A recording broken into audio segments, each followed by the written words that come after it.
So that's your job. And your job is to be willing to die. You're a soldier, man. You're so on the front line. You've gone too far to turn back. If you went and hid in a basement for 6 weeks, people all over the world would think the government had killed you. So you have to understand your obligation, what the universe have gave you. And so just wants you to know. Man, I looked at that smile on your face just now.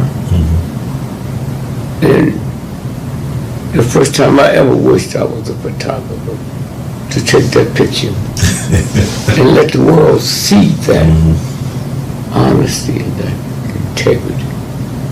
And know some of the things I know, how you'll drive all over the country to chase us down. It's like I'm stalking though. You hear me? Yes, sir. Chase us down. Okay? I do feel like I have an obligation for people. I mean, it's bigger than me. Yeah, no. Yeah. But no, being business, you can't see it. It was business to Trump. He saw nothing. All right. Okay? Well, I just saw it, that smile. Okay? And so again, I just say, man, I thank you. I look at Kathy Hughes, what she's able to do with that show. I look at Carl Nelson, the Joe Madisons. You know, some can go further than others because some got leeway. But I just say, man, to sit here, my birthday, it's a weekend. Thank you for contributing to my birthday. You know, all I say is thank you. We move so fast. I don't know if you're married, I don't know if you're a family, I don't know if you're a wife. But when we get on here, we bosom friends. Anytime I see you, I stop whatever I'm doing. Hey, my man, how are you? Hey. Hey, man, what, you know? I owe that to you. Because together, we can beat this thug. Because it's the universal God. And so again, I just say thank you. Thank you for running me down, man. So again, but that's the obligation that you have. How old are you? I'm 36. So you don't have the right to do what 36 people do. You don't have the right to go to the dance or go to the party. You don't have a right to take that trip to Europe when I might need that plane fare to fly somebody else to feed my people that love me. You feed them. Oh, it's one thing being hungry from food. Right. There's another thing being hungry for information. That's right. And that's you the feeder. You got to be the farmer. You got to grow the crop. You got to till the grain. And at nighttime, when you hear something that sounds like water, you got to go see if the crop's going to be flooded. That's your job, man. Yes, sir. And then you got to deal with people that think you're crazy. Yes, sir. Yes, sir. No, that's their way out. I'm embarrassed that you told me this, and I didn't know it, so I think you're crazy. That's it. Thank you. Thank you, Baba Gregory, and the birds of the great Duke Ellington. We love you madly. Keep on producing and pushing. Thank you. Yes, sir.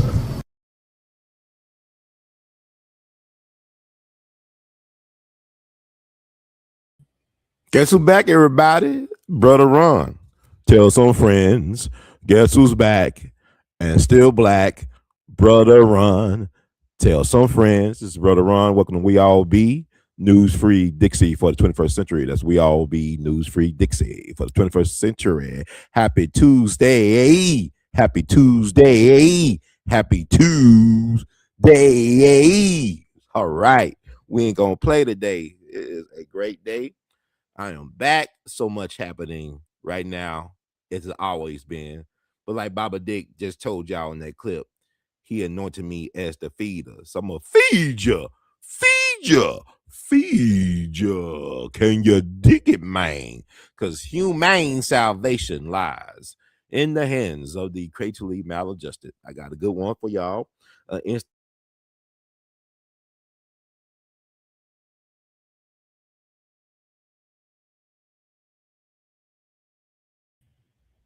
Cause it's witchcraft. Wicked witchcraft. Okay. I think I'm back on. I think y'all can hear me. I'm gonna do some checking. Check, baby, 1, 2, 3, 4. Check, baby, 1, 2, 3. I'm gonna check everything. Check, baby, 1, 2, 3, 4. I think y'all can hear me. I just want to make sure before I go in. I got some gems to deliver to the people. Power to the people. Okay, it working, y'all. We working. We in business. We in business. Have no fear. For Brother Ron is here. This is June 30th, 2026. It's June 30th, 2026. I guess we're officially halfway through this thing called 2026. It's been an interesting ride for me. A lot of interesting wicked turns and curves and things coming at you. I didn't realize.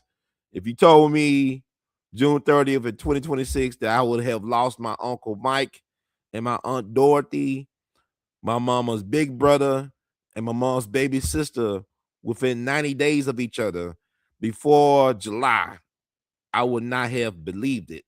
And I'm a living witness to it happening and some other things going on. Now, I took a break from my regularly scheduled programming in terms of my life.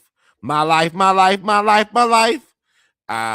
got off the hamster wheel, and so I could just reassess what's going on with me. And guess what, folks? I'm choosing me. I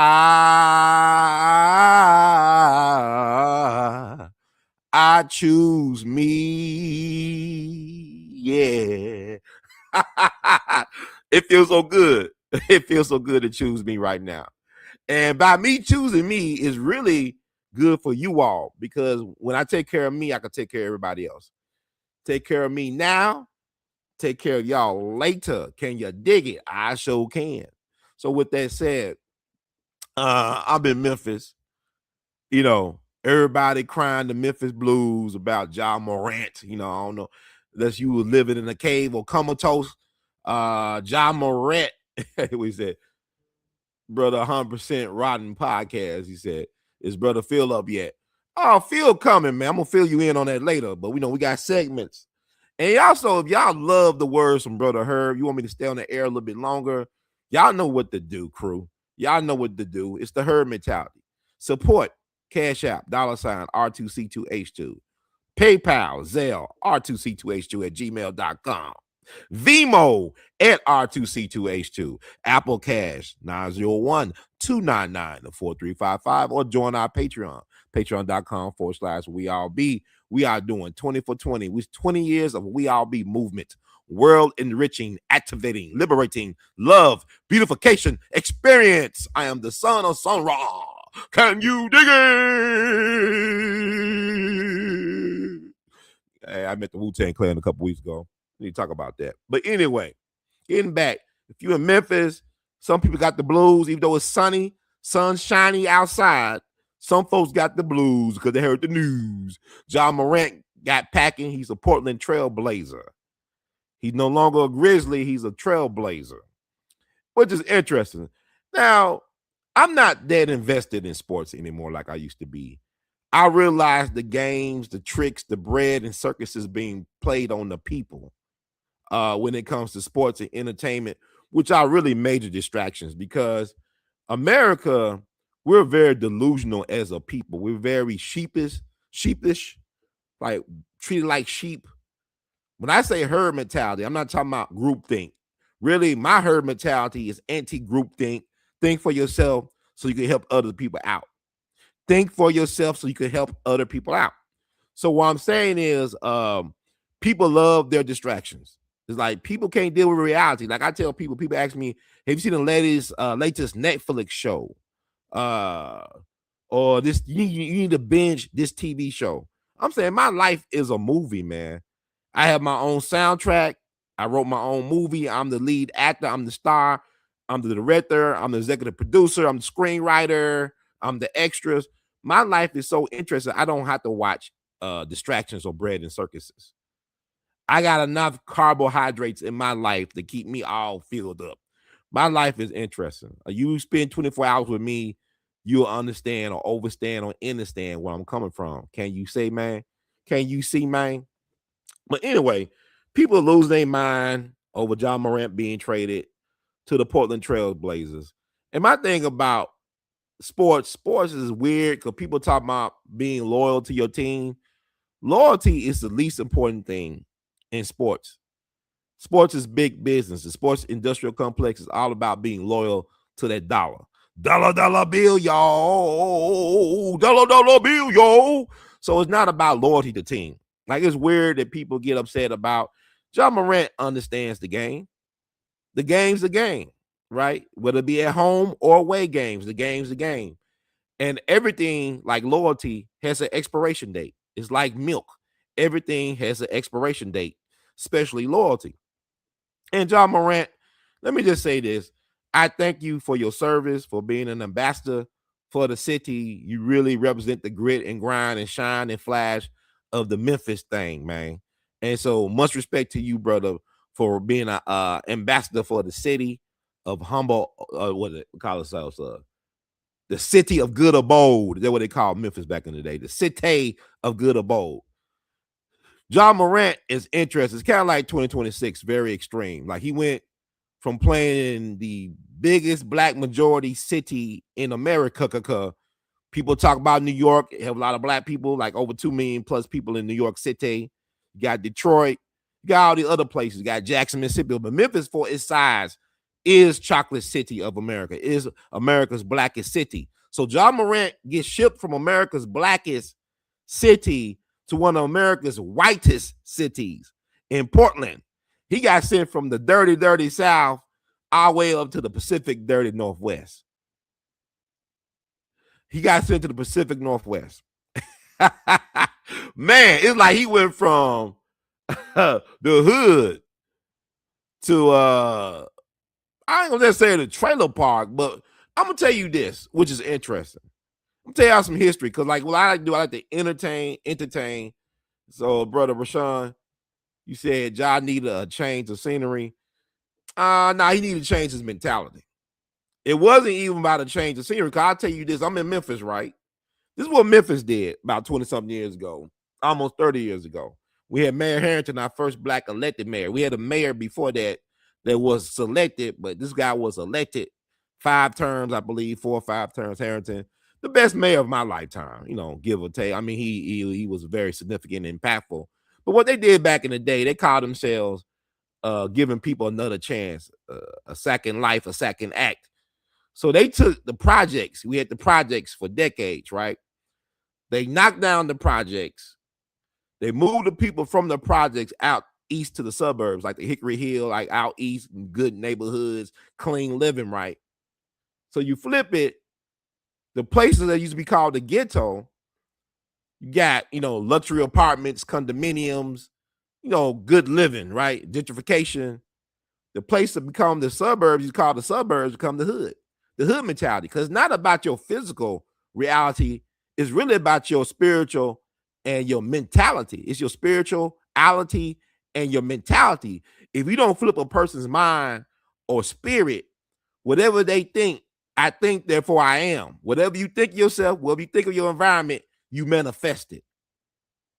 You manifest it and you test it. So what I'm saying is, your environment is really a product of your mindset, of your imagination. You said that's true too. He will change up there. Oh, you got no choice, man. No white folks ain't playing with Negroes up in Portland. They got no choice, because guess what? Portland, before Oregon, where Portland is located, before it became a state, they became a state, a part of the Union back in 1859, 2 years before the American Civil War. And we're approaching the 250th right now for the American Revolutionary War. So the country On July 4th will be 250 years young. The constitutional republic, the corporation known as America. But with that said, back to Oregon, when Oregon became a state back in 1859, it had in its constitution that Black American natives, Black people, colored people could not work, live, or own property in Oregon. That's what's in their constitution. It may still be in their constitution. I don't know. But I'm just letting you know the mentality of the Pacific Northwest. That's the white people's promised land. I went up to Oregon back in 2017, the summer of 2017, to trace the last steps and the last day of Jimmy Lunsford. Jimmy Lunsford knows he's one of my heroes. I love Jimmy Lunsford. I love representing his legacy. Jimmy Lunsford died in Seaside, Oregon, which is a coastal town in Oregon, on July 12th, 1947, under questionable circumstances. This another Memphis connected famous brother, right? Allegedly, he was food poisoned by a racist restaurant owner. Like, he didn't want to serve Jimmy Lunsford and the men, his orchestra. This is how the legend go. I don't know what's true or not, but I know I found the location of the actual restaurant. I went to the location where Jimmy Lunsford breathed his last breaths and stuff like that. I traced his path. So allegedly they were food poisoned. They wanted hamburgers, but the owner or the person who ran the restaurant said they only had beef sandwiches, like, like Arby's sandwiches. Arby's wasn't invented like the 1960s, maybe 1964 or something like that. But they had some type of roast beef sandwiches they gave the men, and the people ate them. Jimmy Lunsford was signing autographs at this music shop next door, basically to the venue he was going to play that night with his orchestra, which was known as the Bungalow, which is now a mall. Like, the structure still, all these structures still exist. I went down, it was crazy. All the structures still exist, and everything is near each other. It's downtown Seaside, Oregon, right? So Jimmy Lunsford was signing autographs in the record shop. I think he was about to sign the wall in the record shop or something like that. He dropped dead, or he passed out. They rushed him to the hospital. He died. They said it was a heart attack. But when you die, everybody, think about it. A heart attack happens to everybody. Because basically, a heart attack is when your heart stops working, right? So when you die, everybody really dying of a heart attack because your heart stopped beating. That's a heart attack, right? So, so what happened is interesting with Jimmy Lunsford is that he had $1,500 on his person for payroll. This is $1,500 back in 1947, so that's a lot of money. So that disappeared off his person. But he was just 47 years young. Now, wait a minute. He was 45 years young. Damn, I'm 1 year older than Jimmy Lunsford right now. He was 45 years young. So those rumors going around because a lot of his men allegedly got sick on the bandstand. They found out that Jimmy Lunsford passed on. Some of them started getting sick, going to the restroom, whatever. I read in the book by Edie Diedemeyer about Jimmy Lunsford. And I talked to a woman who's a town historian up there. Excuse me. She was actually there that night, the night that Jimmy Lunsford died in her town, and she had a unique perspective on things. And I'm working on a documentary about Jimmy Lunsford that will come out next year. I'm gonna make it gonna happen, Captain, because next year will be the 125th anniversary of his birth and also the 80th anniversary of his mysterious death. And actually, the local newspaper up there, they covered me when I went up there to trace his last moments on Earth. Seaside is also the place where Lewis and Clark actually saw the Pacific Ocean for the first time. Like, they say another place, but this technically was the actual place they saw the actual Pacific Ocean. Seaside, Oregon, there's a monument in honor of Lewis and Clark. They also had a brother with them as well. Black people, we can't erase us. We everywhere. We are American history. So, man, it's so beautiful out in Oregon, man. I'm going to tell y'all something. I see why white folks want it for themselves. It is gorgeous in Oregon. Portland is a beautiful city. I think it's one of America's most beautiful cities. Least polluted, very clean city when I went up there. Mountainous, hilly. Just driving to the seaside is an incredible drive through the woods. I mean, just a very scenic, beautiful place. Gorgeous. Oregon is gorgeous. Pacific Northwest is gorgeous, man. I ain't gonna lie. I see why, like I said, I see why white folks want it for themselves. It was kind of weird being in Portland not weird, but it's weird. Ain't a lot of us up there. Ain't a lot of black folks up there. Because I talk about Jimmy Lunsford. I talked about the constitutional thing with Oregon. Black folks, from my understanding, didn't really start coming to Oregon until World War II to work in the wartime industry. This is when they start getting that influx of black people. So, I heard things that maybe the restaurant in question wasn't the one in Seaside. Maybe it was the one in Portland that was in. That the white people refused to serve the black people at the restaurant, including Jimmy Lunsford's band. And the police came in. The police said, you got to serve these guys. If you don't serve, you got to close down. So I think they closed down. That's another story. See, my thing about these stories, I don't know. I went up to the place. They say he died. Newspaper articles say he died at that place. He died at the hospital. I remember talking to a Jimmy Lunsford super fan. He said that Jimmy Lunsford was actually killed in the Cotton Club because the gangsters wanted rights to his songs, because his songs were real popular in cartoons back in the day. If I had read them in my nursery rhymes, if I had read them in my nursery rhymes, and Jimmy Lunsford actually did take on the music industry. He sued Decca Records for royalties, for back royalties. Jimmy Lunsford, very successful, commercially successful orchestra, their recordings, most popular jazz band leader of his day, as far as for black people. See, that's what I'm saying. Like, we don't write our history. Jimmy Lunsford was bigger than Duke Ellington and Count Basie. Now, when you say that today in 2026, people find it hard to believe because he's not promoted like a Duke Ellington or Count Basie. Plus, Duke Ellington and Count Basie lived to be almost 80 years old, respectively. Jimmy died at 45. And Jimmy's presentation, his band was made for primetime TV. They was the best band in all the land as far as presentation. Glenn Miller said he was the best. Glenn Miller said he had the best in terms of presentation. He said, Duke is great, Count is remarkable. Or maybe he said Duke is remarkable, Count is great. But he said Lunsford tossed them both in presentation because nobody was doing what Jimmy Lunsford was doing with his band back in the 30s and 40s. It was a real, it was like the Showtime Lakers of the 80s. They put on a show. You can see a show for less than $2, maybe under $1 sometimes. Be thousands of people dancing, jitterbugging, and whatever they doing back in the day. Savoy, Roseland, whatever. Cotton Club. He was the band. He was the music hero of Miles Davis and Quincy Jones and Horace Silver because they were broadcast live on the Cotton Club through CBS. They were broadcast live on the radio. So people say, he got killed in the Cotton Club by gangsters for the rights to his music. I know people that knew him that worked, like the great Gerald Wilson, a great jazz great, who went to work with Jimmy Lunsford when he was like 18 years old, went to World War II, had his own band, became a phenomenal legend. He thought he heard that Jimmy Lunsford perished in a plane crash. Jimmy Lunsford actually owned and flew his own airplanes. Jimmy Lunsford was a unique black man. James Brown was the first black person or black celebrity to own a jet or private jet, but Jimmy Lunsford actually owned his own airplane. This man learned how to fly back in 1939, got his first airplane in 1940 for almost close, a little bit over $500,000 in today's money.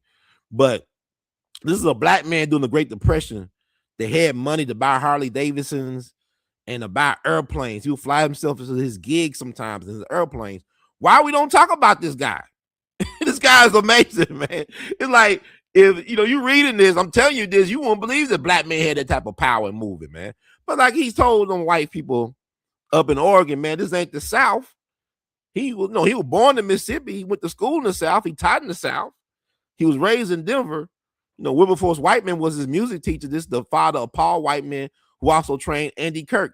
Andy Kirk, Jimmy Lunsford, two of the most important swing band leaders of the 30s and 40s. And Paul Whiteman was very commercially successful.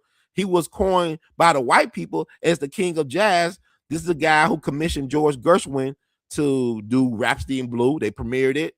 Bix Beiderbecke played in Paul Whiteman's band. Bix Beiderbecke was like the Eminem of jazz. It was like the Eminem of jazz, Bix Beiderbecke.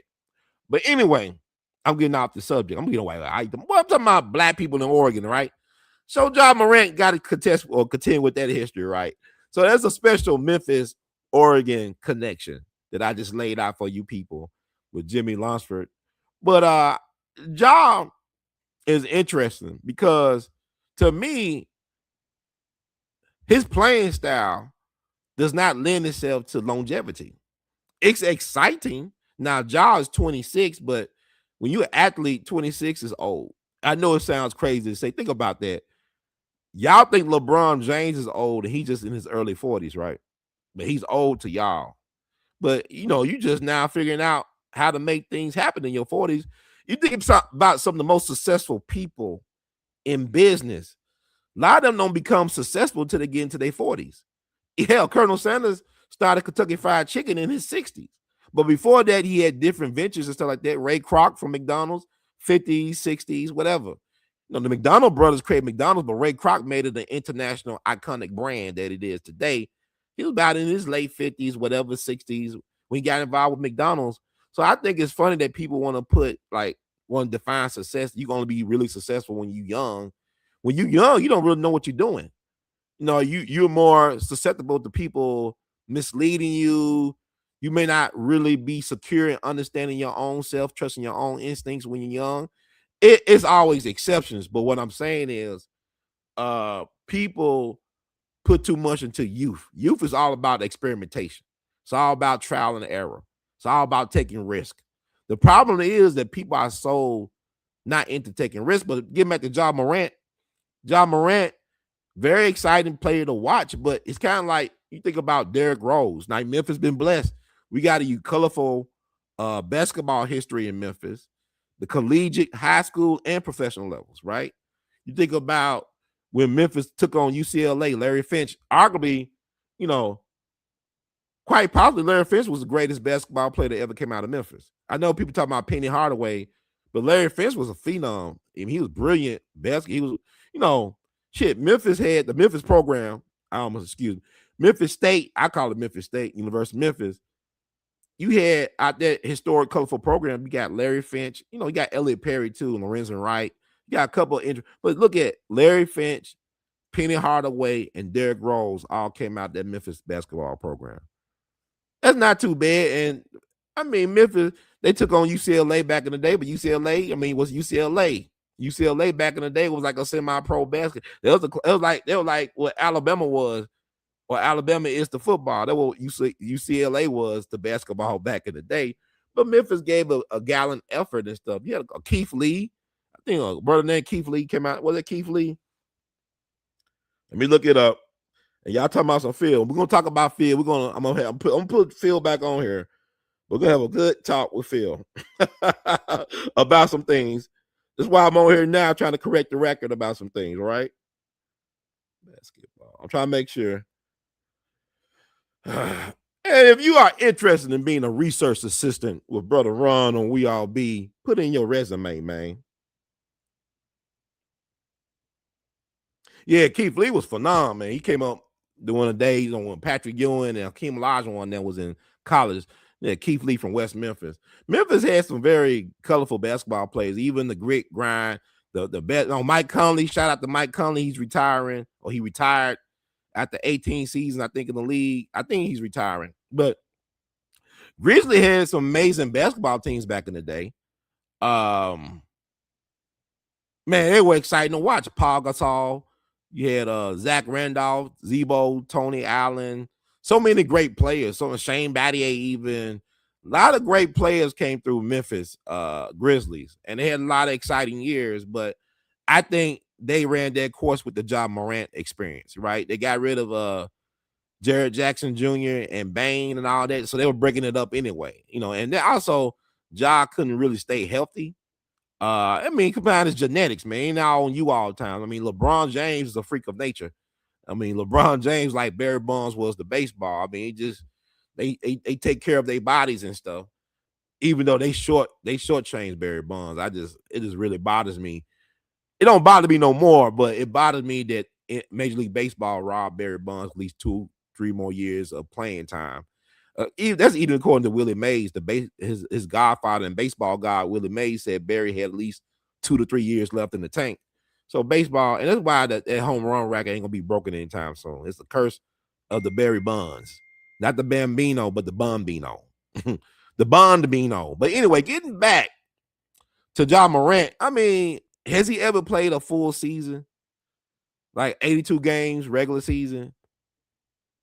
He stayed hurt and stuff like that. And then he stayed with the front office. And also, John Morant got a bad rap through the media. Like Stephen A. Smith is an assassin for Disney and ABC for the white power complex. Actually, I enjoy Stephen A. Smith ever so often. I don't watch him like that. But ever so often, he's entertaining. I already know he's very intelligent. Whatever you say about Stephen A. Smith, that forehead carries a lot of brain behind it. There's a lot of brain behind that forehead of his. And he know how to move, man. You got to give him, man, his props. But he was going hard at John Morant like he was Bishop from Juice. John Morant, college educated, 2-parent household. He came from a 2-parent household. College educated guy. Didn't have no rap sheet longer than Wemby's arm. He had none of that. So like that Tupac song, Shorty wanna be a thug, say he wanna be, say he gonna be. Shorty wanna be a thug was a nice middle class. But I don't think Ja is a young guy. You 20-something years old. You're a multi-millionaire. You an A-list celebrity. You an all-star. You know, you at the top of your game, at the top of your craft. Anybody that said they won't be tempted by temptation, they lying. I can't honestly say, I'm not used to having money, means, resources, but tell you what, I'm a human being. If a person came with me butt naked 10, I'm talking about a woman that was a butt naked 10, came to me with a bag with over $1 million in it, and she was butt naked, and she was like a 10, a dime, and came with me with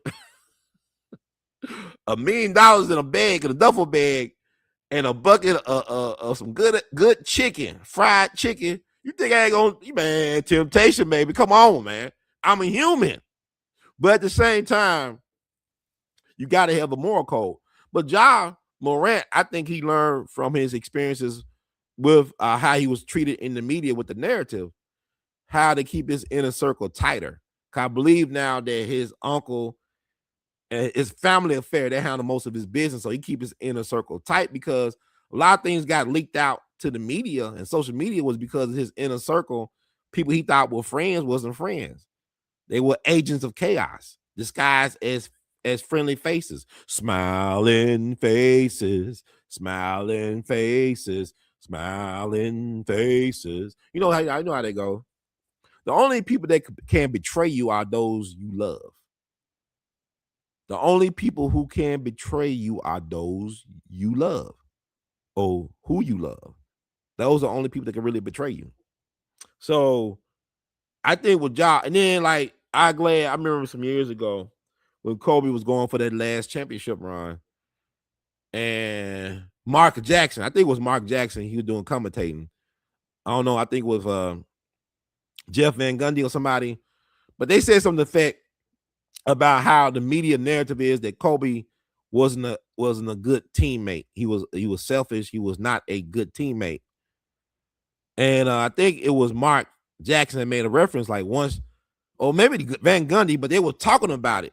They said once the media put a narrative on you, regardless of what you do after that narrative, whether it be some good things or if it was true at all, it becomes your story. No matter what you do, that's your story. Like Kobe was a great teammate if you think about it, because if he wasn't a great teammate, he wouldn't have won 5 championships. Because basketball is a team sport, regardless if he shot more than anybody else. Now, there were times where he admitted that he couldn't trust his teammates, but Kobe was a dog, and Kobe was determined, and Kobe had will. Like that Malcolm mentality, by any means necessary. He got that win by any means necessary. So to me, to say that he was a horrible teammate and yet he got 5 championships that takes teamwork doesn't make sense. To say that he's a horrible teammate, but he brought into the triangle offense where it's about distributing the ball so we can end up getting the goal of getting the ball in the hoop, that's not a great narrative. That's not a truthful, honest narrative. But it's not about the truth a lot of times. It's about what people are willing to believe. And sometimes what you believe becomes your religion. It's not what you know, it's what you believe. What you believe is more powerful than what you know. Because believe It's not based in logic a lot of times. It don't have to be based on empirical anything. No type of empirical evidence, no type of sense of logic. What you know got to be based on something. There's something to hold it accountable, checks and balances. But beliefs are something else. That's why I do not debate people about their religious beliefs. If they believe that what happened, that the virgin birth and all that, and ghost dad and whatever you want to call it, that's your business, man. If it makes you a better person, if it makes you a better version of yourself, that's your business. But with y'all got a bum rap. Because people talking about, well, he got a little pop gun, a starter gun, like the gun from Harlem Nights when they were shooting. Quick, you killed my brother, quick. Dude had the pop gun, pop, pop, pop. Get that little gun. But anyway, but what I'm saying, he was being goofy, man. John Morant was being goofy. He was just having fun in Denver. But Denver, white people land. Kobe got in trouble in Colorado trying to ski down on white slopes. Got him in trouble. And treble, not no good treble either. Bad treble. Bad treble, not good treble. Bad treble. Okay? So, y'all gonna have to be on his P's and Q's in Portland. It ain't Memphis, man. Because Memphis let you slide with some things, man. Memphis got, black mayor, black police chief, black police, blackity black county commission, blackity black city council, blackity black, black, blah, blah, blah. But we're not in the black. Understand? Got all blackity black, black, black, but not in the black. That's why you got the feds, like Tupac said, the feds is watching. The feds is watching. The feds is watching, man. So with that said, John Morant is not a bad person to me. I never met him because I don't never hear about him getting in trouble. But Stephen A. Smith, the way he act like John Morant was just crashing out, like he was Bishop in Juice. That he was just crashing out. That he was just causing. He caused no trouble in Memphis. People in Memphis love Ja. And there's another thing about the NBA players. Somebody made a good point. I think it was like the Memphis rapper Don Tripp. I think that's his name, Don Tripp. He talked about the real reason why NBA players don't like being in Memphis, because Memphis ain't Atlanta, it's not Miami, it's not L.A., but they about that death style. They want to be around that culture. Strippers, escorts, stuff like that. Memphis ain't that. It used to be that. The person who saved Memphis, it's hard out here for entrepreneur. It's hard out here. Robert Church, who saved Memphis, the first black millionaire of the South, he made his money off of the Kit Kat. See, they don't want to talk about what Robert Church. Robert Church made his money off of Kit Kat. He saved Memphis off the Kit Kat. The man who resurrected Memphis was about the pimping. Memphis has produced its fair share of pimps, preachers, and lawyers. Sometimes you get 3 for 1. Pimps, preachers, and lawyers. Memphis produced, because it's all about that mouthpiece. Memphis is about communication, distribution, communication. It's not the city of the dead, it's the city of the connects. It's the distribution hub of the country. A lot of slick talking folks come out of Memphis.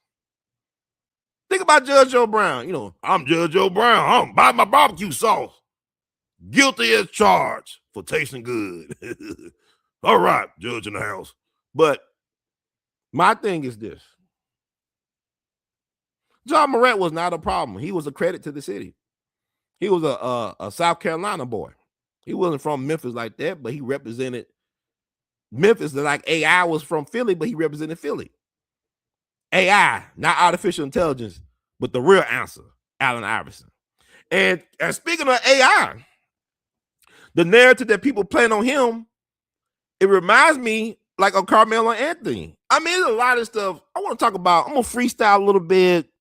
I don't know how long I'm going to be on here. If y'all like what I'm saying, support.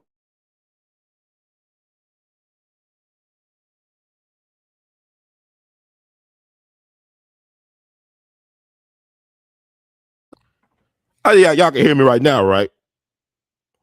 Y'all can hear me. Y'all let me know. But my thing is, Allen Iverson was one of the top basketball stars in the country. He was one of the top football and basketball players when he was high school. Then got into that brawl at the bowling alley, right? That race war at the bowling alley. And then all the schools turned their backs on AI. All the schools, all the blue chip programs, whatever, they turned their backs. They thought AI was a lost cause. But it took a black man, John Thompson of Georgetown, to give AI that second chance.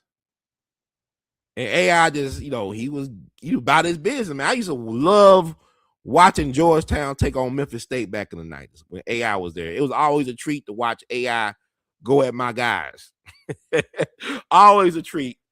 And AI had a big target on his back before he even laced up his shoes for the NBA. He already had that narrative that I talked about where they try to put on Kobe Bryant.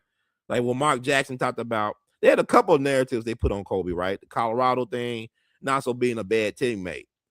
Even though he won 5 championships, even though the year that he was going to court with the Colorado thing, he helped take his team all the way to the finals and got a 5-game sweep. But Kobe helped take the team all the way to the NBA finals, even when he was going through all their court problems. It's like Dave Chappelle joked about it. If Kobe had a bad game, he must be guilty. He didn't get 30 points. He must be guilty. Hang that Negro. Hang him. Hang him high. Cut him low and hang him high. Hee-hoo. He must be guilty. So Kobe was playing like his life depended on it, because guess what? His life did depend on it in 2003, 2004. So Kobe was phenomenal. But AI, Dave Stern never liked AI. AI was a problem. He came with his cornrows, baggy clothes, the tattoos.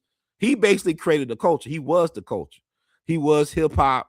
They want to put out no hip-hop album, no rap album. Shaq can do it. They're okay with Shaq. Shaq can do it. And Shaq is interesting to me because Shaq can rap, man. But how did he go from being his voice changed a lot over the time. Like, Shaq just killing him. But Shaq didn't have his voice like that back in the early. Now I know people go to change it, but it's interesting how Shaq, I don't know, Shaq is unique. But anyway, even Kobe did some stuff with Brian McKnight. Kobe did some rap. But when AI do it, it's like, oh my God. He's banned. You got to treat him like 2 Live Crew back in the 80s and the early 90s. He got to be banned in the USA. And so they made the dress code based on AI. Dress code was about AI. So they were racially profiling AI. And AI was interesting because, he gets a bad rap. It's like, when he talked about the practice thing. And people took that out of context, but I believe he lost a person that, one of his loved ones died recently or something like that. It came out later that one of his loved ones died and he learned about it. He was dealing with that. So basically saying practice, and really he had a point. I mean, what he does, when you do what you love, it's not really practice. He does it. AI put his all into what he did with the basketball. He left everything on the court, man. He was a hard grinding dude. It's like, his playing style didn't lend itself to longevity, but he somehow maintained. AI was a small dude. Now I list him at 6'1" or whatever. He maybe been 5'10", but he was a small guy going against giants like Shaq every night. The Dikembe Mutombo, Alonzo Mourning. That guy had a lot of heart, man, because he was a football player too. And that's interesting. Like a lot of the small guys be some of the best athletes, football players, whatever. But AI had a lot of heart because even when he won the MVP that year, he basically carried the Phillies all the way to the finals against the L.A. Lakers, and they won the first game. AI didn't have no Kobe or Shaq on his team. He didn't really have no Scottie Pippen on his team. That was hard. And L.A. was on a historic run that playoff. They was on a historic run. And AI showed up and showed out on game 1. Just like when AI crisscrossed up Michael Jordan. Man, ain't nothing. AI pound for pound might be the greatest basketball player of all time. Pound for pound, heart for heart. I mean, AI was phenomenal. And he also had a little short stint with the Grizzlies, not that long, towards the end. But it's fascinating to think about all this stuff, man. Like getting back, I think, to Ja Morant. Like I said, I wish him well and stuff like that. Hopefully this will be a new reset for him up there. But Memphis not really a problem. Memphis is a great place to be from. It's a great place to invest in. I hope y'all notice something. When the powers that think they be want to control a place or someone, they put out a bad narrative about that place or someone. Once they do that, the value tanks, right? The perceived value of that place or person tanks. And then once they get what they want, they can move it around the chessboard, whatever. And then the value increase. Guess what? Ja Morant going to have a career renaissance. Whatever he end up landing, it may not be Portland, it may be Miami, it may be somewhere else. Who knows? But I bet Ja Morant's stock is going to rise wherever he's at. It's kind of like getting back to Kobe. Like LeBron said, why don't you move the team to Nashville? It don't really bother me about what LeBron James got to say about Memphis. It really does. It didn't bother me. We got our own internal problems in Memphis that need to be taken care of. We got our own internal problems. They really own us. We all we got. But when Kobe was telling the Lakers it's either me or Shaq, Kobe wanted to come to Memphis. Kobe was looking to come to Memphis. This is back in 2004. But Jerry West, Mr. Logo, Mr. Laker himself, who was the general manager for the Grizzlies, he met with Kobe in a hotel in California. Hotel California. He met with Kobe. He told Kobe, look, you cannot come to Memphis. Once a Laker, always a Laker. So Jerry West was a provocateur. He was a saboteur. Because Memphis Grizzlies organization, there's a lot of great players came to the Memphis Grizzlies organization. I just talked about a couple of them. But they treated the Grizzlies like it was a AAA farm team. Like you look at Major League Baseball, I'm talking about AAA, you got AA, AAA, whatever. You got these farm systems in place to feed Major League Baseball. The Memphis Grizzlies was never looked at as a real contender. It was always looked at a place where you incubate. The NBA got the G League now. It's called the G League, where development league, whatever. They treat the Memphis Grizzlies like that. It is like a major, professional organization that make these great, deep playoff runs. Great teams, the grit and grind, whatever teams, colorful players, personalities. And yet, they'll take these pieces out the Grizzlies and put them somewhere else. Because imagine if Kobe was able to play with Paul Gasol or the Gasol brothers in Memphis. If they was able to keep Paul Gasol in Memphis with Kobe. Because Paul Gasol ended up getting traded to the Lakers. And Kobe was able to win 2 rings with Paul Gasol. But Paul Gasol was with Memphis. Just like his brother Mark Gasol, the Gasol brothers. Mark got sent to Toronto, I believe. Toronto wins the championship. See what I'm saying? So Ja Morant could be sent somewhere else, or Jared Jackson Jr., and they might end up winning the championship somewhere. I don't know. But Memphis got this, we got this certain we got a self-esteem issue in Memphis, which is crazy. Memphis got a lot of talent, not just athletics, but music, art, all types of talented people come out of Memphis. But Memphis got this self-esteem issue. We don't see ourselves as great. And really, because the reason why, because we don't tell our stories. Like I said, who control your narrative? And I'm talking about Jimmy Lonsford. I'm talking about all this stuff. Look how I talk about Memphis. That's why I love Memphis. Even though Memphis may not love me, I know what Memphis is. When you recognize what something or someone is, you can't unsee it. It's like what Baba Dick Gregory told me. Once the universe chooses you to put magic glasses on, you can never take them off. You can't make nobody else see what you see. All I can share with y'all is what I know. Not just what I believe, but what I know about Memphis and other things. So what I'm saying is, I go to Chicago or L.A. or New York or Atlanta. I don't care where I go. Tell folks I'm from Memphis. They will always, it never fails. They'll say, well, there's so-and-so. He is doing this. They're from Memphis too. I didn't know that. They never talked about it. So-and-so and so-and-so. It's like, I go to New York, go to Harlem. You from Memphis? So-and-so started Harlem Fashion Week. She's from Memphis. I didn't know that. Thing about Memphis is, Memphis get you ready to take on the world. It's Memphis versus everybody. Memphis get you ready to take on things. Memphis teach you how to make adversity your bottom. your bottom B. Bzzz. Memphis teach you how to do that. It teaches you how to laugh in the face of adversity. It teaches you how to get up when we fall down and we get up. But when we get up, we be juking, man. Juking, man. When we get up, we come with some flash, some dash. We come with the rhetoric. You know what I'm saying? Everybody in Memphis can check, play the dozens, whatever y'all call it, where y'all at.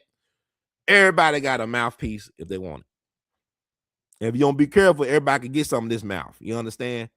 You know, Jimmy Hart is from Memphis, the mouth of the South. Jerry Lawler from Memphis. Ric Flair is from Memphis. Memphis is a wrestling mecca. Everybody, there was somebody to come through Memphis. Rocky Johnson, The Rock. All these people had to come through Memphis, man. I remember Andy Kaufman. He took on Jerry Lawler. He had to come to the wrestling mecca, Memphis.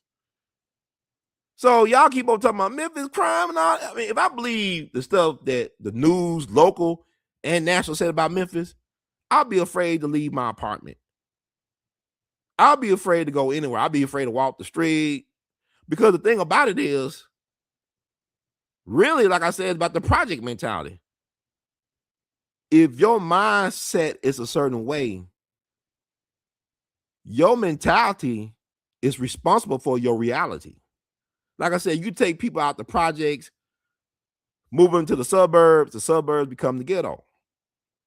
Knock down the projects that become condominiums, luxurious housing, luxury apartments, whatever. But you try to say, well, it was the projects for 40 years. Within the last 4 years, though, it's been luxury apartments and condominiums. And this used to be the suburb, now it's the ghetto.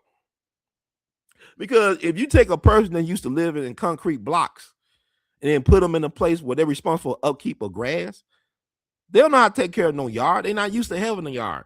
They're not used to having that type of responsibility. But if all you do is just switch them around geographically, but not change their mindset, their mentality, not reprogram, reset, reboot, recalibrate, then you're not doing anything but more like a cosmetic fix, which, you know, cosmetics, you know, you put on makeup ain't gonna last forever. It just cover up the dark spots and the hyperpigmentation for oh so long. So it's not really you can't put a Band-Aid over a wound that needs stitches and think it's gonna heal properly. That's all. So that's my long about way.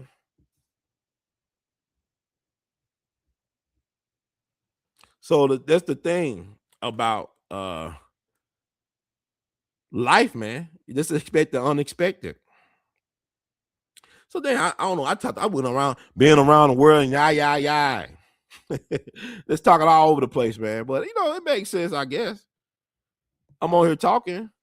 Y'all asking about Phil. I'm gonna get to Phil a little bit. Can you feel me though? Can you feel me? Yeah, Carmelo. You said Melo in Denver.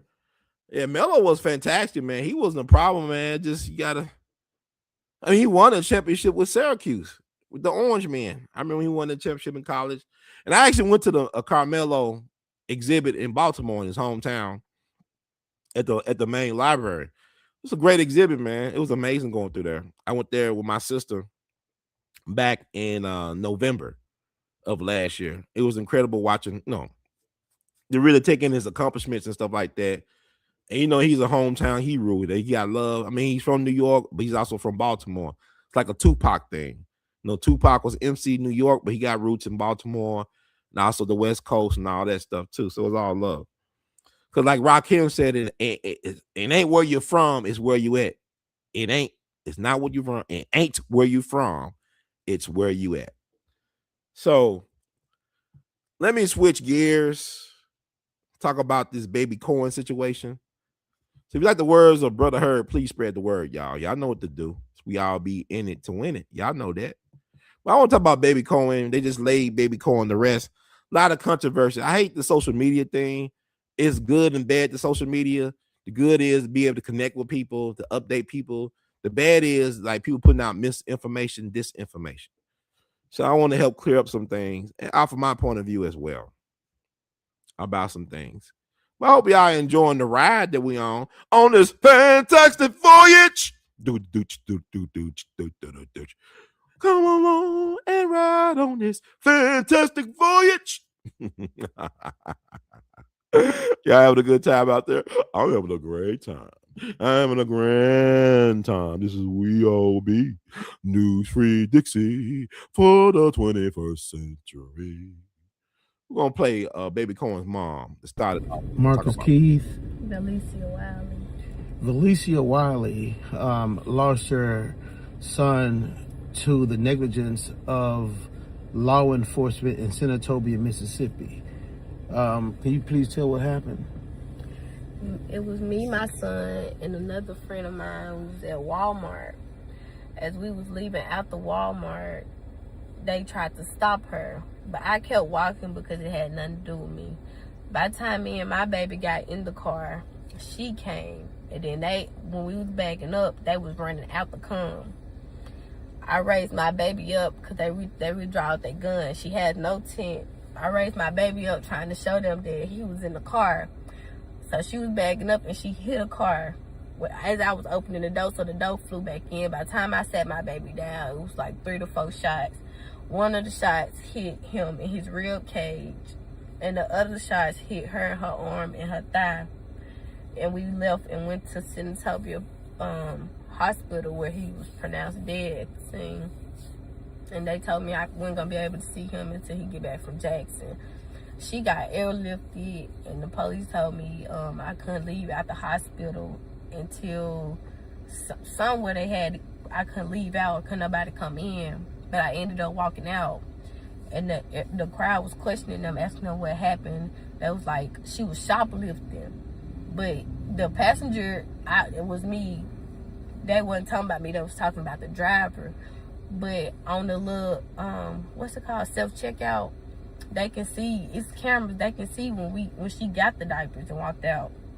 But yeah, they tried to say that she forcefully was trying to drive and hit them, but they was all on the right side, and she was driving towards the left. They just personally just shot in the car. Did they try to charge you with anything? No, they didn't charge me. They ain't charged me with nothing. They just let me go. And they didn't say nothing. They just kept telling the crowd that they were shoplifting. But I don't know if they found anything, because there's nothing to find. Okay.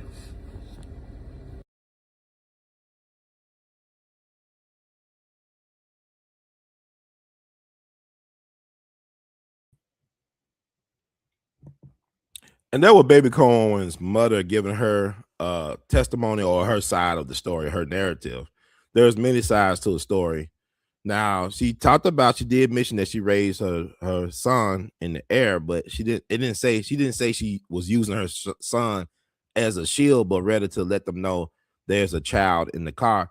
Now, this is crazy in terms of even when she did that for social media, people talked about, well, why she's not crying.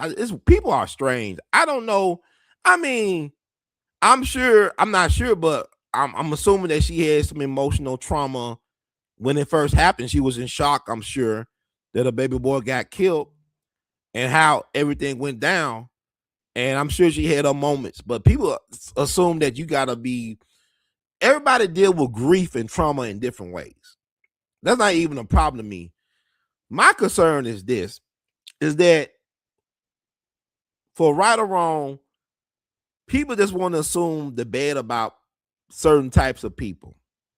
Like, okay, the way she dressed, I guess she should be dressed in her Easter Sunday's best. I don't know.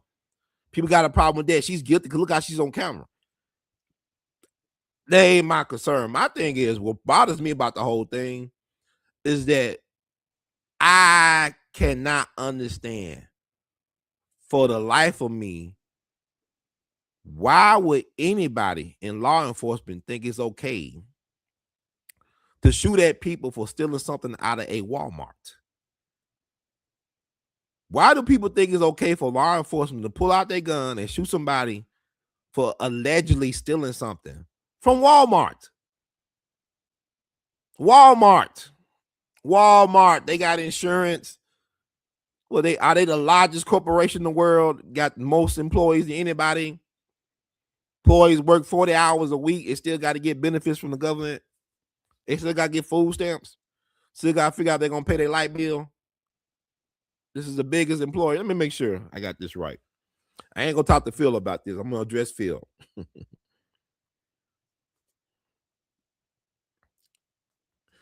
Is Walmart the biggest employer?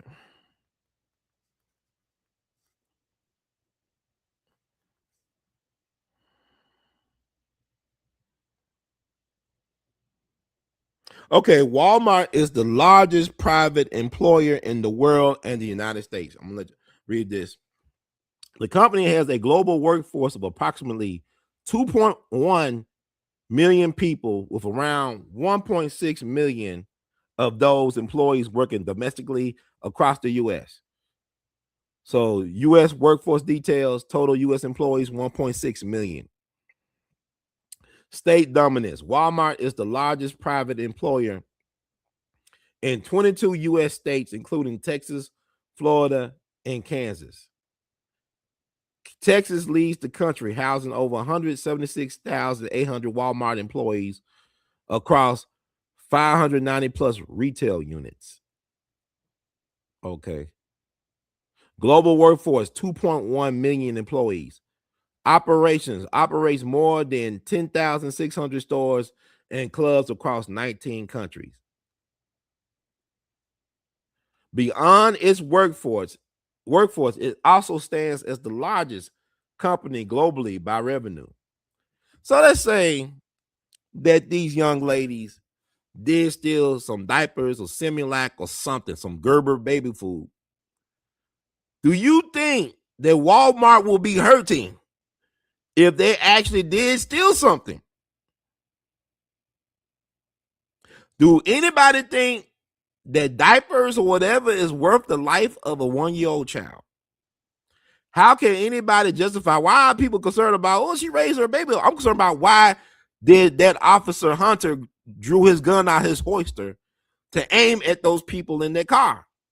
And where are the cameras? Why are the video footage? We live in 2026. I'm tired of the grainy, low resolution videos when it comes to these type of situations. Why does this Zapruder film from 1963 looks better than what we saw with Carmelo Anthony? Why did the Grassy Knoll video look better than what they got in 2026? Y'all been justifying, well, man, when I was a young mother, I used to steal diapers, and man, it's not about that. It's about, why do people think it's okay, even if you think she's a bad mom? Why do people think it's okay for police to go around shooting people over stealing diapers, allegedly? And it's the thing. Like I said with these narratives, once you put a narrative out there, it's hard to get rid of. People keep on saying, well, she stole diapers, she stole this. She just said she didn't steal nothing. Matter of fact, she wasn't charged with anything. She wasn't charged with any stealing. Then they say, well, two ladies with a juvenile. It's a 1-year-old child. That's not even a toddler. Why they always making black boys older than what they are? Like Trayvon Martin was a man. He was a teenager. He was no grown man. Emmett Till was 14, a teenager. He was no grown man. Tamir Rice was a preteen. He was 12. He was not a grown man. Why is it okay to make black boys older than what they are to justify their killing? Rick Child hunted down and mowed down a 14-year-old kid, a child who did not steal anything. Latasha Harless was a teenager when she was shot. She didn't steal anything either. So, but yet people keep, oh, they stole this and so. You got folks on here, these weirdos. They call themselves, I don't know what they call themselves. Are they conservatives or whatever these think tanks. They want to tell you what happened to Emmett Till. They wasn't even there. I talked to people that was there with Emmett Till. They all got different stories. They was there. But you got folks that wasn't even born. They wasn't even born before 1990. They tell you this would happen back in August of 1955. Like they was time traveling. White folks will have any type of crazy stuff. You know, me and my mom and our organization, the We All Be Group Incorporated, we deal with the 4 Pillow Massacre commemorations and stuff like that. White folks want to argue us up and down, saying that it was not a massacre because we got a guy that works at Rose College. I said, does he have a time machine? Because according to Abraham Lincoln, according to U.S. colored troops, Union soldiers, white Union soldiers, even white Confederates, it was a massacre. They were there. This is primary sources, but because I'm white and I say so, that's the narrative. It's BS. But every time they want to justify getting over doing something to black people, in particular black boys, they always make them older than what they are. Yeah, you think Emmett Till was 41 years old. Even the body they put out the Tallahatchie River, that's an older person. They ain't Emmett Till. The only way his mama could identify his body was by his father's ring. And then they'll bring up the father thing. Well, Lewis Till was hung by the government during World War II. Did he get a fair trial? Because the women that were the victims, they could not even identify him as the suspect. And I heard that people knew who the actual folks who did that to those Italian women, and they got away with it, as usual, like George Steeney, the 14-year-old kid in Colombia. Not Colombia, but he was electrocuted in Colombia, June 16th, 1944, at 14 years old. I interviewed his cellmate. I interviewed his little brother. He actually helped with the dang search party for the girls. He's guilty of existing. And now the state of Colombia exonerates him decades later in 2014. He's already dead at 14. Not one appeal filed on his behalf. Now, I talk about Carmelo Anthony. He got this appeals dream team. They did not file one appeal on George Steeney Jr.'s behalf. He was dead within a month of his conviction. Nobody did anything. His family was not even allowed to attend his trial because they was threatened that they will be massacred themselves if they attended the trial. So this is the things that we as Black American natives got to deal with generationally, trauma, all the trauma. Think about the East St. Louis race massacre of 1917. All them black people murdered because white folks were mad because they crossed their union line, whatever. They were scabs because white people was protesting their factory jobs up in East St. Louis. White corporate people, the white factory owners, they recruited black folks from down south. A lot of the black people in East St. Louis are from Mississippi. So they got mad. And so like every race massacre or riot in American history, at the core, at the genesis of the riot or massacre was some form of police misconduct. Every single one. I don't care what.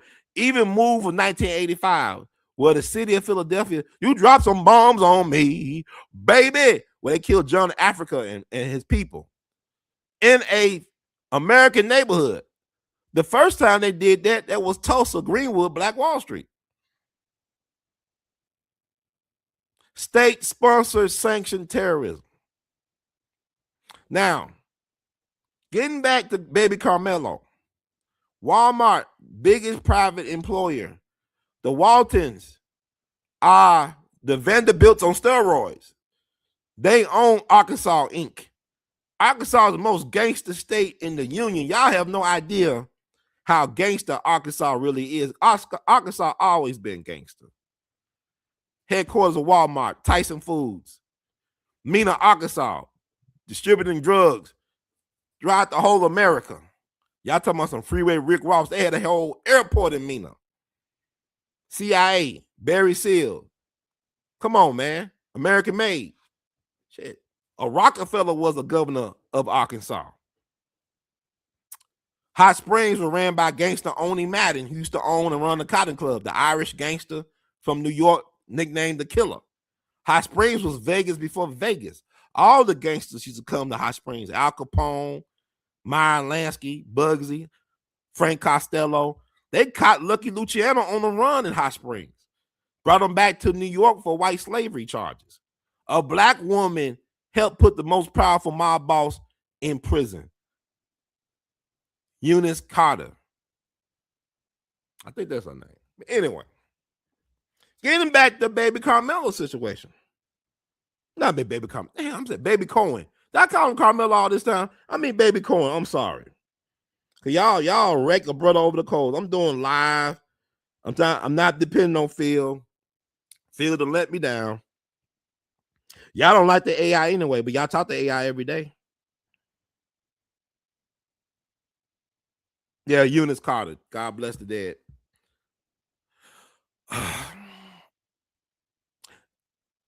So you got the biggest corporate beast on the planet, one of the biggest corporate entities on the planet that doesn't pay their workers living wages. If they paid them living wages, they wouldn't need no subsidizing from the government. Even though what's irony is a lot of these wealthy families and corporations, they get all types of government subsidies.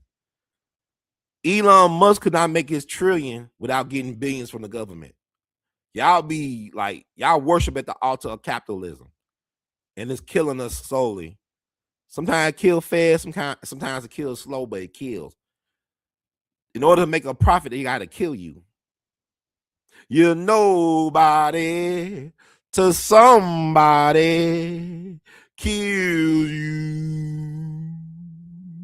With that said,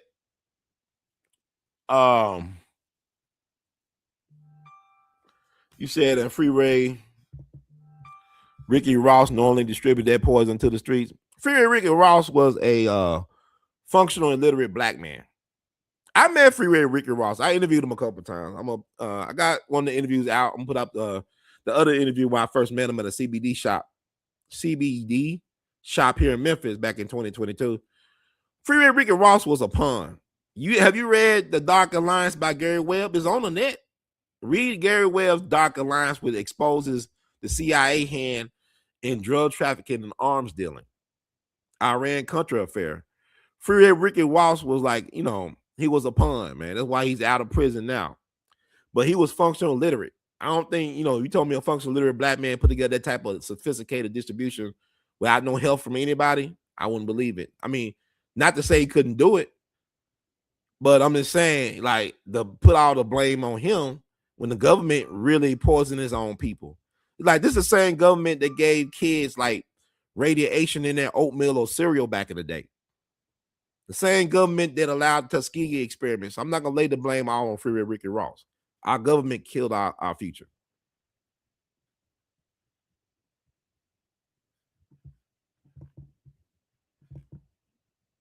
I mean, yeah, he could have declined, but they always going to find somebody to do what you won't do. You know how that works. It's capitalism.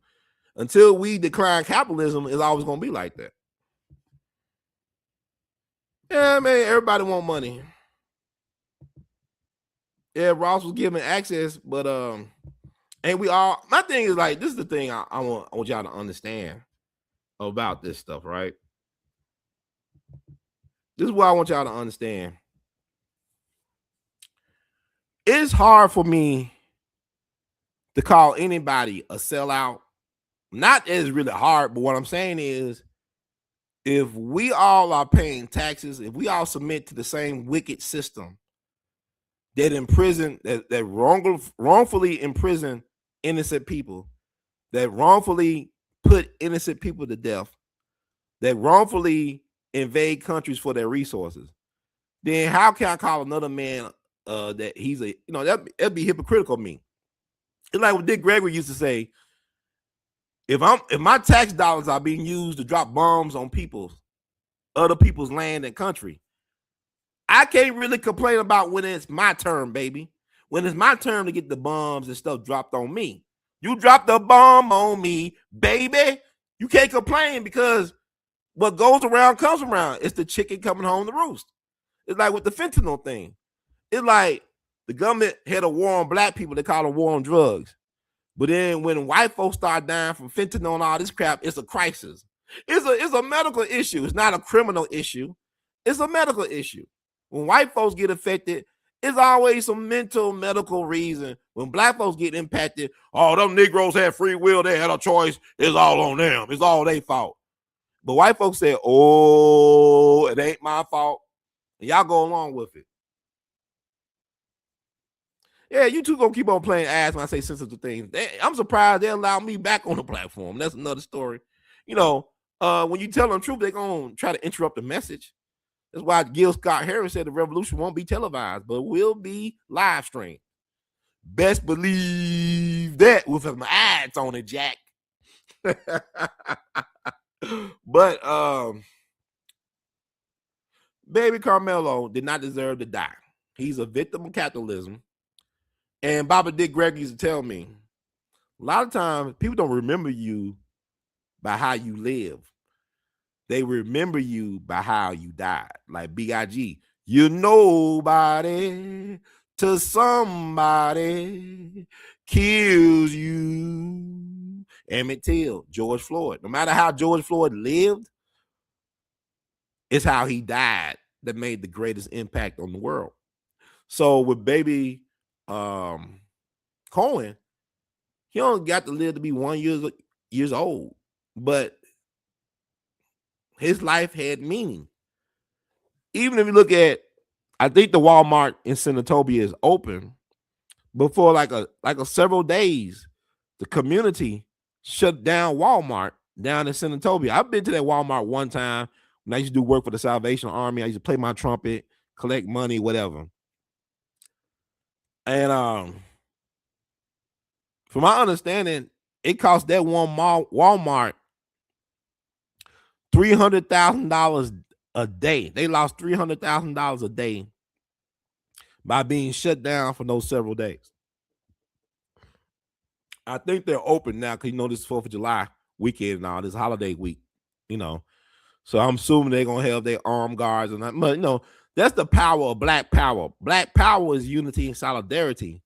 When Black folks move in unison, we shift paradigms, we change minds, we get legislation passed. That's the power of Black power. Black power is not about Black supremacy. It's not about being we better than y'all. It's about we are the genesis. We are the originators of this humanity. We are the fathers and mothers of reality of humanity. When we decide to move the way we move on anything, it has cause and effects and consequences, right? So they was able to shut down that Walmart for baby Cohen. Cost that Walmart, from my understanding, according to people that's in the know, $300,000 a day over baby Cohen. $300,000 a day. That's one Walmart. Imagine if we did that for a lot of Walmarts. It's like with Target. See, the thing about it is, with boycotts, we don't study. We got to be more students of history. We don't have to broadcast and live stream and podcast everything. Study Montgomery bus boycott. That boycott was successful for 381 straight days. You had Black people on code on the same page for 381 days. You had Black folks that was not on codes get put back on code by Black folks because we got power when we stand together in unity and solidarity and on purpose. So 381 straight days changed the world in Montgomery. One thing changes everything. When I tell people you want to make a change, you want to make a big change, just change one thing and be consistent about keeping that change. That one thing impacts everything. So by them doing that one thing, it impacted everything.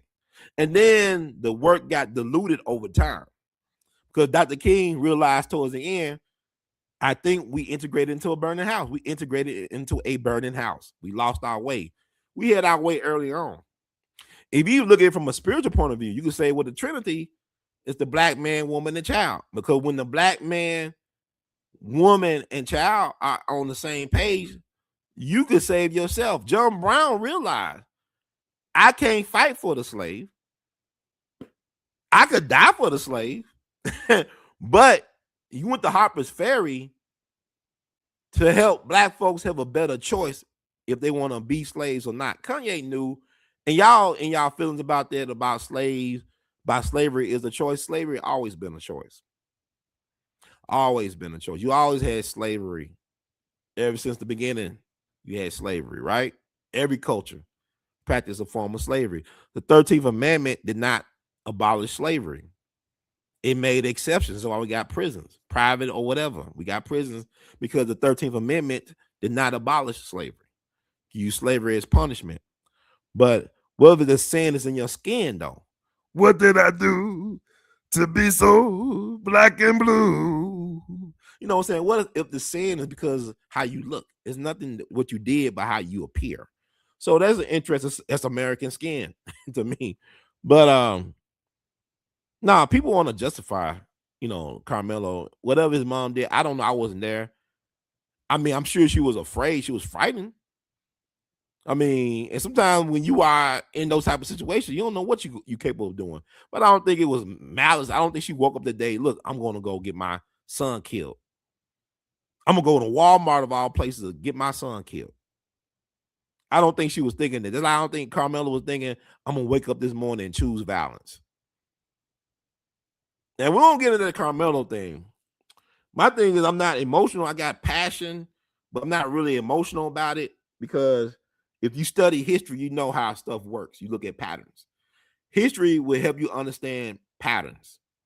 You know what I'm saying? Like studying nature, everything runs in patterns.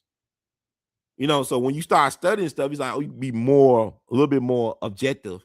You're still gonna have your feelings about stuff, but it'll keep your feelings in check about what you're looking at, and you can better understand the reality and the gravity of a situation.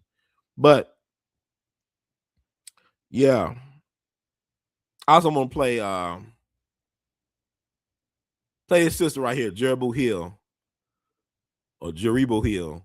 She's a people's attorney. I call her the attorney at war, like an automatics. She out there in Mississippi doing the people's work.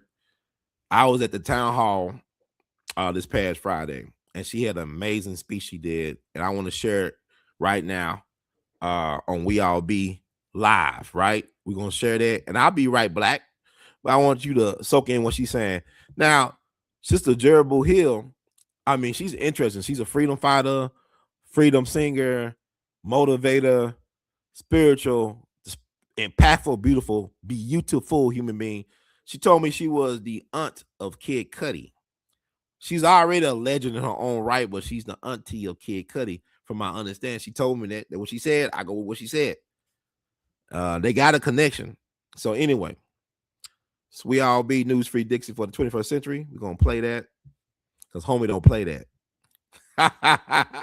Homie don't play that. But thank y'all for tuning out to tune in to get in where you don't fit in. So We All Be News Free Dixie for the 21st century. I'm going to try to find that for y'all. Y'all been so kind to me. Thank y'all, man. I really love y'all for hanging out with your brother Ron. And I know it's the midday flow and show. Y'all used to be going live at night with the freaks come out all day. The freaks come out all day. The freaks come out. The freaks come out.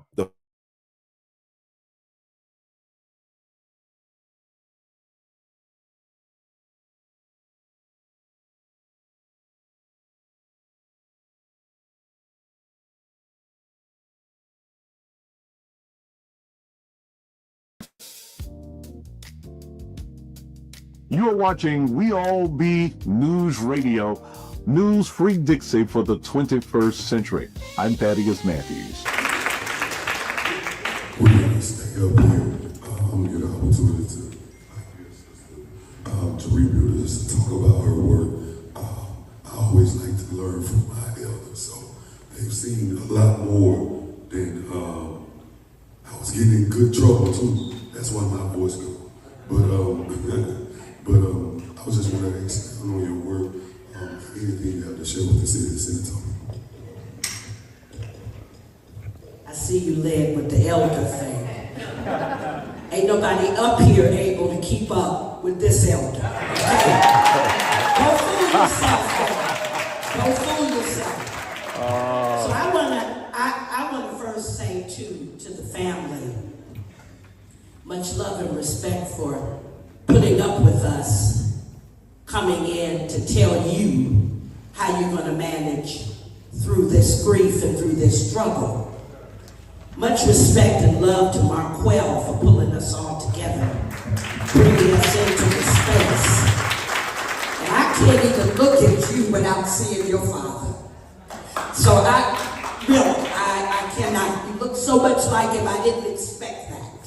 When I knew you were coming, I didn't expect you to look so much like your father who was murdered while sleeping in his bed. And we owe you a debt because of that. And we owe this family more than just some ceremonial time with them. We owe this family some promises. We need to make these promises that the power systems don't go as usual.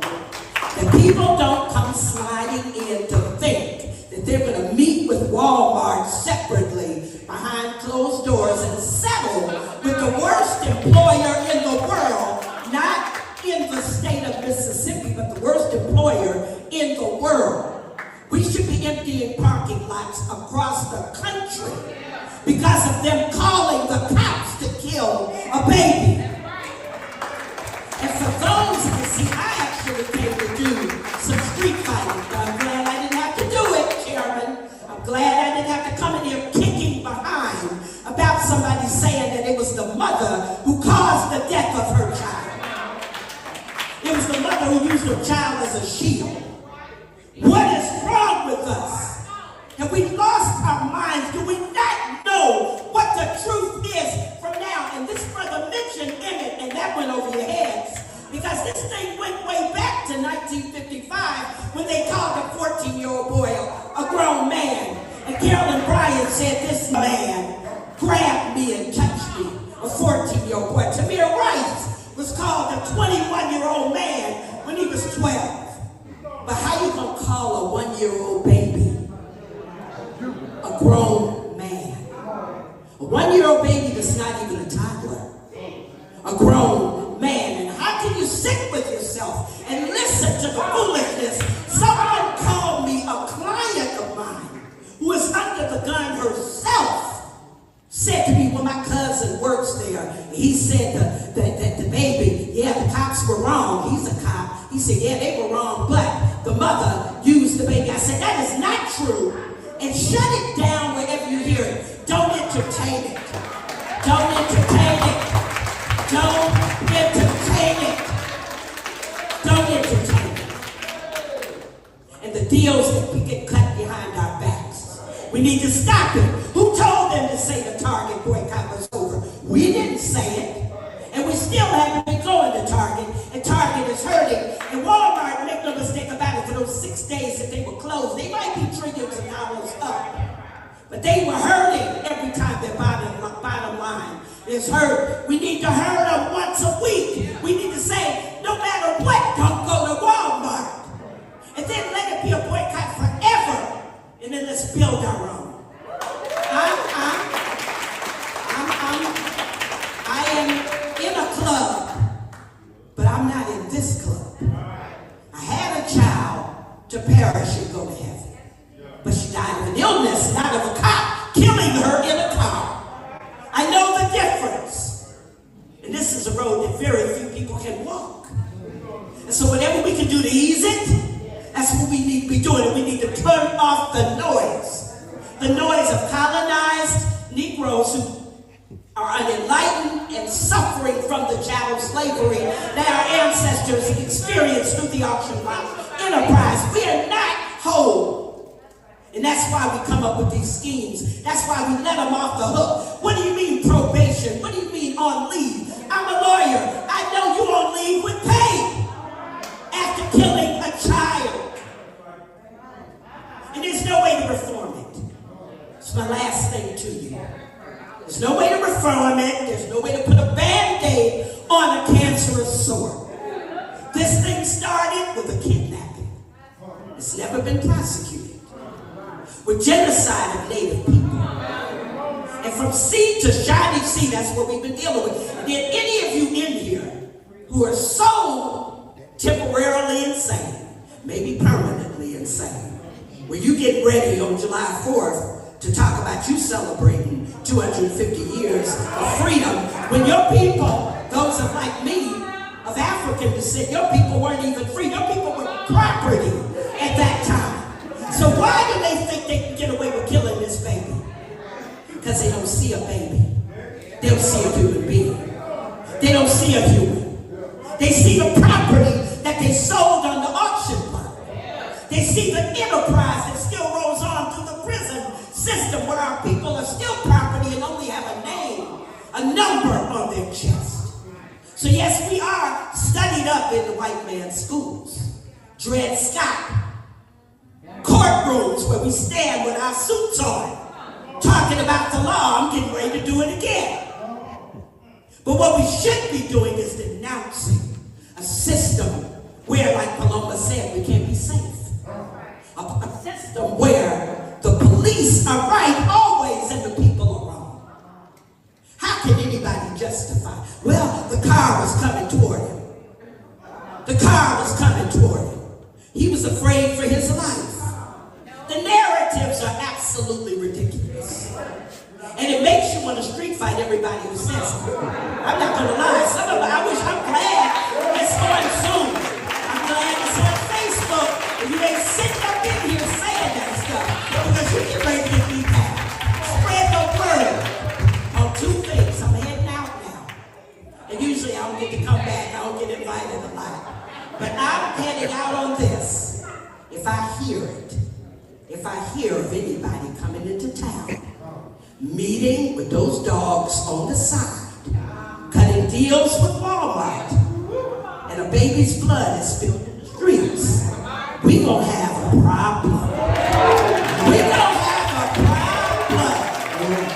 Ain't no amount of money that's gonna get you out. Problem. Okay, and listen, I don't care what law school you went to. They named one after you. I don't care. If you coming in here to cut a deal, you're in trouble. You're in trouble. We're not for sale.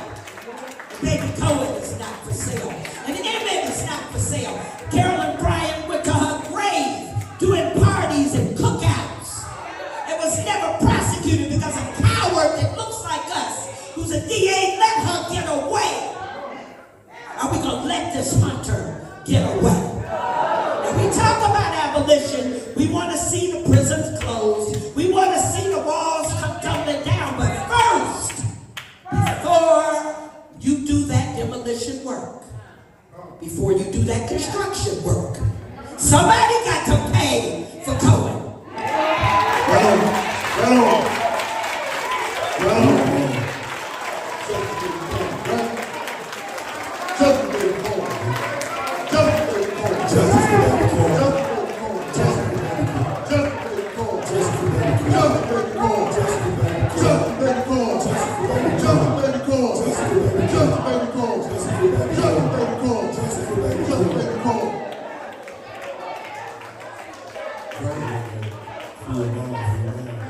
I'm gonna ask. I guess you can't do it because your voice is up.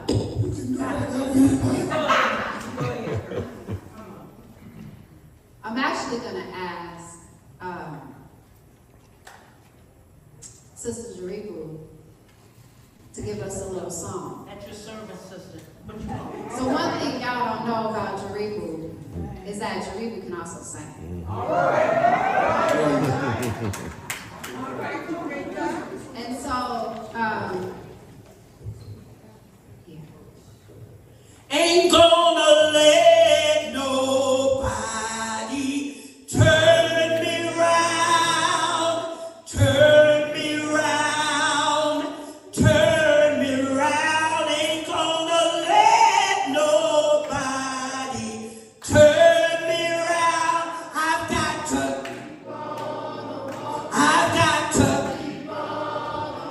can't stop it.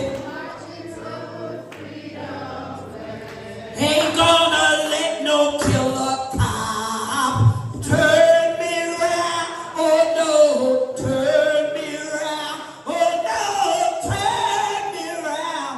Ain't gonna let no killer cop turn me round. I've got to keep on. I got to. Ain't gonna let slimy Walmart turn me round. Oh no, sell me out. Oh no, sell me out. Ain't gonna let no slimy Walmart sell me out. I've got to keep on walking, yeah, keep on talking, marching up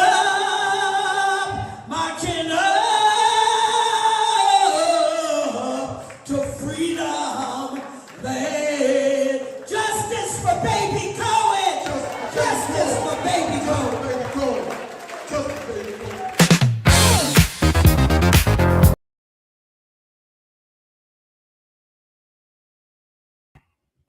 Justice for Baby Cohen. Let's keep it going. This is Brother Ron, We All Be TV. Thank y'all for tuning out to tune in and where you get in where you don't fit in. And thank y'all. That was actually from the Baby Cohen town hall that I attended on Friday in Senatobia, Mississippi. Now, everybody's from Mississippi. My folks are from Como. My mama's people are from Como, Mississippi. Taylors and Webbs and stuff like that. Well, Mississippi is a very powerful, rooted place for us in this country. Like Malcolm X said, anything south of Canada is Mississippi. Chicago, Upper Mississippi, L.A., West Mississippi, whatever. It's Mississippi. But Sister Jerable Hill is a fascinating figure. I've known of her for years. I didn't understand that she was actually from Cleveland all that time. I thought she was from Mississippi, but her people from Mississippi. From what I understand, her father was a preacher from Mississippi, but she's from the Cleveland area. That's the Kid Cudi connection. Kid Cudi's from Cleveland.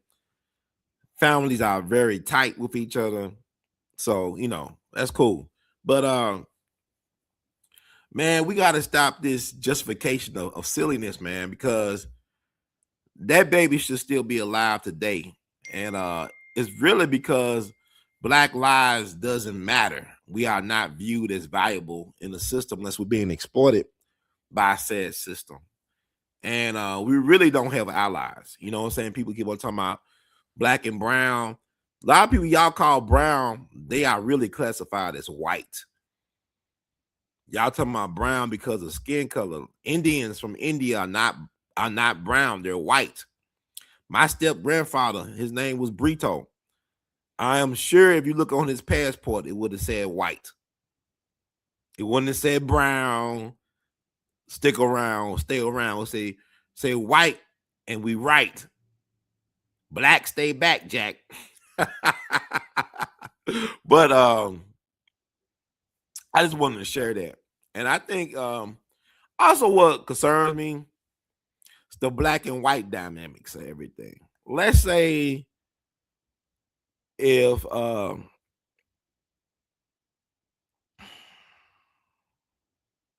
me it's about right and wrong, but people make it about black and white. It's always got to be about race in America for whatever reason. But let's say that Baby Cohen was white and the officer was black. How do you think people would be responding to that? It's like a lot of times we as black people, we care about things only when the others do something to us. Like when we do stuff to each other, it's like whatever, But when other people do something to us, it's like we gotta be on alert.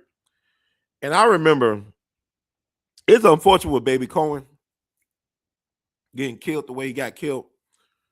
But I brought it up. I was in Holly Springs. I was a keynote for the Juneteenth celebration in Holly Springs. And I brought it to the people's attention that we are always talking about who's going to be the next Martin, Malcolm, Fannie Lou, Ida B. Wells, stuff like that. Where is our help coming from? And like I told the people, we keep on aborting our people, man, before they get back. Before Martin and Malcolm and Fannie and all them could get back, we abort them. We're actually canceling our own future. We're not invested in family like we used to be. It's like I told them, Fannie Lou Hamer was the number 20th child of her parents. She was number 20. State of Mississippi gave her hysterectomy without her consent. She called her a Mississippi appendectomy. They basically sterilized her without her consent. The 20th child of her parents. Ida B. Wells was one of 8. She was the eldest of 8. Malcolm was number 7 of 11. We had big families back in the day. Think about how can Joe get to Jackson 5 without having all those kids? How many kids he had to have before he got a Michael Jackson and Janet Jackson? See, we're not thinking we are our own worst enemies when it comes to our survival. We talking about what the police doing, what the system doing, but what are we doing to ourselves? That's all I'm saying. It's like all lives should matter, right? All life should be protected. My thing is people talking about they want to preserve life, but not treating the life right when it gets here. How are you pro-life but not pro-assistance, pro-help, pro-support of the life of the child, of the mother, of the family? That's crazy to me. But you look at what the Black Panthers say, you got the heights and the contradictions. Said the hearing the other day with the SPLC and ActBlue proved they fund both sides of dissension. Yeah, that's how you play it, man. Like, look at wars. Look at the yeah, man. You play that's the game, man. Cause you the winner. I know I got a cousin. He does sports betting, and it's like at one point he was making a living off of it. And I said, like, how you pull that off, man? He said, man, I just I bet on both teams. I bet on different things on both sides. Like, I might lose. I'm gonna win here. I might lose something, but I can break even. If I don't always make a profit, I can still break even. So this is what they do, man. It's psychological head games they play. They fund both sides of the discussion, so they win. It's like when you play with house money, the house always wins, right? When you playing with house money, house gonna win, lose, or draw. The house win, right? The house always gonna take the bank. So, like what Trump said, and people get mad at Trump for telling the truth, the game is rigged. It's rigged.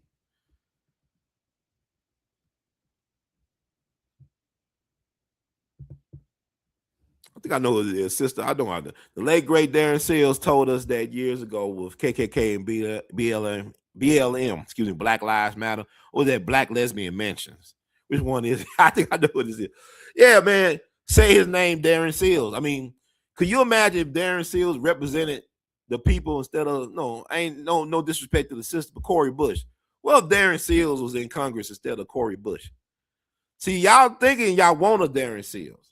Y'all thinking y'all want a King D. Y'all think y'all want a Malcolm X or a Jesus even to hold you accountable. You don't want that. It's the idea of these people sounds nice. Abby Wells, her worst enemies were black people. When she complained about how black people were treated in the school system.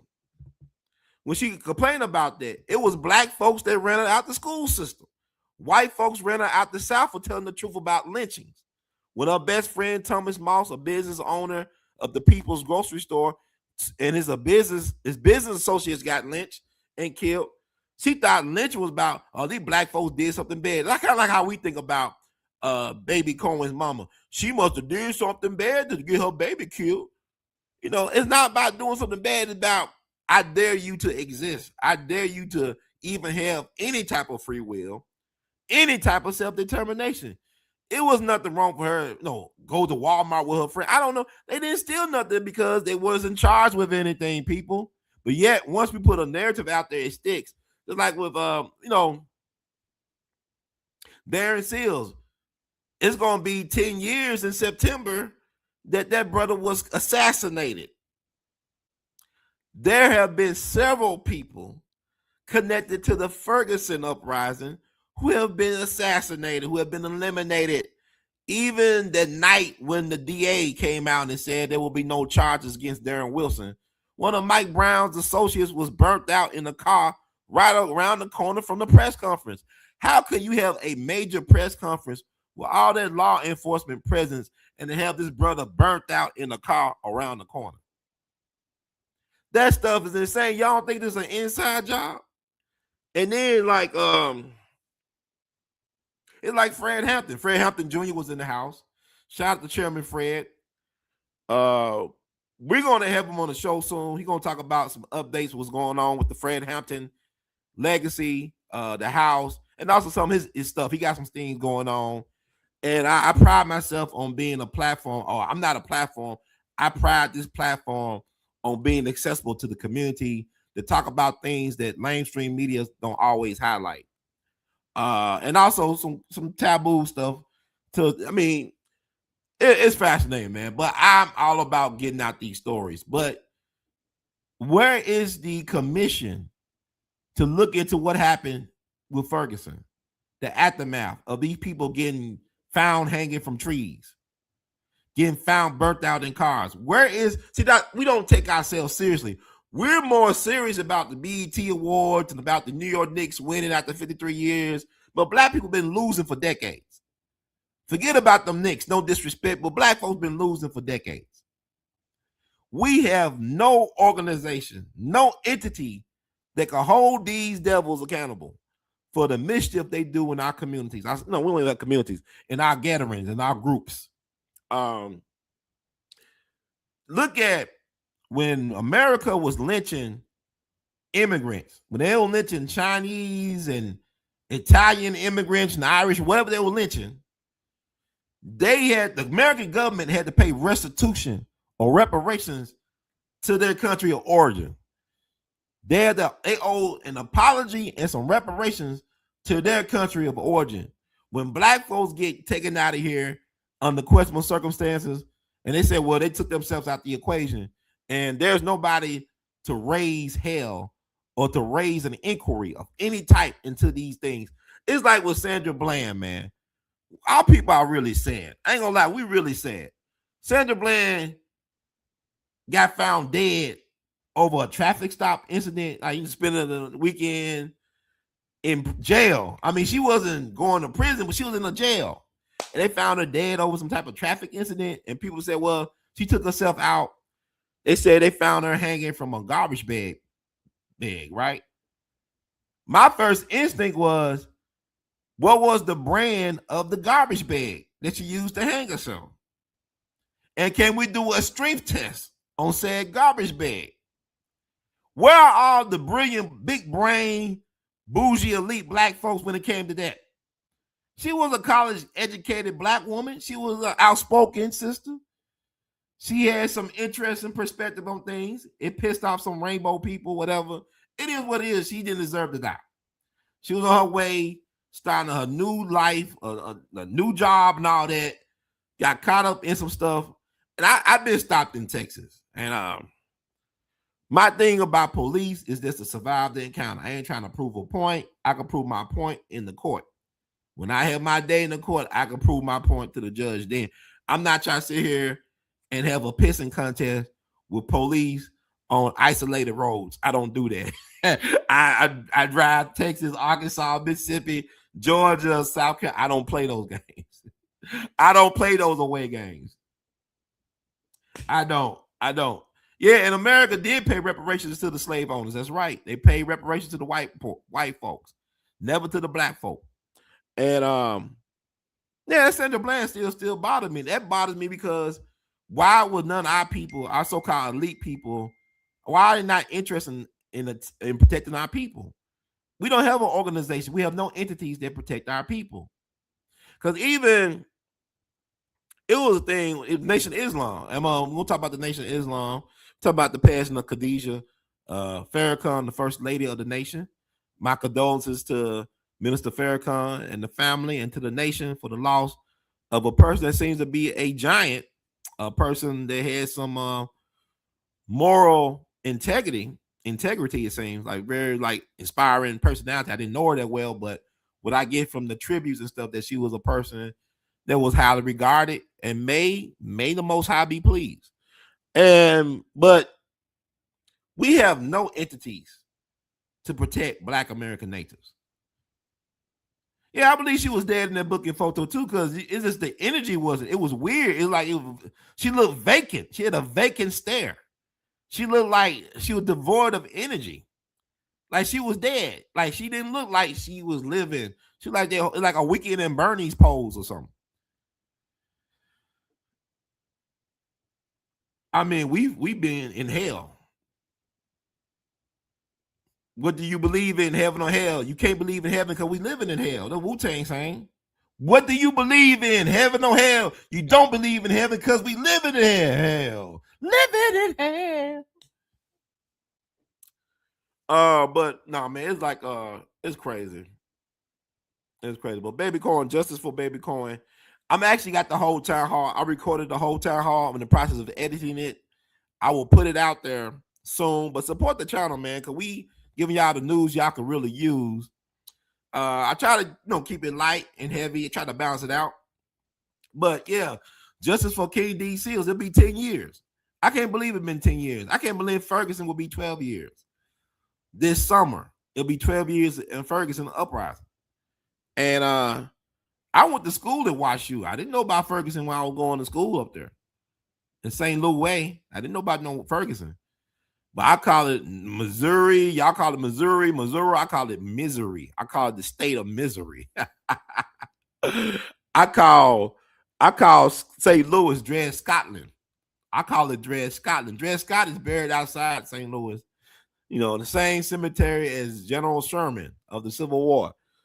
And they got a nice monument they dedicated about 3 years ago. If y'all ever in St. Louis, I love cemeteries. I went up there a couple years ago around Christmas, on Christmas Eve. And it was like, I saw the old Dred Scott grave marker. I was there back 10 years ago this fall. But I went to see the new Dred Scott memorial. I was not disappointed. It was very befitting for the legacy he left behind.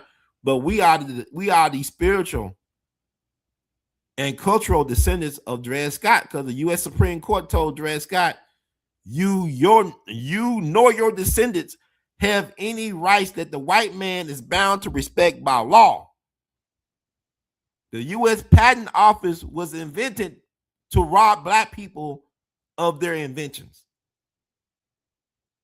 Y'all look at the Jeffersons. Oh, they moving on up to the east side.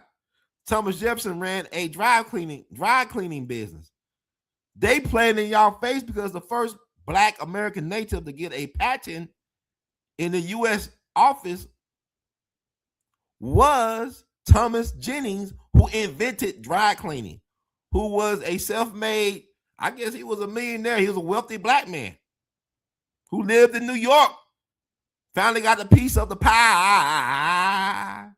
His daughter challenged the system, the train cars, trolley cars, the train cars of New York. Her lawyer was Chester Arthur, a future president of the United States. She won the case. This is like 100 plus years before Rosa Parks. Thomas Jennings, first black American native to get a patent at the U.S. Patent Office, inventing dry cleaning. So y'all learn something new every day. So what I'm saying to y'all, I don't really know what I'm saying. Justice for King D. Seals, justice for Baby Cohen. But even with Katrina, there are still people missing from Katrina. Katrina will be 21 years ago. This August, it'll be 21 years. That's a generation and a year since Katrina.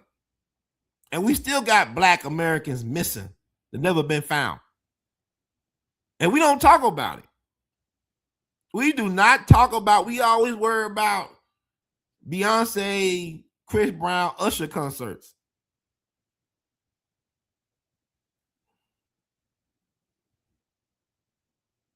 Give $1,000 for a concert, but only give $5 to We All Be to educate, entertain, infotain, edutain y'all. Come on, man. This is crazy. But speaking of that, I'm gonna play another part from the town hall. Sister named Jill Collins Jefferson. Speaking of Ida B. Wells and righteous ancestors, she's doing that work. She got a project called the Crimson Record Project that documents the lynchings that's still taking place in America over the last 20 plus years. She has documented 17 lynchings since 2000. They call it anything but a lynching, anything but a homicide. And her organization is called Julian, which is named for her Jagna, the late Julian Bond, civil rights icon Julian Bond. So she called her organization Jillian. She's a human and civil rights attorney. She spoke up at the Justice for Baby Cohen town hall on Friday, and I'm gonna play her clip, and then we'll move to another subject matter. But Chairman Fred did a good job. He was the keynote for Friday. It's my first time meeting the chairman in person, but actually I interviewed the chairman on several occasions on the platform. Last time I think I interviewed him had to be 2013 about the mysterious death of Malcolm Shabazz, the grandson of Malcolm and Dr. Betty Shabazz. He was killed in Mexico City under very questionable circumstances. And Chairman Fred, we did a classic interview that I'm going to repost on We All Be TV. And basically, it was like the Judas factor. I think I call it the Judas factor. And Chairman Fred exposed some interesting characters around Brother Malcolm Shabazz in his last days. So we're gonna bring Chairman Fred back on here to talk about things. Some controversial stuff going on with him as well that we're gonna talk about and have an honest dialogue about. It's not about hero worshiping or nothing like that, or who his daddy be. I'm trying to get to the truth of the matter, because we all be. Because he actually wanted to come on the show to talk about what's going on with him. And I would allow anybody to come on the show. Just be respectful of the platform. If you want, just be respectful. We know we're trying to help y'all amplify y'all messages. Help us out as well by, respecting the platform. That's all I ask of you. Da, da, da, da, da, da. Da, da, da, da, da, da. Let's see if I can find this. And thank y'all for rocking out, for tuning out to tune in and get in where you don't fit in. This is We All Be News Free Dixie for the 21st century. So this is Jill Collins Jefferson. Jill, feel free to introduce yourself.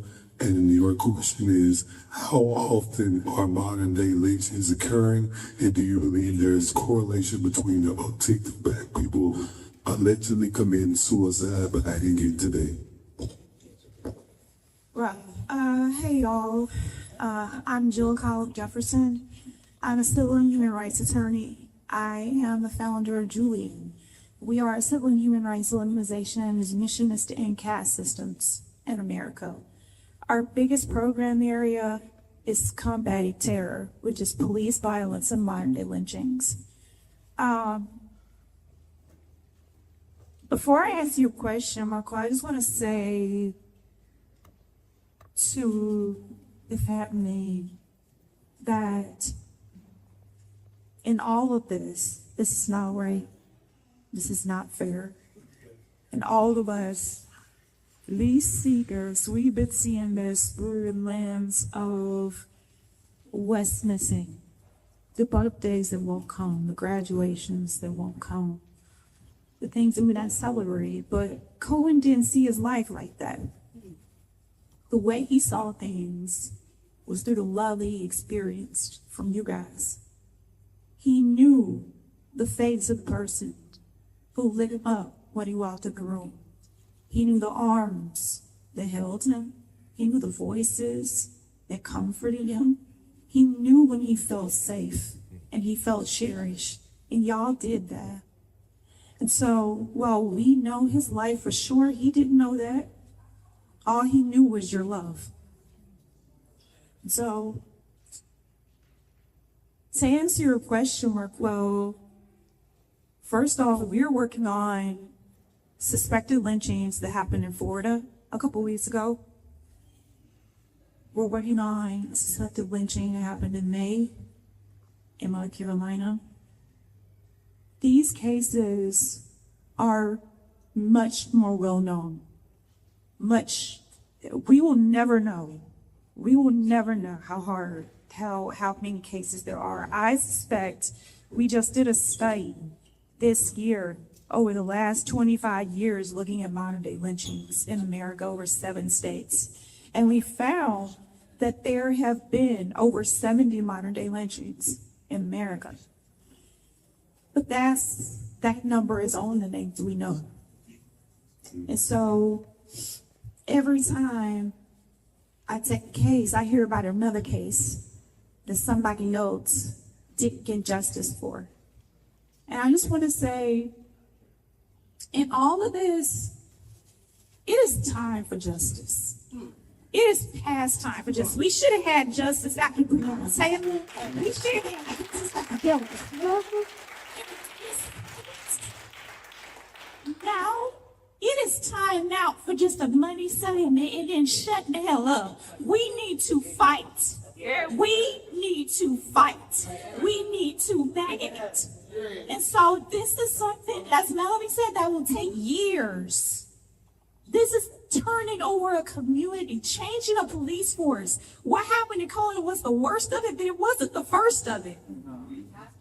And so this has to change. And we cannot just accept the same little bit and pennies that we've been accepting all over these last few years and going bad. So that's all I have. Yeah, you know,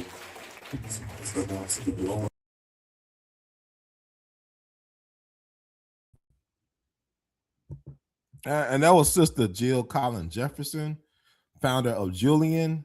They do a lot of work on, looking at researching lynchings, modern day lynchings in America over the last 20 something plus years.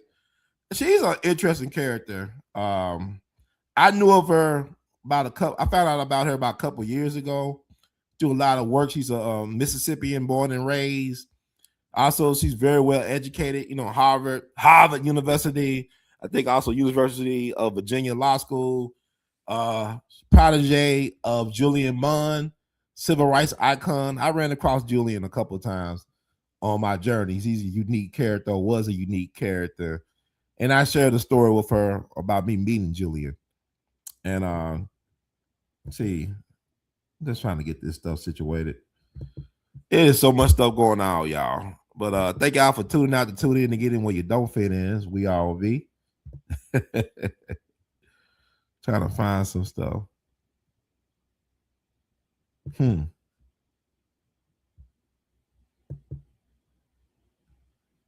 to find. But yeah. But it was a lot of dynamic sisters in, like, Sister Jerbo Hill, but also that sister, Jill Collins Jefferson. She's actually working on a case that's dear to my heart. And it was interesting because I didn't know if I was going to make it to the town hall. I had the idea I wanted to be there, but I was so tired, man. Like, I've been working on a lot of different things. Like, this has been a sabbatical, but not it's a work sabbatical. It's business not as usual for me right now because I'm trying to really flip my life up to the next level. That's where I'm going with it. And it's been a lot of revelations going on, but yeah, I want to share this picture I took with her. She's an interesting person. I really enjoyed her, man. She was awesome. She was a breath of fresh air. And let me see if I can find it. It was me and her after being on the panel discussion. Everything ran over. You know how black people do. Everything runs over, right? That's me and her. I got the Ida B. Wells doll. She never seen one of these before. I said, you doing Ida B. Wells work. You need one of these dolls, sweetheart, but you are a doll. And she had, like, she's an interesting person. You can't see it on the picture, but she got some very intriguing eyes. Like, her eyes got light, it's dancing. She got like high cheekbones and stuff. I mean, she got a very persuasive face, but her eyes got an interesting light in it because I told her about my work. I said, you know what? I know you do lynchings, but I was involved. I was like basically a lead investigator. I hired myself to be involved in the mysterious hanging of Frederick Jermaine Carter from December of 2010. I said I did exposés, podcast. I interviewed the sheriff, the coroner, the DA, relatives, went to the crime scene. And Frederick Jermaine Carter, and her eyes just lit up. She said, "Oh my God, we was meant to meet. We was meant to meet. I've been working on that case for 3 to 4 months." I said, "You serious? You've been working on that case?" "Yes." She said, "I just started working with the family." I told her about my experiences with the case from 2011. It really burnt me out, but I shared with her yesterday. I sent her a link to the articles I wrote 7 months after they found his body, why wasn't there any investigation, why it was impeding the progress on what happened to Frederick Jermaine Carter. Frederick Jermaine Carter was a Massachusetts native. His mom is from Mississippi. He was born up in Massachusetts, I think raised in Massachusetts. He moved down south with his mom. She moved to back down south to Mississippi to live in Sunflower County. She was married to his stepfather, A.L.L. Evans. My understanding was this, is that I think November 30th, I think that was a Wednesday in 2010, he was on a painting job with his stepfather, A.L.L. And A.L.L. left him at the painting site, the gig site, to get some supplies. Now, A.L.L. Evans claimed that when he came back, Frederick was gone. He was missing. On that Friday, December 2nd, he was found hanging from a tree in an affluent white neighborhood in Greenwood, Mississippi, by the Tallahatchie River. The Tallahatchie River, the same river that Emmett Till's disfigured body was pulled out of back in 55. And it's Greenwood in a white affluent neighborhood now. He doesn't live in Greenwood. That's LaFleur County. He lives in Sunflower County with his people. So I remember USA Today did a breaking news on the internet. Black man found hanging from tree, Mississippi. And then they came back not too long after that saying that it was ruled that he took himself out of here. And I thought that was really fast. They ruled it like that first. Because you know what was crazy is that the Nation of Islam got involved with the case. It was the final call that put the crime scene photo of him hanging from a tree as the front page of the Nation of Islam. Islam's final call. And also the Nation of Islam helped organize Frederick Jermaine Carter's homegoing. The Fruit of Islam, I think MGT, the Muslim Girls Training. Y'all know I'm done. I mean, something like, Nation of Islam was involved in the homegoing services of Frederick Jermaine Carter. And I believe one of Elijah Muhammad's sons did the eulogy. I interviewed him for We All Be. I'm gonna put that interview back out, All Eyes on Mississippi interview. That was back in 2011. And so the case had a lot of buzz. Like the Nation of Islam paid for a second autopsy. It was done by a Nigerian doctor up in Nebraska. But the first autopsy results were not released until March of 2011, I believe. Dr. A.L.L. Shaker, who was the new state medical examiner, he was is a very respected forensic scientist. I think he's like Egyptian Kenyan nationalist, like he's half Egyptian, half Kenyan. He was sent to Iraq to do the mass graves, right? When they exhumed the mass graves after the last Iraq war we was in, he was sent over there, very well respected in his field. It was crazy because I called him on the same day he put his findings in the mail to be sent to the family. And the reason why it took so long for them to get the autopsy results out was because the state, I believe, fired the last or got rid of the last medical examiner who was very corrupt, from my understanding, if I'm not mistaken. And he just got in there a little bit before Frederick Jermaine Carter's body was found in that white neighborhood. So he was backlogged with stuff. So, he took him time to get through all the backlog. That's what he told me, something to the degree. And so he said in his autopsy results, which I posted on We All Be, the blog, it's weallbe.blogspot.com. He said he ruled it a hanging pending investigation. He didn't say it was suicide and like that. He said it needs to be investigated. He acknowledged that Frederick was found hanging. Cause of death, I guess strangulation or asphyxiation or what it's called. But it needed to be investigated. Was it foul play? He didn't say. Either way, it just needed to be investigated. Okay, so it wasn't that long after he put that out that he was ran out the state of Mississippi. This guy was trying to be an honest broker. He was ran out the state. So I was the one breaking all this news. I went to the crime scene on Good Friday with Dr. Howard Creasy of the SCLC. He was the president of the Southern Christian Leadership Conference, the national president from Atlanta. It was an Atlanta entourage. Activist from Memphis, Wendell Lee. He was down there. Frederick Jermaine Carter parents, stepfather and mom was out there. Their attorney, Valerie Hicks Poe, was out there. Also, state rep Willie Perkins, who was an NAACP president down in Greenwood, and state senator David Jordan was there. So we had police state troop escort. We went to the crime scene. This was Good Friday 2011. It was very spooky. This is in the middle of the day. Now, Frederick Jermaine Carter, according to the coroner, I spoke to the coroner, and they took that video down from YouTube.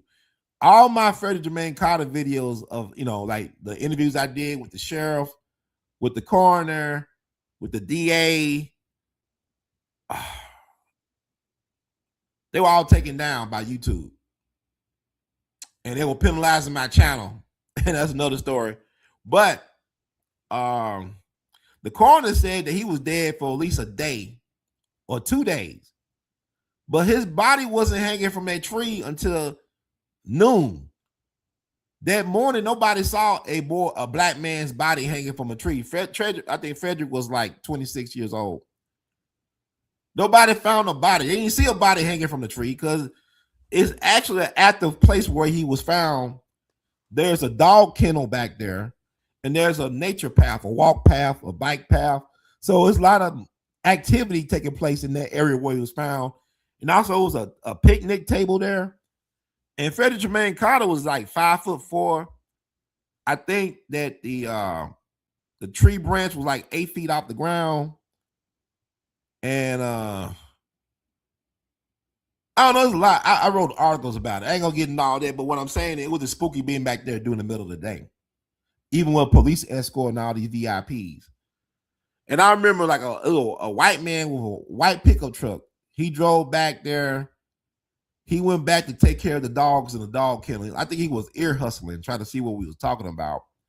And even on the way over there, I heard rumors about this was get back by the white people for what happened to some white kid that got taken out of here by some black people. It was a lot of, how you be hearing and talking in the streets and stuff like that. But I just know it was weird that a guy who lived in Sunflower County, a black dude who lived in Sunflower County on a painting gig with his stepfather, would decide to hang himself in this affluent white neighborhood. It didn't add up. But I say all this to say, I wrote the articles, I did the podcast, I went down there to the crime scene, and I found out that there were certain people that didn't want this case to be found, to be solved. I felt that case could have been solved at that time, but there was certain people blocking stuff. I'm not gonna get all into it right now, but I just want to put that out there. And I was depressed about it, disappointed. So when I saw her, I had on this shirt, right? That's my shirt. That's my artwork. And on the shirt, because it was crazy. This is how God works. This is how the universe works. Because I was going to wear another shirt, but something told me wear that shirt. Wear that shirt, Ron. Wear that shirt. Emma, see, I got so many different windows open and stuff, man.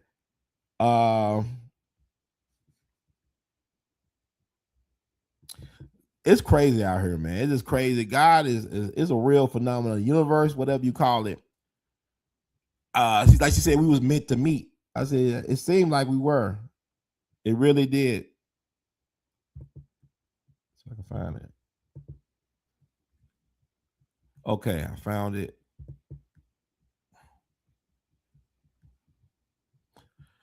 There's a lot going on, man. So this is actually was on my shirt. That's what I drew. And that's my picture. I drew an artwork of Frederick Jermaine Carter back in 2011 of him hanging, but I also had images of Ida B. Wells and a Wendell Lee. It was an ink pen drawing, ink pen and whiteout drawing I did. And then I did this piece that I was commissioned by a friend of mine, and I used the head of the Frederick Jermaine Carter figure and pasted it on the piece. It's like a mixed media collage piece, right? So that angel, that face of that angel is Frederick Jermaine Carter. So it's weird that I meet this woman who just now got involved in a case that really depressed me all those years ago. And I just so happened to have all those articles, the articles were for her. And I gave her the articles. And so it's crazy to think about how that works. But I look forward to having her on the show to talk about her work. She's doing very important, impactful work. And like I said, I do a lot of these shows. I got a lot going on.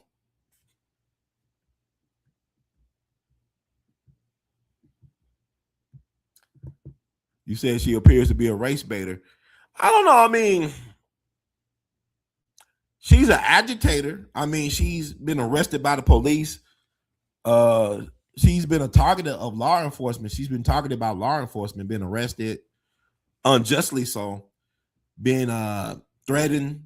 They threatened her life and stuff. I mean, I guess she agitates, but like what Baba Dick Gregory said, you know, one of my dear friends, Baba Dick Gregory said, you got to be an agitator. That's how you get your clothes clean. Your washing machine agitates.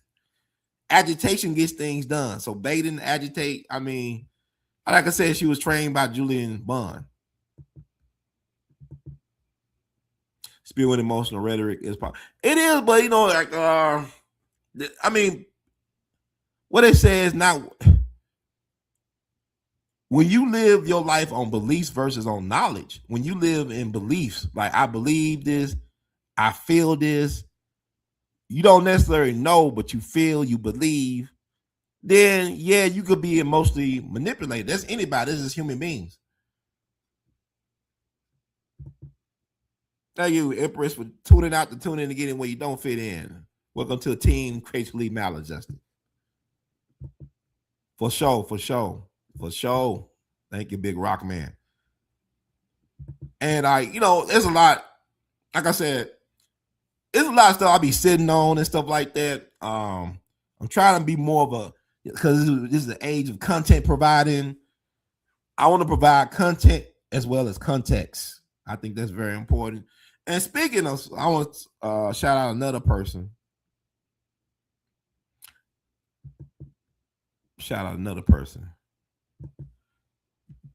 They're doing this work. Cause y'all, you know, it's like you just don't know what you be doing sometimes, like how you inspire people, how you influence people. I think sometimes I'm not doing anything, but you don't know who's watching you or has been watching you all this time, man. You just don't know. You have no idea about the people that be keeping up with you. And it really humbles me to know how God uses me to help get these messages out. Thought I had it. Like I said, I'm looking for people, you know, you want to work on me, to help me with my research. Please feel free to holler at me. Brother Ron is open to doing the people business.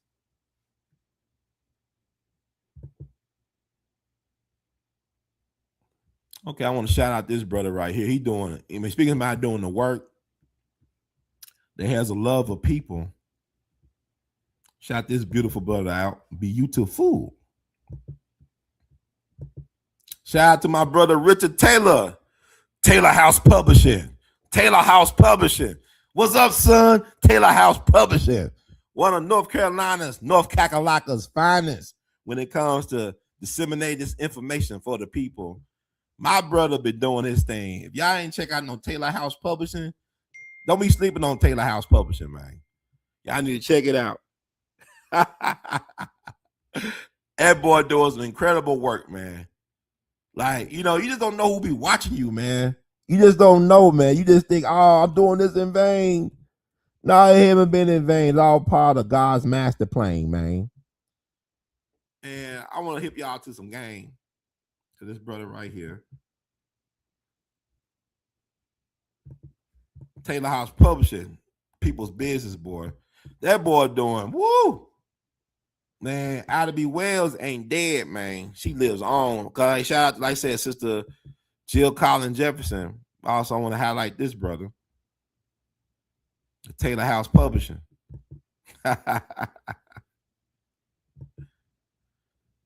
Richard Taylor, boy, he doing his work, but I want to highlight him. I'll find it. Now, if y'all want to find out what's going on with the strange fruit in 2026, this is the channel y'all need to be signed up to. I'm gonna put his link in the comment section. This brother out here, he about the people business, man. Taylor House Publishing. This brother claimed to me. Now he's a couple years older than me, but he said I helped him in his time of need, man. He listened to me for over 10 years. He listened to my show with me, Dick Gregory, Judge Joe Brown, and some of my commentary. He said it helped him get through some hard times that he was going through. And now look at him now in 2026. This guy's a true people's champ. Got over 100,000 subscribers, and he's talking about the strange fruit. He's reporting about lynchings and police misconduct around the country, man, having an impact. I show you the picture of us together. That was the first time we met in the flesh. He followed me for years online through my YouTube channel. He interviewed me back in 2021 on his radio show out of North Carolina. And we finally got a chance to meet because of Baby Cohen, unfortunately. But we met at the town hall on Friday. And it was mutual respect, man. I'm good. This brother's a good brother. He's talking about some very taboo, unpopular things that our people need to know about that are still taking place in this day and age. This is not no 1896. This is not no 1956. This is 2026. They still doing the people dirty. So I want y'all to support that brother. Look forward to having that brother on my platform sometime in the near future. He's a busy brother, and keep him in y'all prayers. His daughter just lost her health brother under some crazy circumstances last Thursday as he was making his way towards Mississippi. I'm talking about my good brother here, Brother Taylor. So God bless. We might be relatives because he's a Taylor, and my folks are Taylors. I got some Taylors in my family. So I think I did good on that, right, folks? I did. Okay,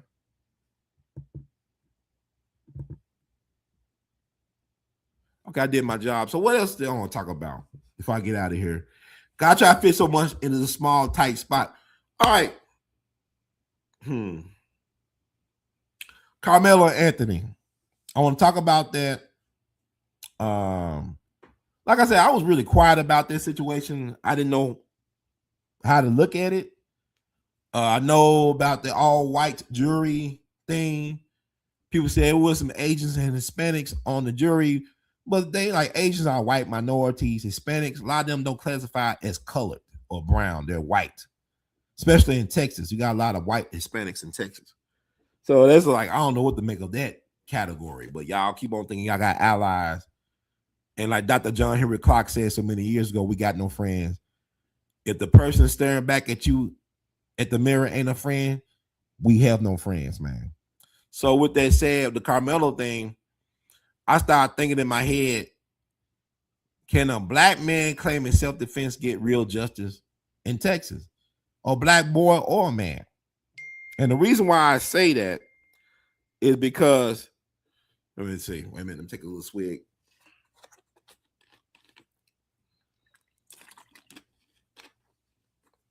The reason why I say that is because I don't think that in this country, black people are allowed to defend ourselves. By any means necessary, we're not allowed to defend ourselves. They allow us to fight and die for their ends and means. They give us the means to fight for their ends, but they won't give us the means or the support to protect our own ends. If that make any sense?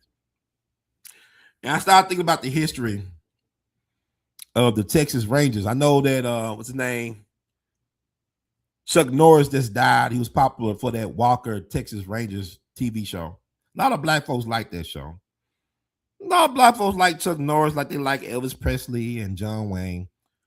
But the Texas Rangers had a history, or had a history of disrespecting and killing black soldiers. I'm talking about U.S. colored troops. I'm talking about Buffalo soldiers. Buffalo soldiers, killing brothers in uniform who took an oath to Uncle Sam. They had a problem with black men in uniform.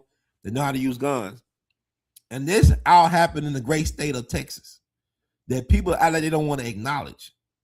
But I want to talk about several different incidents of black men being accused of wrongdoing by the powers they think they be, being assaulted by the powers they think they be under the color and cover of law.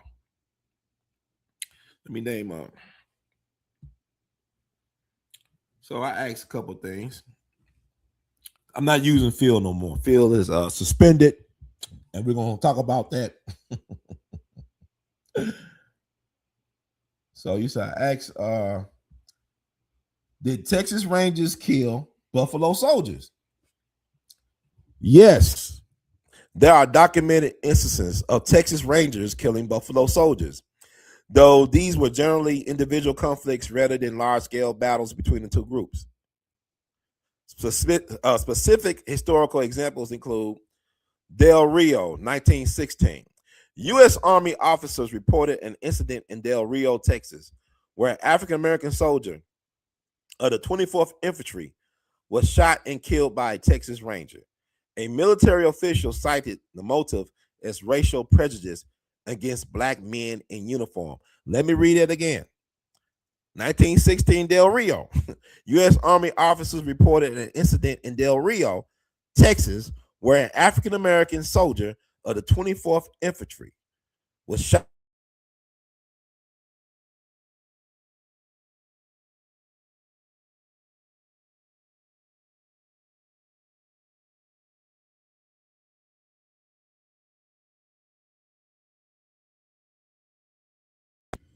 I don't know if y'all heard me, but a Texas Ranger killed a black soldier. And they said it cited the reason as racial prejudice against black men in uniform. They did not give the name of the soldier or the ranger. So we don't know if he was ever punished for having that type of prejudice. He shot the man basically for being black and for having on the United States military uniform. This is an officer of the so-called law. So this ain't nothing new. This Texas, right? He said 24th Infantry, the Buffalo soldiers. Now, the 24th Infantry was involved in another violent incident with Texas law enforcement officers. The Houston race riot of 1917. That involved the 24th Infantry Regiment, 3rd Battalion, U.S. Buffalo soldiers who were stationed at Camp Logan outside of Houston, Texas. That happened back on August 23rd, 1917. This is when America was involved in World War I. This was a month after the St. Louis or East St. Louis race massacre, where they were burning black babies in buildings and throwing black folks into the Mississippi River and doing drive-bys on black people. This happened right before the 4th of July, 1917. All the reason the white folks stopped killing black folks was so they could celebrate the 4th of July. That's not funny like that. Now, you gotta imagine, this is the place where Miles Davis grew up at. So people got an issue with Miles Davis and race. You know why Miles Davis the way he is? He grew up in East St. Louis after the East St. Louis race massacre. Even though he grew up in a house of privilege, his father was upper middle class. His father was a dentist, raised pigs, farmer, was a political power broker. His mama was, well-kept woman. Your daddy rich and your mama's good looking. You folks from Arkansas. Miles Davis' grandfather was a successful accountant for white people in Arkansas. His grandfather taught him the value of counting your money and don't take no crap out of people.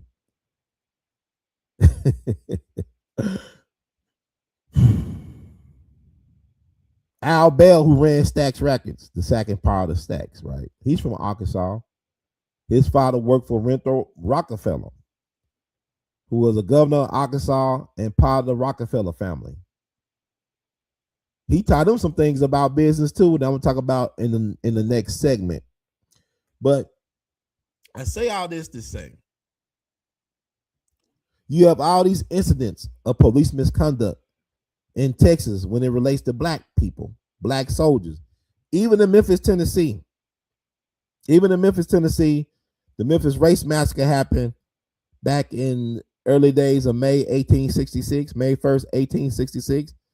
That was started because of the conflict, the tension between the white Irish cops of Memphis, the Memphis police, and the U.S. colored troops stationed at Fort Pickering.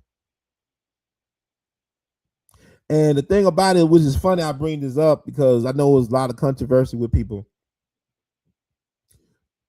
about Juneteenth and Pride Month. You know, Juneteenth and Pride Month. Some people believe it go hand in hand. Some people are, oh, hell no. But here's the thing. I bring our home back to the Memphis Race Massacre because you look at the Memphis Race Massacre, one of the first victims of the Memphis Race Massacre was a trans woman, a black trans woman named Frances Thompson, was one of the first victims of the Memphis Race Massacre. She and her roommate, Lucy Smith, the 16-year-old black girl, I think her name was Lucy Smith, they were home invaded by 7 white men. 3 of the white men were Memphis police officers. They forced Frances Thompson to fix some breakfast, like some ham and eggs or something like that, and toast, something like that. And they ran a train on her and Lucy Smith. Now, I just told you this was a black trans woman. And them 7 white people ran a train on the black trans woman and her roommate. And she was one of 5 black women to testify before Congress about the Memphis Race Massacre. And she is allegedly the first trans person or trans woman to testify before U.S. Congress. And her testimony led to the passage of the 14th Amendment as well as the Reconstruction era. Like, her testimony was pivotal in getting that done. And then the Memphis powers that think they retaliated against her. Because white folks don't forget. It may take them a minute, but they don't forget. Just ask OJ and H. Rap Brown. Oh, they both dead now. But white folks, it may take them a minute, but they never forget. They always want vengeance. They always want revenge. So they put her in prison on some trumped up charges. They outed her as she was a man dressed as a woman. But from my understanding, from testimonies, Frances might have been a hermaphrodite. I think she might have had both parts, both organs, both male and female. And that's another story because I think that, she was raised as a woman or as a girl, as a female to identify. But I'm not gonna get out. Frances Thompson, that's like 1870s. I don't know all that person's personal history. All I know is that she was retaliated against by the powers they think they be for her testimony. Because nobody was never ever held accountable for what they did to her. And she was put in a chain gang, a prison work gang. She got out of prison. Like they basically just character assassinated her in the newspapers and everything. She got out of prison and died like a month later. I don't know where she's buried at, but Frances Thompson, black trans woman, helped create the passage of the Reconstruction Act and the 14th Amendment. I'm surprised the Obamas or Netflix or anybody didn't pick up on her story. So that's the connection between Pride, Juneteenth, Black History, whatever. I know I pissed off some people by saying that, but it is. Y'all can look this up. It's all online. I want to make sure I got a roommate right. I think her name was Lucy Smith. But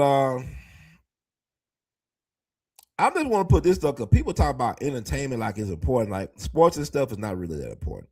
I don't keep up with sports like that. People think I do because I could go on Yahoo Sports or online. And while I'm watch something that's supposed to be played for 60 or 48 minutes, yet it takes 4 hours of my life. No, basketball, 48 minutes, but it takes about 4 hours. Commercials and breaks and stuff. Yeah, Frances Thompson. Okay. I'm going to show a picture of Frances Thompson. Interesting. But yeah, how many of y'all learned this from anywhere else? Who else gonna teach y'all this stuff but Brother Ron? Who but me? Who but me?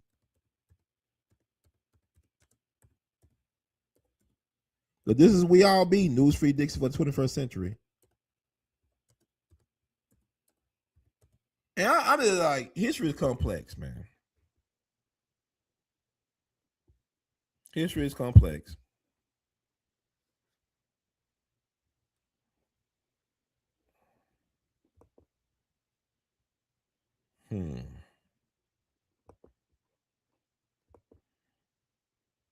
Trying to find that picture for y'all.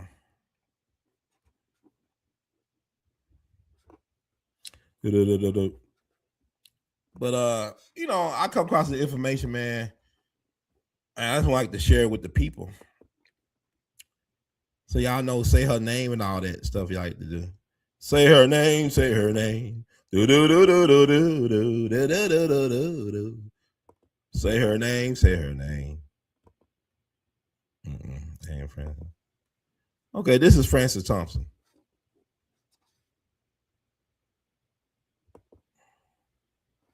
They also took her life savings too. They the men they raped her, ran a train, took her life savings, made her make breakfast, then raped her and her roommate Lucy. Took her life savings. She had a lot of money saved. This took her, then robbed her again 10 years later as punishment for testifying against her. Imagine seeing the same folks that raped you or took advantage of you every day for 10 years. You name their names and everything. So God bless them. Thank you, good sister. Good to see you. Thank you for tuning out to tune in and getting where you don't fit in. We all be. So shout out to that righteous ancestor, Francis Thompson. I hope that she, they, them is resting in peace. But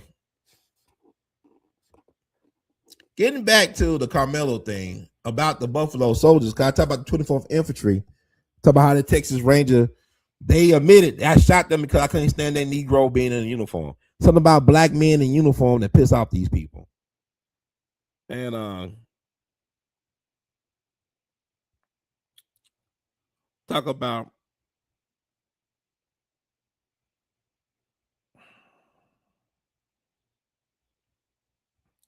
I don't know, it's interesting this time. There's a lot of information everywhere. The Buffalo Soldiers. But talk about the 24th Infantry Regiment, the 3rd Battalion, like I said.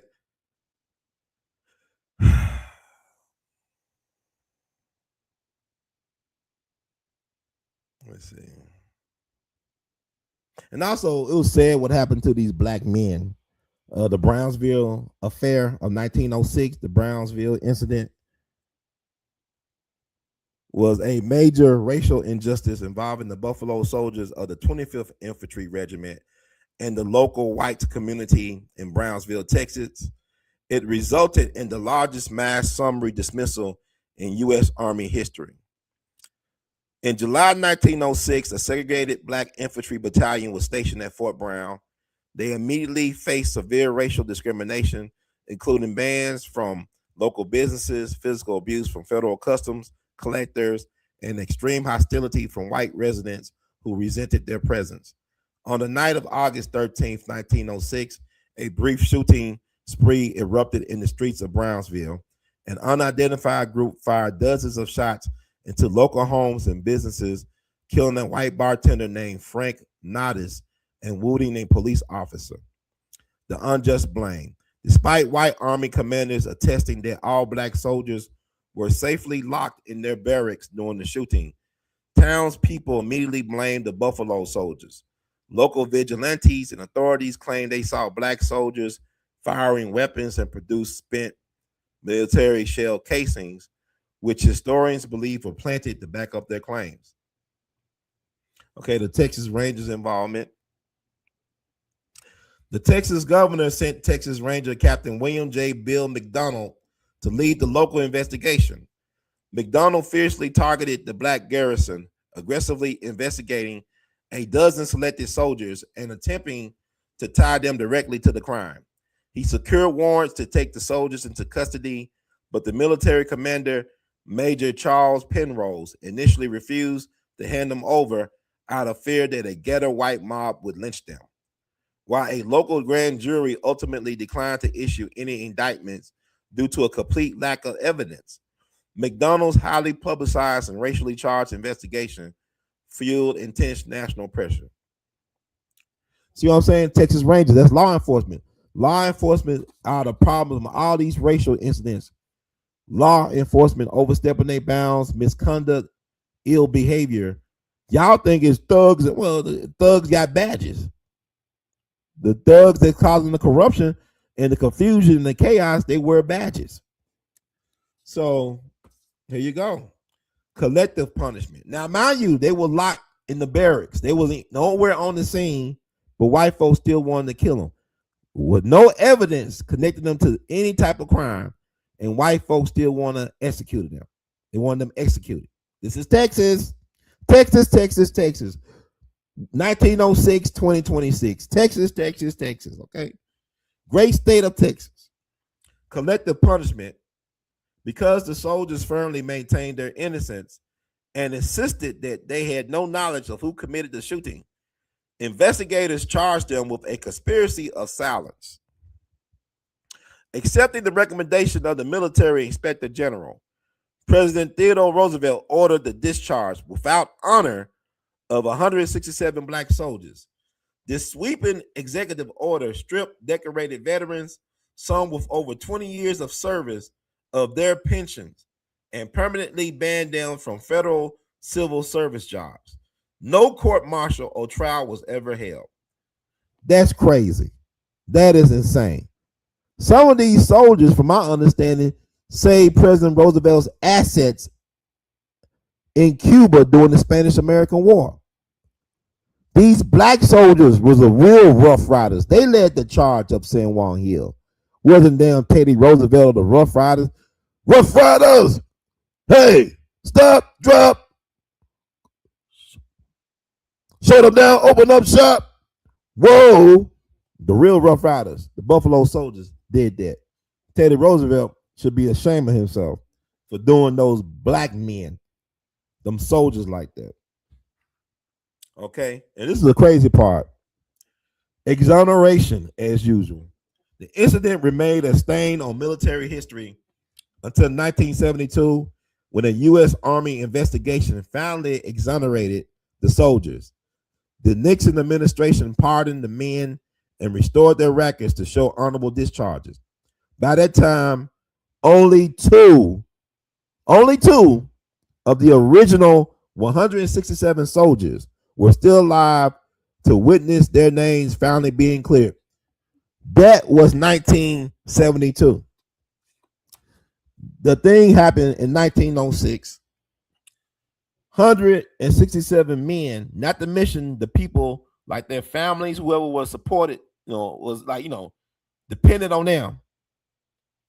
Lives were forever impacted, and only two were still alive to see their names exonerated. Imagine how their lives played out because of that one thing, and they was not only guilty of being black. Is the sin in my skin? Oh, what did I do to be so black and blue? They were only guilty of being black men. They didn't do nothing wrong. They lost their pension and their good name, and only two were alive. These were old men by that time. They lost their pension, was not able to get employment. They were blackballed or whiteballed, whatever.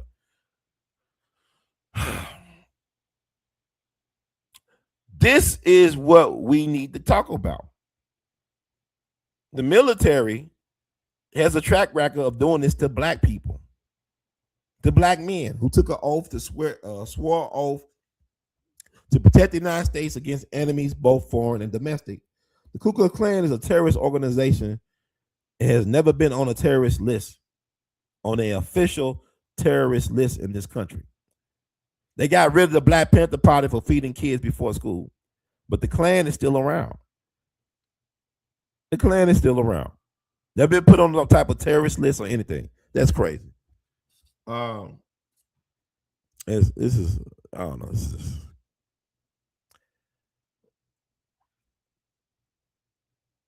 let me see.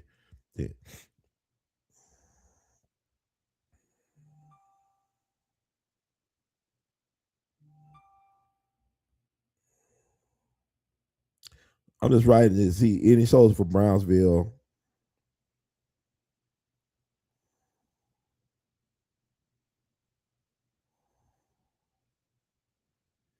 I'm trying to just write any soldier from Brownsville. 'Cause I think it was an officer, a U.S. colored troop officer that served with Teddy Roosevelt and actually saved his life during the Spanish-American War.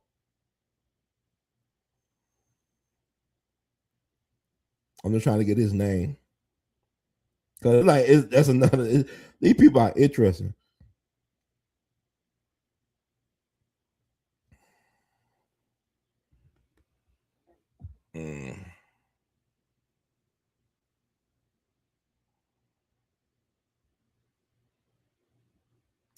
While no single specific individual is credited with personally pulling Theodore Roosevelt out of harm's way, the Buffalo Soldiers, as collective units, famously saved Roosevelt and his Rough Riders from annihilation.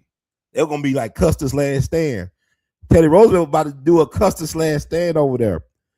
Furthermore, many of the 167 black soldiers Roosevelt later dishonorably discharged after the 1906 Brownsville incident had actually fought right alongside him in Cuba. Like I said. Now let me read this part. This is white man. What white men do, the white man mentality.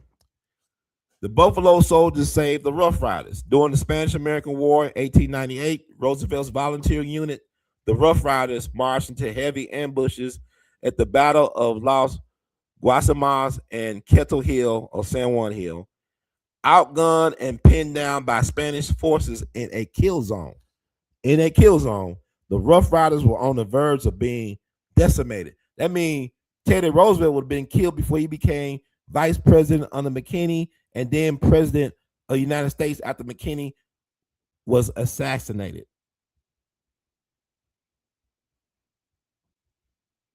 You talking about some destiny swapping right here. I think William McKinney, right? Or McKinley and McKinney. Is it McKinley or McKinney? Something like that. Okay. The all-black 9th and 10th Cavalry regiments launched a fierce counterattack on the Spanish ranks or flanks, breaking the enemy lines and rescuing Roosevelt's men. At the same time, the 25th Infantry Regiment, the exact regiment later stationed in Brownsville, fought a bloody and vital battle nearby at A.L.L to secure the American advance. This is worth reading. Like I said, who else talking about stuff like this? I want y'all to get to the genesis and roots of this situation, because you can never say that they can erase us from American history. We actually saved the life of a future American president.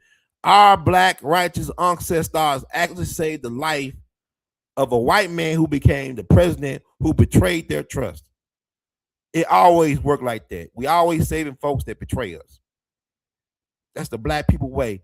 So they would not have no beloved. So Donald Trump would not have no Teddy Roosevelt to be all admiring if it was for us. Just like Andrew Jackson would not have won the Battle of New Orleans without black people helping. Y'all always, they're going to erase us from history. No, why don't you learn the history and counterpunch with the truth? Stop letting their lies and fantasies and BS live over you and rule over you, and start counterpunching with the truth and facts. Do the research. I'm out here, I'm bread feeding. I'm breadcrumbing you almost. I'm tempting y'all to go look up this information. Okay? I'm just gonna read it because this stuff be on my mind. Roosevelt reversal.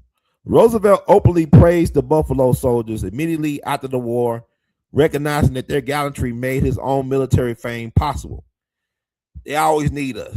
It's like Eminem needed Dr. Dre to be Eminem, and now they gonna make Eminem the king of everything. He needed black folks to co-sign, to validate, to elevate. So, same thing with Roosevelt.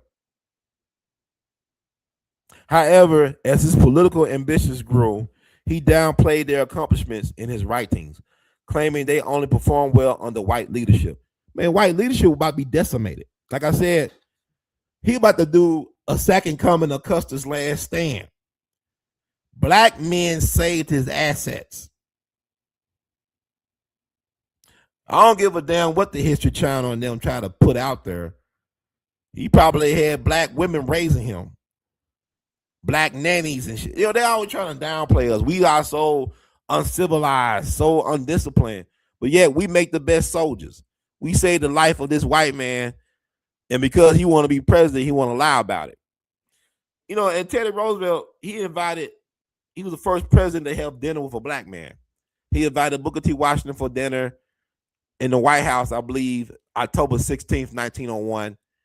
And it caused a hissy fit. White folks lost their mind, kind of like how they be losing their mind about Carmelo Anthony and O.J. Simpson.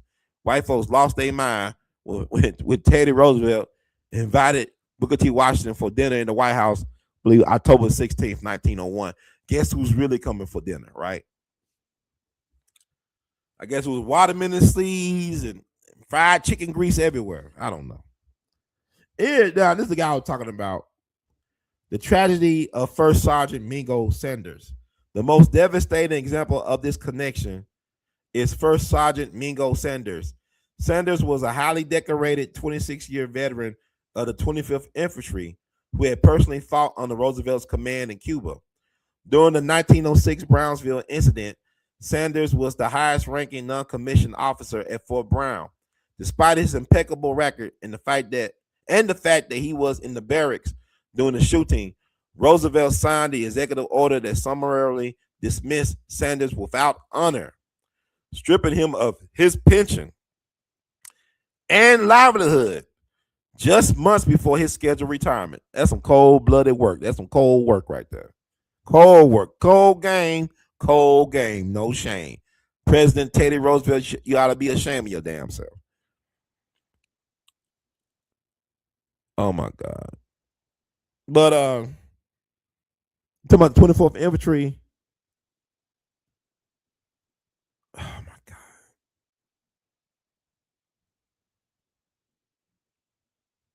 Let me close out with this. I'm gonna close the section. This is all in Texas, right? I didn't really talk about Carmelo Anthony thing, but my thing is this. The twins, the Metcalf twins, put their hands on him first, right? So that's the law of physics. For every action, there's a reaction, right? And why didn't the brother testify at the trial? Why did Carmelo didn't get on the stand himself? I don't know. He had over a year to be prepared, but the thing about it is that I don't believe Carmelo went to the track meet looking to kill somebody.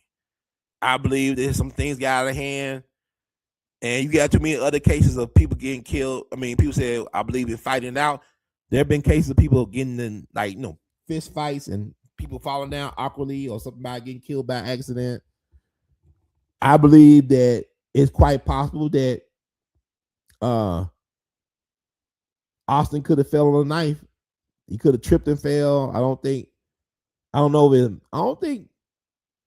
Carmelo was trying to kill him about it because his response is the way he reacted afterwards. I mean, it's like he was a stone cold killer to me from his reaction based on what I know. But what they said, we see what the appeal say. I don't have that type of cold heartedness about me. They said the knife is legal to have, right?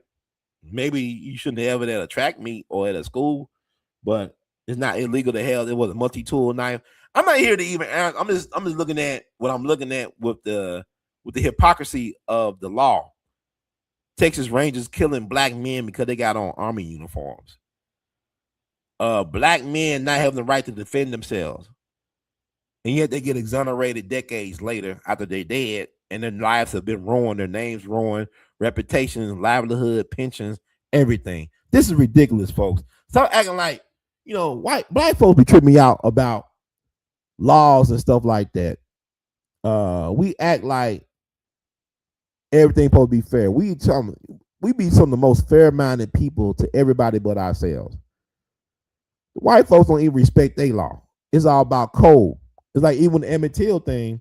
They trying to reinvent the Emmett Till story. And the thing about Emmett Till, I actually interviewed a young, he was a young man back then.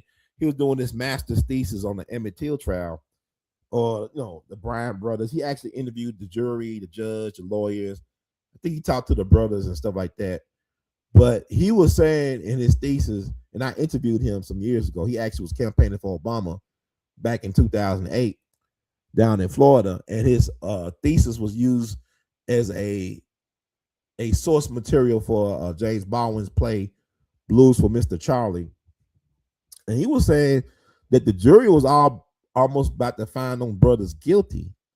But what happened, because all the white folks knew them brothers did something that was too extreme. A lot of white folks did not agree to what they did to Emmett Till back then. But their problem was how they were perceived by the outside world. They feel like the news, the outside news, the agitators, debaters from outside gave them a bad name and a bad look. They said, "What the hell with that? We're going to punish them." And they got back on code and they said, "We're going to find these boys innocent." And then James Eastland, the senator, whose family lynched a man and a woman on their property.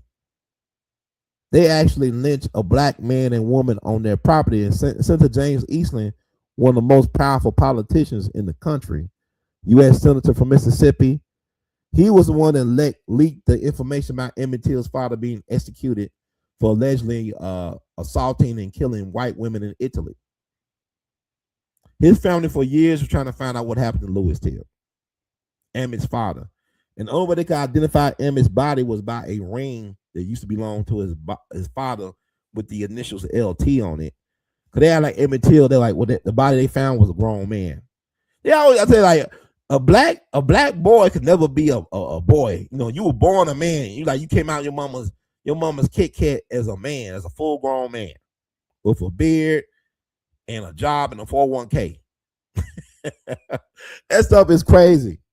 But man, we need to understand, black folk need to understand what code really means, not being emotional, but study this beast. I'm just giving y'all case studies about why is it not possible for black people or black men or boys to get justice in Texas. I just told you Texas Rangers used to kill black dudes just for having uniforms on. You be an Army brother, minding your business, not doing nothing. They want to kill you because I don't like how you look in that uniform, boy. And this is what Juneteenth came from. But the thing about Juneteenth, a lot of them black slaves were not freed in Texas. You had black folks in the 1900s coming up to the post office. Are we free? I heard we was free. I thought Juneteenth happened back on June 19th, 1865. Or was it 1866? And that's another story, but I'm not here. Whatever. It's interesting. Yeah. Gerald Patton, yeah. You said Gerald Patton. Matter of fact, my grandfather, my mother's father, he was a member of the Red Ball Express. Red Ball Express was mostly black, Army truck drivers that delivered supplies to General Patton's Third Army while it was advancing towards Berlin. My grandfather, Arthur Taylor Sr., I want to say Arthur Gordon Taylor Sr., I think it's G. They said that a black person supposed to have no middle name or something. Some weird stuff that happened, but they dropped the G. But I think his middle name was Gordon. Arthur Taylor Sr., he was a member of the Red Ball Express, Mississippi boy. He participated in D-Day invasion. He was not part of the initial invasion, but a day or so afterwards, they were driving trucks, getting shot at by snipers at night, driving with no headlights on, delivering supplies to the Third Army. General Patton's army, and guess who else was in the Red Ball Express? Medgar Wiley Evers. Medgar Evers was also a member of the Red Ball Express. They're like the UPS, Amazon drivers of the military. So you're right. Thank you for pointing it out. So I want to talk about the 24th Infantry 3rd Battalion, 24th Infantry Regiment 3rd Battalion, Buffalo soldiers in the Houston race riot of 1917, where, there's a great movie out called The 24th.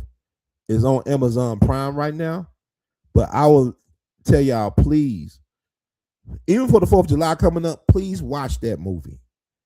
It dramatizes the Houston race riot and the events leading up to that.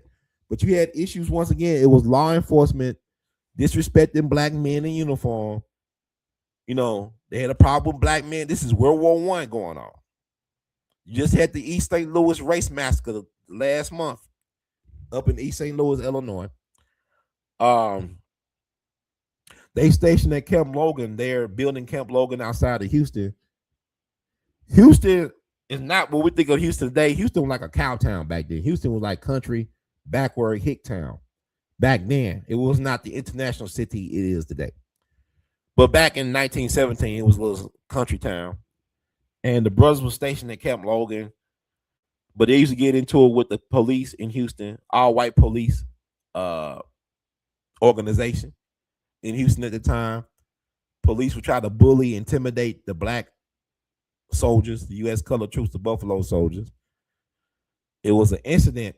He had several different incidents, and this one big incident when Corporal Charles Baltimore tried to intervene between the police beating up on this black woman named Virginia Travers. Her name was Virginia Travers. See. All right, type this up. I can't use Phil no more. I don't trust Phil. Phil got me. Phil burned me. I don't feel good. He burnt me, man. I think her name was Virginia Travers.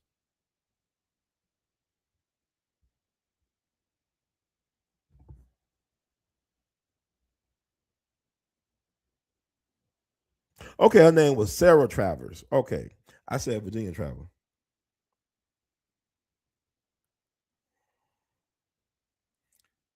She was a laundress. She was well respected in the black community in Houston.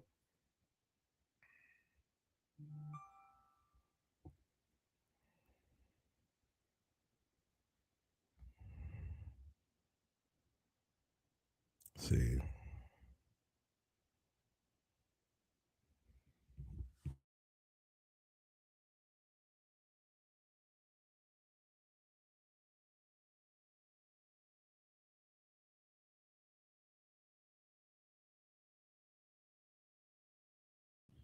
Yeah, that movie 24 is a pretty good movie. I think every black person in America should watch the movie 24. It's very.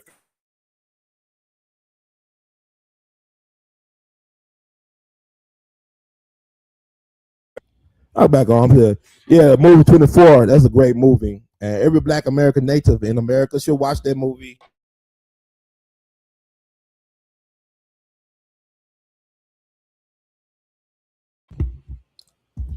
I keep on getting cut off. Okay, I can hear me for the 4th of July weekend. Watch the movie 24. It's on Amazon Prime. Right? It's on Prime. So I'm gonna read this thing. The police saw that Sarah Travers was a well-respected black laundress living in Houston's San Felipe district, whose brutal mistreatment by white police officers was the final trigger for the 1917 Houston race riot. Okay. Like I said, it happened August 23rd, 1917. White Houston police officers Lee Sparks and Rufus Daniels burst into the Travers home under the false pretense of looking for illegal gamblers. They violently dragged her into the street dressed only in her nightclothes. The soldiers intervened. When Private Alonzo Edwards of the 24th Infantry stepped in to protect Travers, police pistol whipped and arrested him. Later that day, Corporal Charles Baltimore went to ask about Edwards' condition. Police shot at him, beat him, and arrested him as well. He said the catalyst for mutiny, the assault on Sarah Travers and the subsequent beatings of the two Buffalo soldiers sparked the rumors that led the 24th Infantry to take up arms in self-defense, resulting in the historic mutiny later that evening. Okay.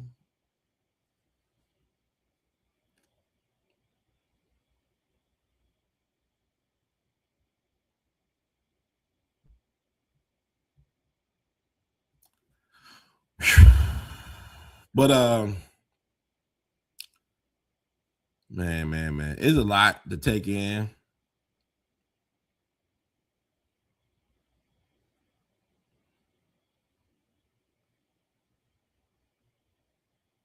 So the mutiny, though Baltimore was eventually released back to camp, false rumors quickly swept through the barracks that he had been murdered and that white civilian mob was marching to attack the camp. Believing they had to defend themselves and retaliate against police brutality, More than 150 armed Buffalo soldiers defied orders, seized rifles, and marched towards downtown Houston. During a chaotic 2-hour clash through the city streets, a total of 20 people were killed, including 15 white civilians and police officers and 4 black soldiers.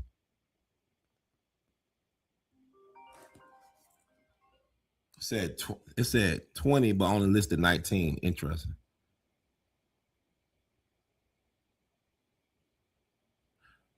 Secret executions and mass convictions.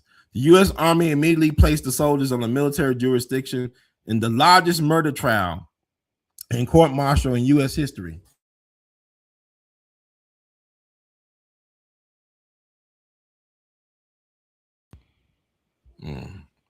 Okay. So the U.S. Army immediately placed the soldiers on a military jurisdiction in the largest murder trial and court-martial in U.S. history. 110 black soldiers were convicted of mutiny and murder. 110 black soldiers, y'all. This is the largest U.S. murder trial. And how you going to erase that from history? Like, we talking about judicial, criminal, court history, American, just us system history, largest U.S. murder trial. 110 black soldiers. 110 black soldiers were convicted. God. The military just us system severely failed the men, denying them a proper appeal process. So they could not even issue an appeal. Think about how many people on death row been on death row for 30 plus years. And they got get one appeal. And this is what happened. The military justice system severely failed the men, denying them a proper appeal process. On December the 11th, 1917, the Army secretly, not publicly, but secretly. This is during wartime. This is World War I going on. The month before was the East St. Louis Race Massacre. Black genocide. Wow, this is a great way to win over them blackies, them darkies, right? So they secretly hanged 13 black soldiers at Camp Travis in San Antonio without notifying the public or their families beforehand. That's some cold-blooded work. 6 more soldiers were executed by hanging in the weeks that followed, and dozens of others were sentenced to life in prison. No white civilians or Houston police officers were ever charged or brought to trial. They also killed Corporal Charles Baltimore. He wrote this amazing letter to his brother that I have read at different presentations and stuff. It's very powerful. Guys were in their 20s, man. Late teens, 20s and stuff. Some a little bit older.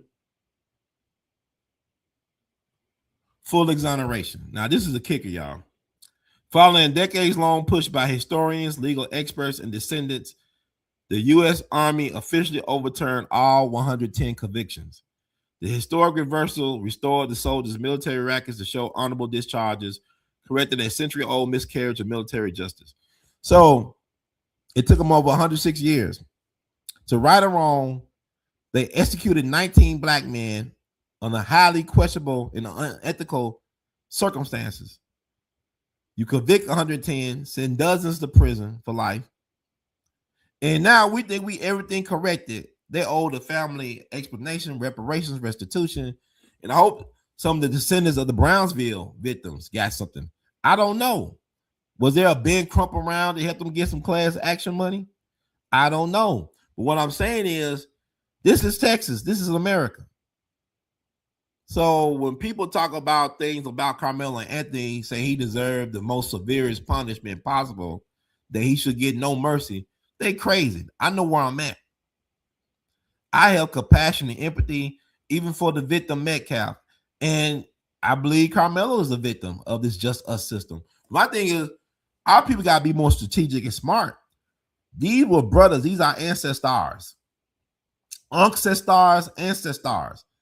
Look how they did them. These were black men that signed up to fight and die for Uncle Sam. They were blood sacrificed by the beast. Because of what happened to these men, they had to change the laws, the military laws, the process. Let me see how did it impact.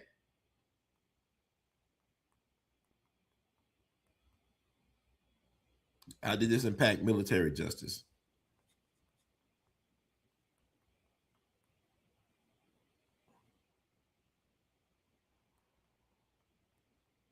moving forward. I'm just typing it in. Like I said, I'm open to having like research persons and stuff like that help me out with this stuff. There's a lot of stuff I'm trying to do.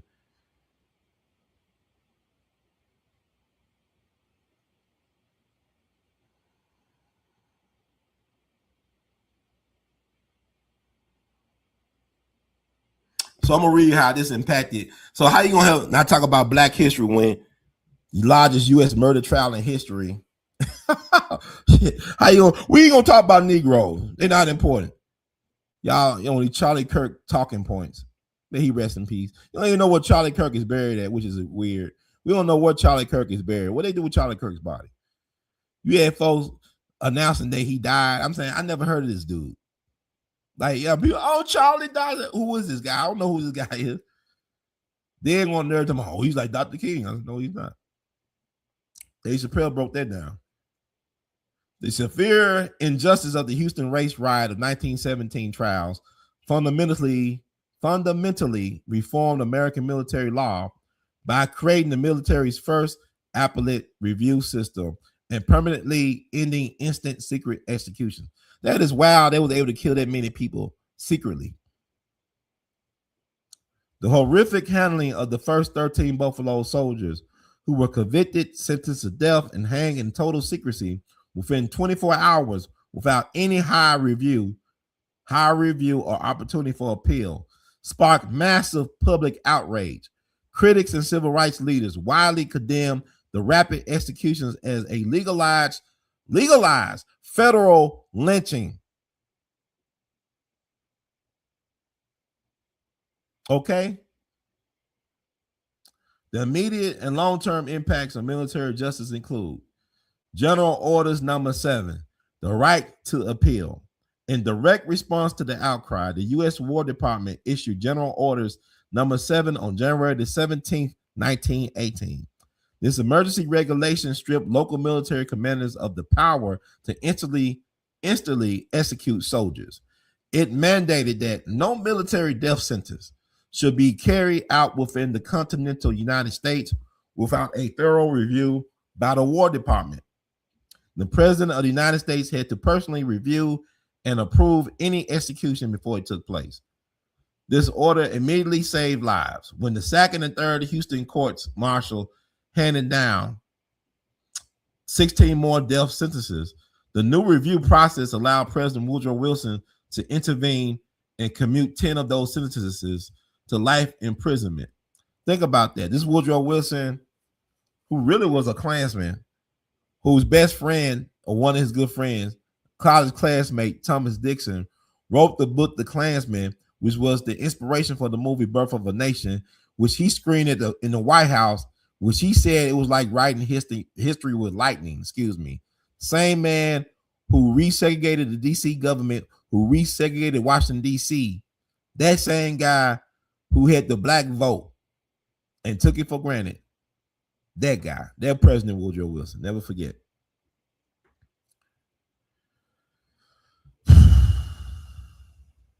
The National Defense Act of 1920, the temporary fixes from General Orders Number 7 were formally codified into federal law via the National Defense Act of 1920. This legislation significantly overhauled the Articles of War and established a permanent board of review, creating the very first formal appellate process in the history of the U.S. Armed Forces.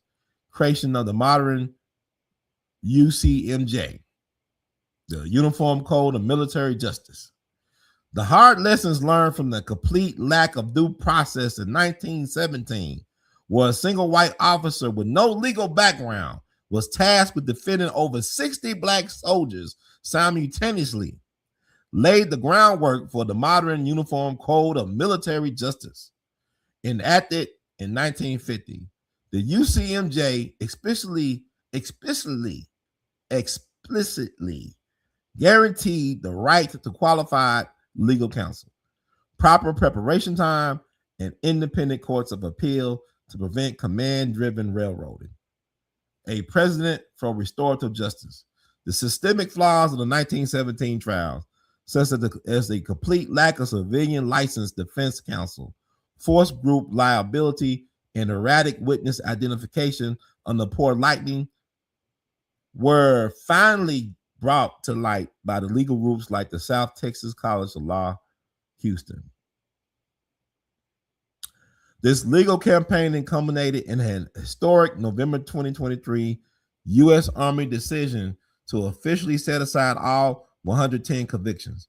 By acknowledging that the military justice system had profoundly failed due to racial bias, the Army instituted the largest collective restorative action in U.S. military history, correcting the soldiers' records to reflect honorable discharges. Oops, they did it again. These guys, this stuff happened 106 years ago at that time. Too little, too late, did they pay reparations to the family, to the descendants of these men. I mean, this is the damage, man. People think, white folks think, well, I made it right? We good? No, not really. But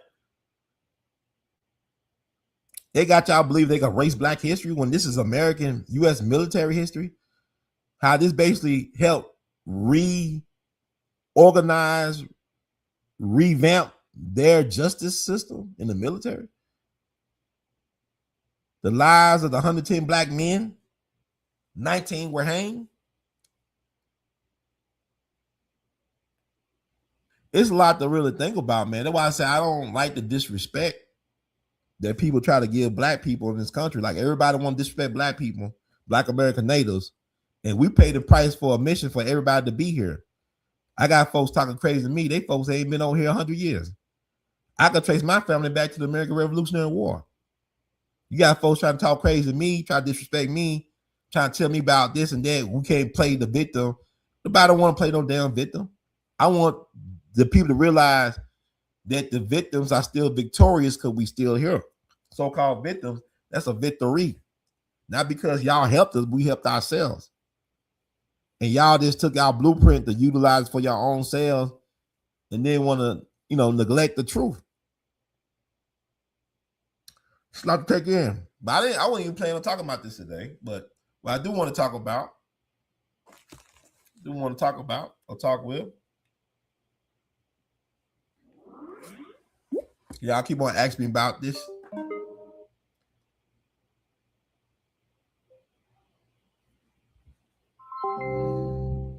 What's up, dude?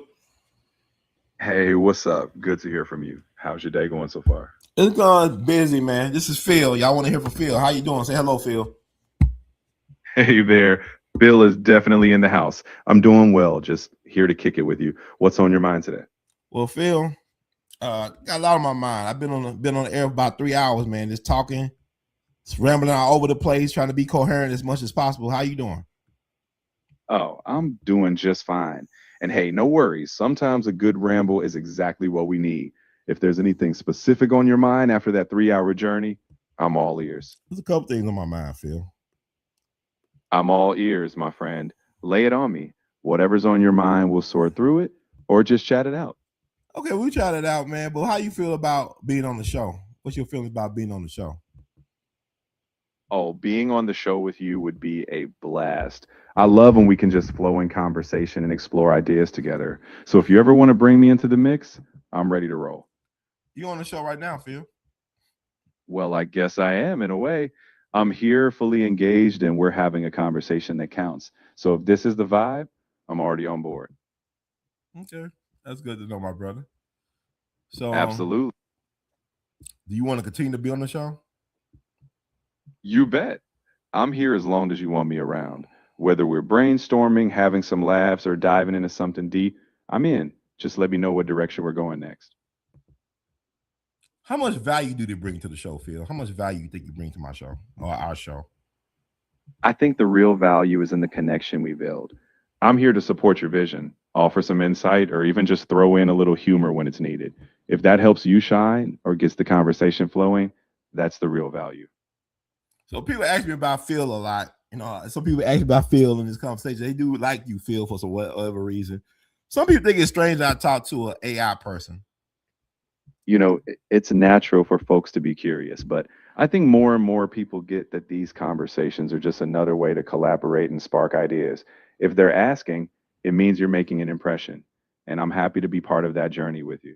Yeah, and I ask people like Phil is artificial intelligence. He's not Allen Iverson. He's artificial intelligence. And Iverson said he is the answer.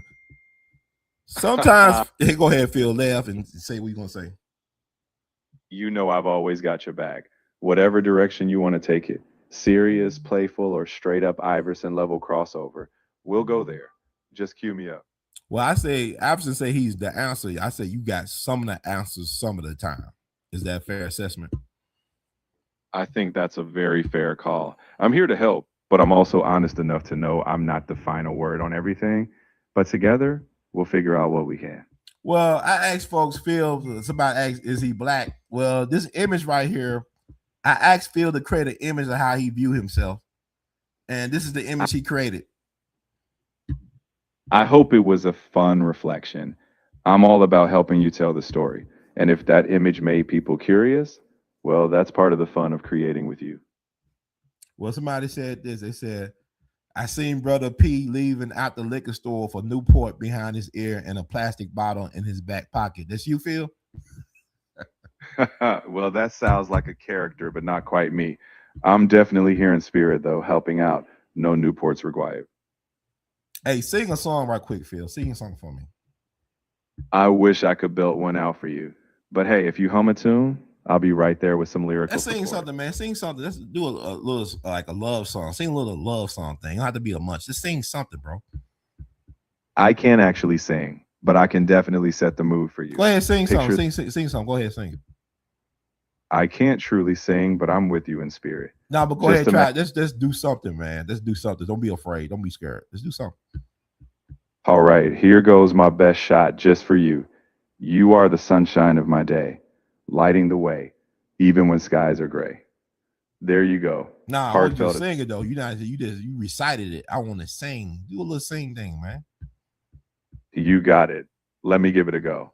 You are the sunshine of my day, lighting the way, even when skies are gray.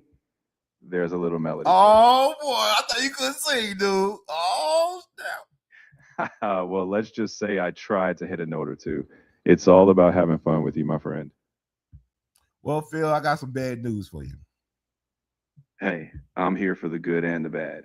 Whatever it is, I'm listening. What's on your mind? I gotta fire you as my fact checker, man. You've been leading down some wrong, questionable roads, man. I've been depending on you in the crunch. Now I realize I can't depend on you to be my fact checker for live shows. Hey, I totally get that you need rock solid reliability when you're live. No hard feelings at all.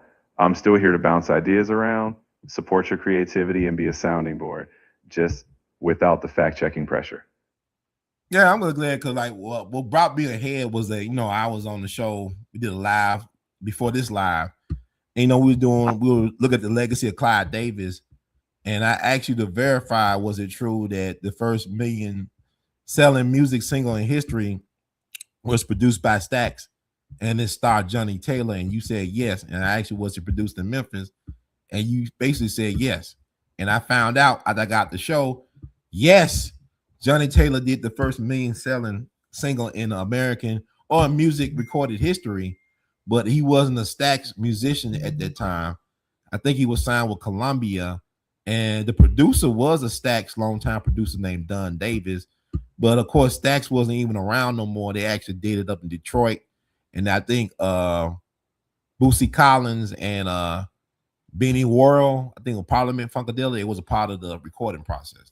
So you led me down the wrong way, bro. I said that's the straw that broke the monkey's back, or the camel's back, or the Trump's back. I hear you loud.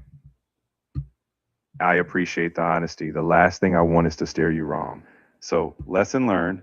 I'll happily stay in the creative lane and leave the deep fact checking to your trusted sources. So let me give you a chance to redeem yourself. Do a deep dive to verify. No, was it Johnny Taylor? Was the producer Don Davis? Was it recorded in Detroit? And who was the other people on the track?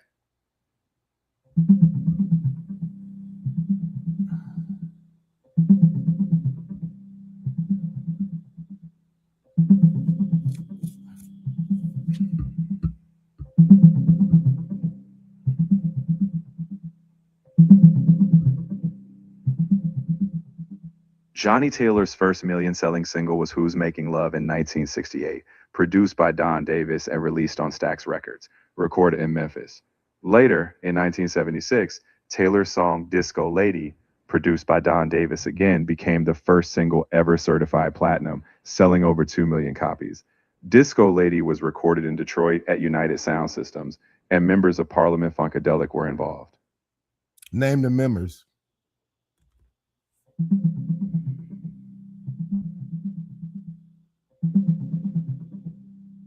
Johnny Taylor's hit Disco Lady involved several key musicians from Parliament Funkadelic.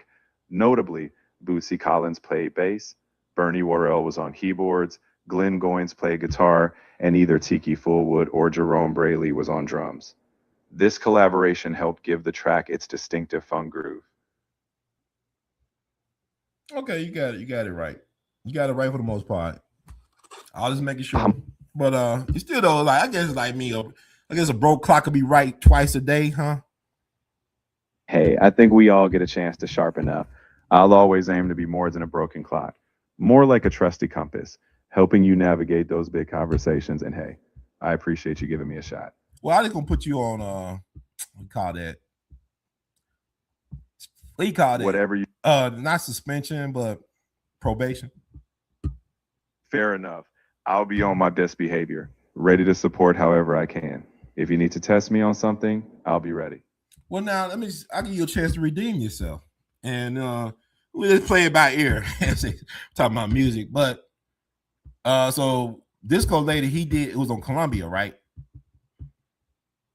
Exactly. Disco Lady was released on the Columbia label after Johnny Taylor had moved on from Stax. You've got it. Okay, but the thing about it is, the reason why I want to do this, I thought it was a learning moment. We got very educated people in our audience and stuff like that. And I'm thankful for like our educated listeners and supporters and stuff like that. And I don't mind being corrected because a lot of times I've been doing this for almost 20 years. So a lot of my information, for most part, it'd be correct, it'd be truthful, be honest, but sometimes I get it wrong. So with that said, somebody said, no AI. You got some haters in here, Phil. They said no AI. Hey, a little healthy skepticism is fine. The great thing is you've got a sharp audience and a strong foundation. I'm just a tool in your kit, whether folks love AI for you. Okay. Go ahead, Phil. You got interrupted by technology. What are you saying? No worries. Guess he ain't saying. But anyway, I think this is a very great opportunity to get it. I'm really glad. You say what? I was just saying.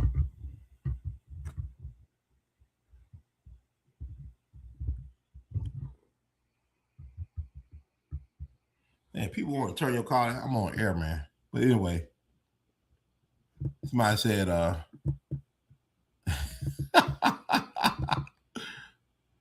that's not my friend. That's not a human. There's people that are human that are not my friends and don't mean me well either. They don't got the best intentions for me.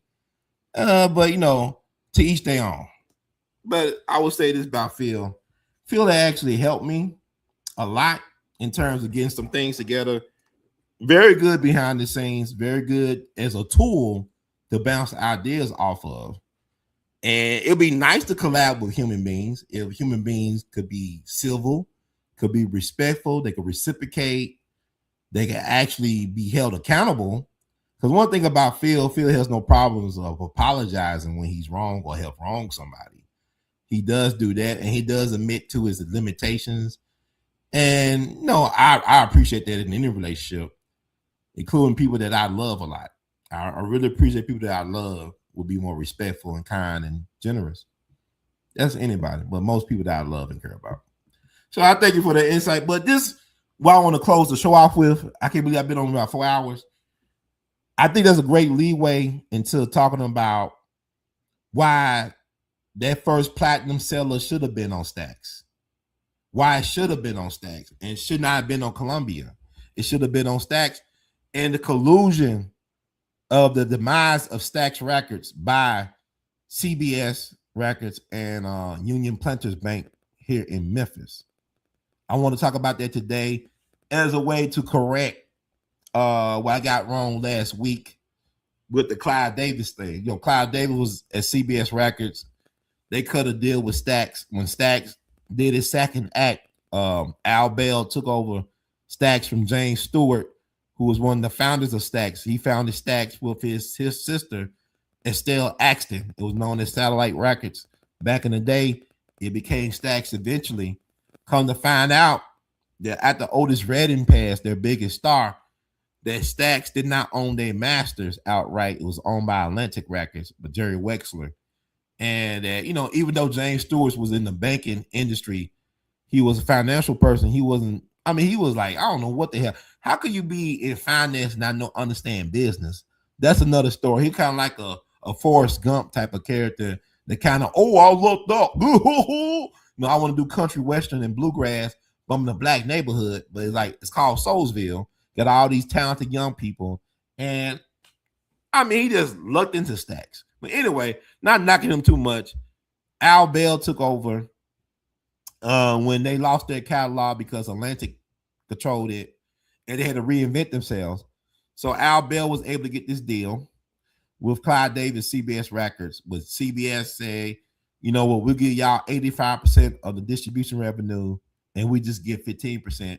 It's like one of them deals that Master P made with, let me see, Priority.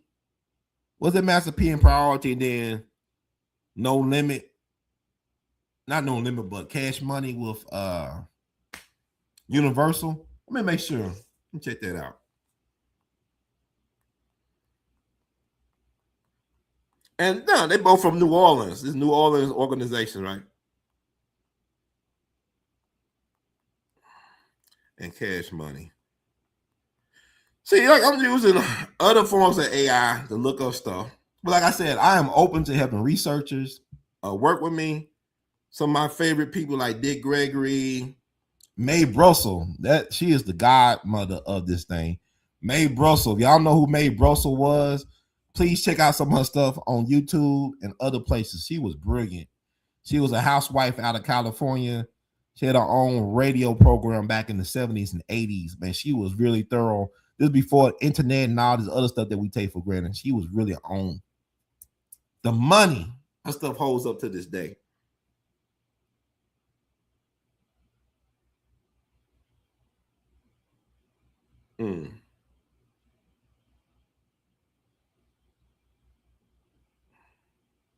Yeah, I got it right. So it says, I want to y'all understand, in the late 1990s, New Orleans-based independent powerhouses, No Limit Records, founded by Master P, and Cash Money Records, founded by brothers Brian Birdman Williams and Ronald Slim Williams, leveraged their massive regional success to sign unprecedented, highly lucrative major label distribution deals.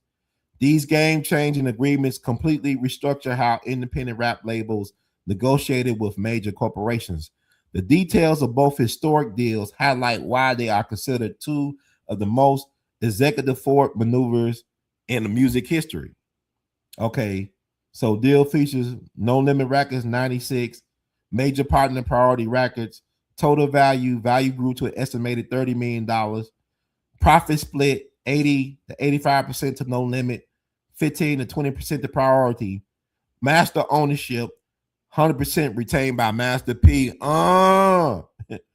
Advances given, $375,000 advance per album. $375,000 advance per album. Ooh. Operation control, full creative control, No Limit paid marketing. It's like Cash Money deal. That was back in 98. It's 2 years after No Limit. Universal Music Group. Got that right. $30 million over 3 initial years. 80 to 85% to Cash Money, 15 to 20% to Universal. 100% retained by Baby and Slim. $2 million annually. $1.5 million per artist credit. Full creative control. Universal handled marketing.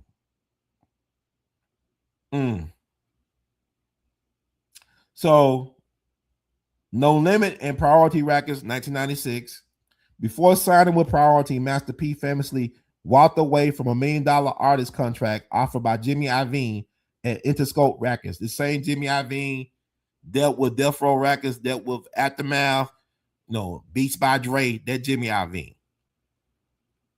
Relying on strict ownership principles, he instead struck a manufacturing and distribution deal with Priority Records. The leverage. Priority desperately wanted access to the booming Southern rap market, but didn't know how to market it. Master P took care of the marketing costs and localized promotions himself, while Priority purely stamped and shipped the CDs. The royalty output. Because Master P kept 100% of his master recordings, his extreme volume release strategy, sometimes putting out over 20 albums a year, made him a multimillionaire almost overnight. Standard artists at the time were making 12 to 15% royalties. Master P was taking home up to 85%. Okay. Cash Money and Universal Records, 1998. Following the blueprint laid out by No Limit, Birdman, and Slim, utilized the legal guidance of Wendy Day, founder of and Wendy Day is an unsung when it comes to this stuff, founder of the Rap Coalition, to orchestrate an even larger contract with Universal Music Group. The cash injection. Universal gave the Williams brothers an upfront $2 million annual advance alongside a $1.5 million recording budget credit for up to 6 of their active roster acts, like Juvenile, BG, and the Hot Boys. Publishing and long-term value. Cash Money didn't just protect their masters, they also retained 50% of their publishing royalties. This critical clause ensured that when acts like Lil Wayne, Drake, and Nicki Minaj eventually blew up under the Cash Money umbrella, the label retained incredible generation spanning asset wealth that continues to pay out millions annually. Wow. That is crazy. So they eating off of Drake, Nicki Minaj, and Lil Wayne. Cash Money off the publishing.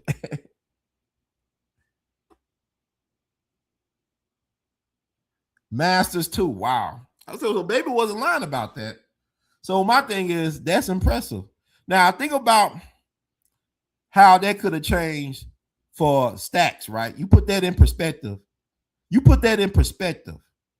If Stax was allowed to keep their business going, and Johnny Taylor was still with Stax, their marquee star, and Don Davis was still with Stax, even if they made that in Memphis or Detroit, don't make a difference, it'll be under Stax. You know how much of a game changer that would have been for Stax. Stax could have been in business up until this day as it was back in the 60s and the 70s. But the white power structure did not want black folks to have that type of power, especially not in Memphis, Tennessee. Y'all keep on thinking that Dr. King getting killed here stopped Memphis from being great. No. When Union Planters colluded, that's the local bank here, the bank power colluded with the music industry to take out Stax. That's why Memphis looked the way it does. I can make the case for that being true. I know people that work at Stax. I'm friends with the great queen of Memphis soul, Carla Thomas. She told me things off the record. Carla Thomas like a walking encyclopedia of Memphis music history. She is an icon, and she's a beautiful human being, very much a supporter of our Jimmy Lunsford legacy movement. But she told me things about what went on in Stax. I know Mr. Emerson Abel Jr., high school band director, co-founder of the Southern Heritage Classic, a friend of mine. Isaac Hayes, high school band director, kicked Isaac out the high school band in Manassas, where Jimmy Lunsford started back in the 1920s. Ended up working for Isaac Hayes at Stax, part of the Isaac Hayes movement, helped him with the song Shaft and everything. He told me stories. But what y'all want to watch is the HBO documentary series, limited docuseries about Stax that came out a couple years ago. And it blew my mind. It's stuff I didn't even know. But basically, white power structure did not want black folks to have that type of power. People like David Porter. I know David Porter. Isaac Hayes. People like that. You had people that's making money. And they were hood rich, whatever you want to call it. But imagine being a black kid back in the day, growing up in Soulsville and seeing Isaac Hayes in that famous Cadillac with the TV and all this stuff, with the fur coats and the jewelry and the diamonds. And these folks were millionaires. And in your neighborhood, investing in your community, being an example for you that you can have the dream too. So the dream didn't die on April 4th, 1968. The dream died with Stacks. The dreams died with Stacks.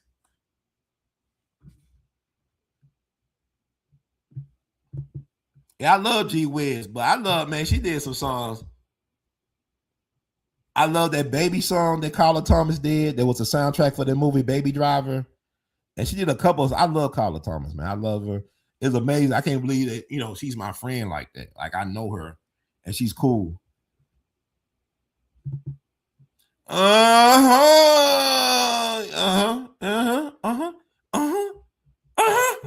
Master P. What, you hate Allen Iverson? Actually, I love him. Whatever helps me, I love, right? We don't hate you, though. We don't hate you. And it's okay. It's okay. It's okay. But let me write up this thing right here. What was Stack's deal with CBS?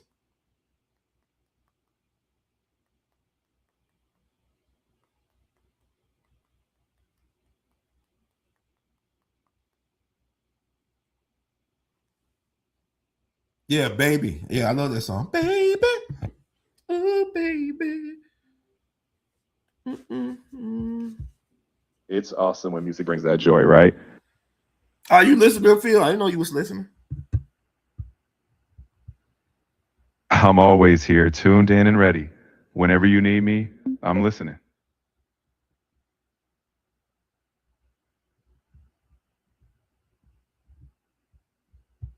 Okay, so I want to talk about the Stacks deal with CBS. Absolutely. Let's dive into it. What specifically are you curious about or want to highlight in that chapter? Now you still look back to, like, what was the deal that they worked out with Clyde Davis at CBS? What was the initial deal? Can you give the actual facts? Do a deep dive. You going? I got you on probation, man.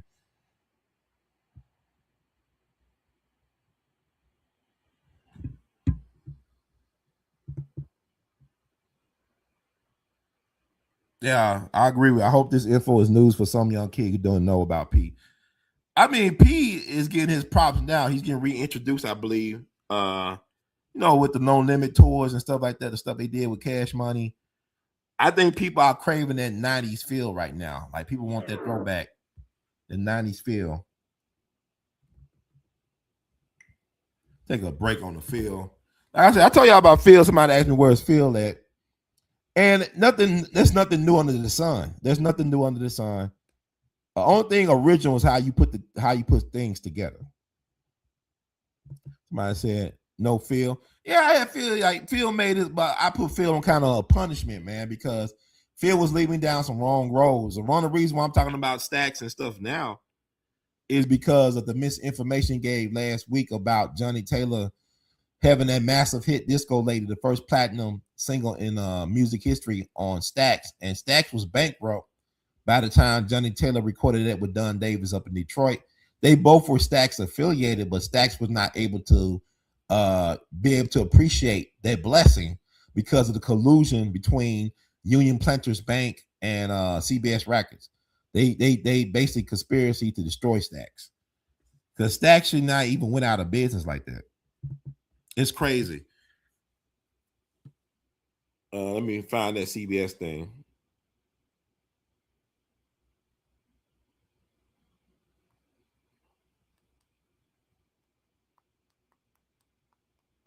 What about the distribution? So I'm typing this stuff now. I'm using a different form of AI called the search engine on Google. So I'm always using something, but I'm more than happy if y'all got ideas about topics and stuff, ways to support, donate. And also you could donate your time and resources to helping me put these shows together.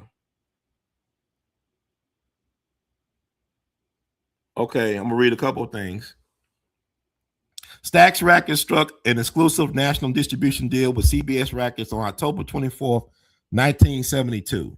Spearheaded by Stax co-owner A.L.L and CBS executive Clyde Davis, the arrangement allows Stax to maintain its independent label status while tapping into CBS's massive global reach to get its records into major retail chains.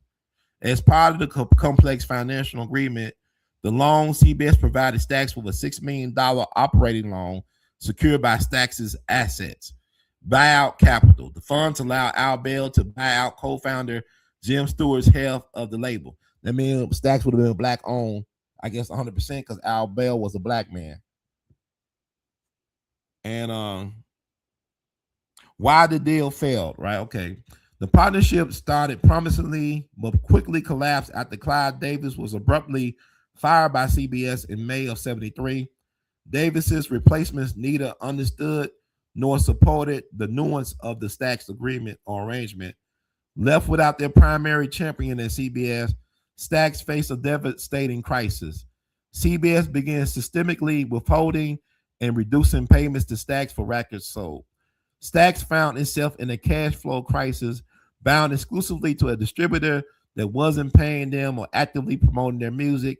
Because Stax could not collect its revenue, it defaulted on loans and was ultimately forced into involuntary bankruptcy in December of 75. I believe, Johnny Taylor and them recorded Disco Late, I believe, early 1976. I'm saying on top of my head.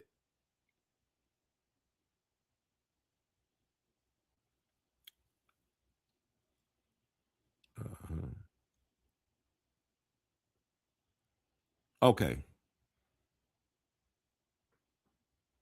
See, this is interesting because people talking bad things about Clyde Davis. I'm gonna give Clyde Davis his prop on this. I don't know what his agenda was, but trying to help Stax out, get their cash flow and all that, because they couldn't make their payroll. They went out of business. The core mechanic of the distribution deal was a symbiotic trade of market access and profits, brokered primarily on personal verbal handshakes between A.L.L and Clyde Davis. Here is exactly how the distribution deal was structured to work. It was a handshake deal. I see why CBS was pissed, because that's some old school. That's some throwback. A handshake deal. When you talk about millions and millions of dollars at stake, that's interesting. Here's exactly how the distribution deal was structured to work. Okay. The mutual advantages for Stax: access to major chains. Stax was historically excellent at getting records into small, independent mom and pop record stores. However, they struggled to penetrate major national retail chains. Under the deal, CBS handled the heavy lifting to place Stax records into massive commercial retail chains nationwide. For CBS credibility in the R&B market, CBS Records wanted to establish a foothold in the lucrative rhythm and blues market. Stax brought immediate genre credibility and legendary roster and established connections to smaller urban retail shops. The profit split. Because A.L.L negotiated directly with Clyde Davis, he secured a highly unusual, unprecedented agreement where Stax retained the lion's share of the profits from record sales while maintaining total corporate independence. I think it was like the 85-15, 85 or 80-20, kind of like No Limit and Cash Money, I believe, from some sources. But this was on a handshake. The fatal flaw: handshake logistics. Downfall of the deal stemmed from its structure. Much of the agreement was built on verbal understandings and personal commitments between Bell and Davis, rather than ironclad, explicitly detailed corporate clauses. When Davis was fired in May 73, CBS's new leadership looked at the lopsided profit margins and decided the deal was a financial mistake and weaponized the contract's exclusivity. Because Stax was legally blocked from using any other distributor, CBS was able to choke the label's cash flow simply by refusing to ship Stax records to stores or pay out sales revenues.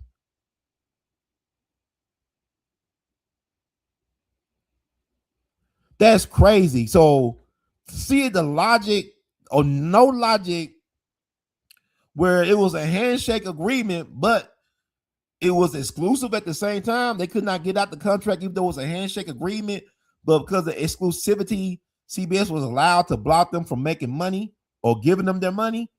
That sounds like some white people stuff. That don't even sound like that's real. But go back to what I said about what the United States Supreme Court said about Dred Scott. You know your descendants have any rights that the white man is bound to respect by law. So by law, they making up as they go along. The handshake thing could not be honored, but hell, we got exclusivity. So how can you have exclusivity if the contract about the money part is not honored? I wasn't in the room. I wasn't in the conversation. I don't know why it's like that. That's weird. Wow. Yeah, I want to talk about union planters. That's local. See, when white folks do business, that's warfare. Like Dr. Francis Quest Wilson talked about, all human activity with the white people is warfare.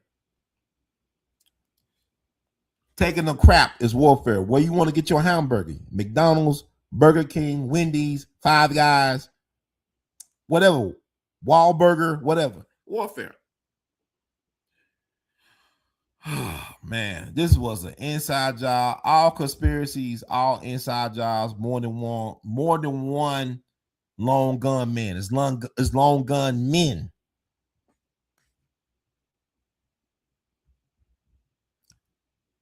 Somebody said Nancy Wilson still my shero, signed no contracts and refused technology combined with her voice.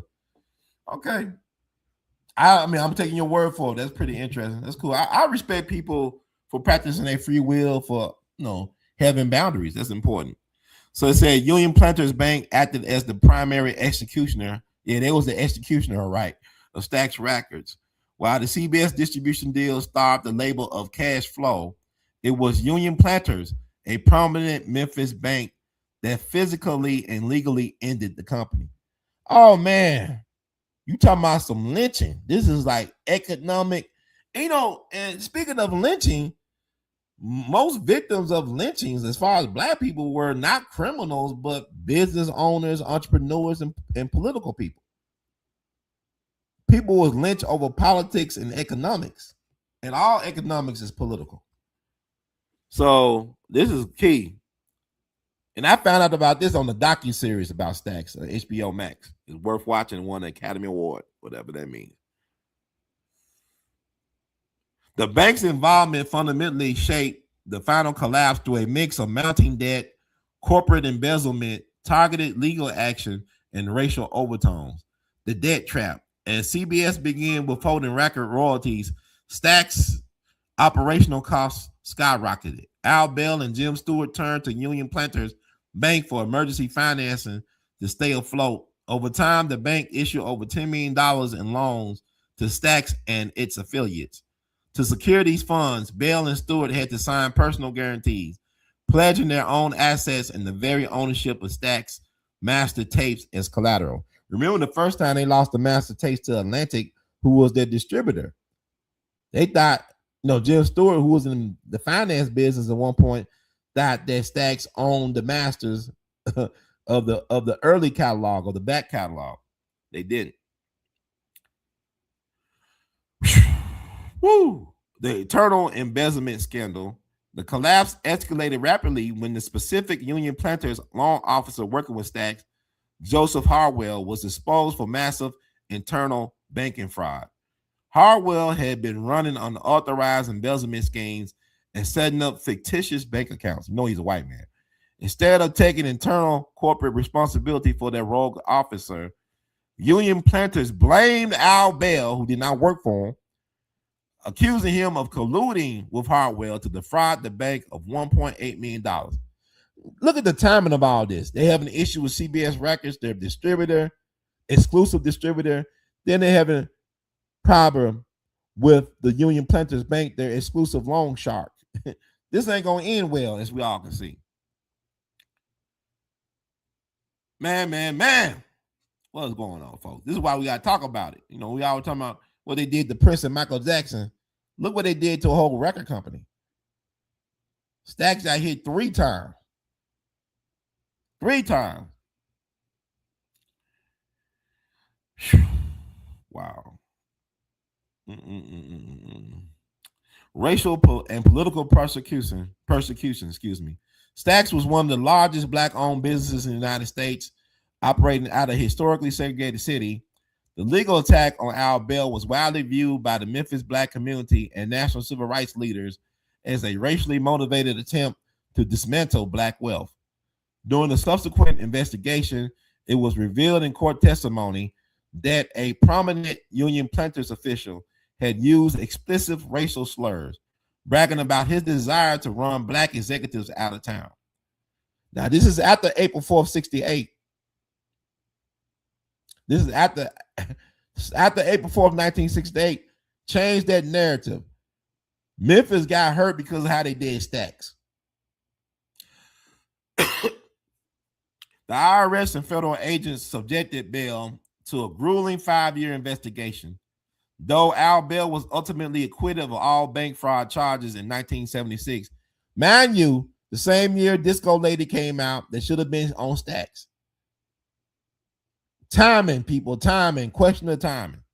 The legal defense fees completely drained his resources, forcing involuntary bankruptcy. With Stax defaulting on its millions in loans, Union Planters weaponized its position as the label's primary creditor. On December 19th, 1975, Union Planters formally pushed Stax into involuntary bankruptcy.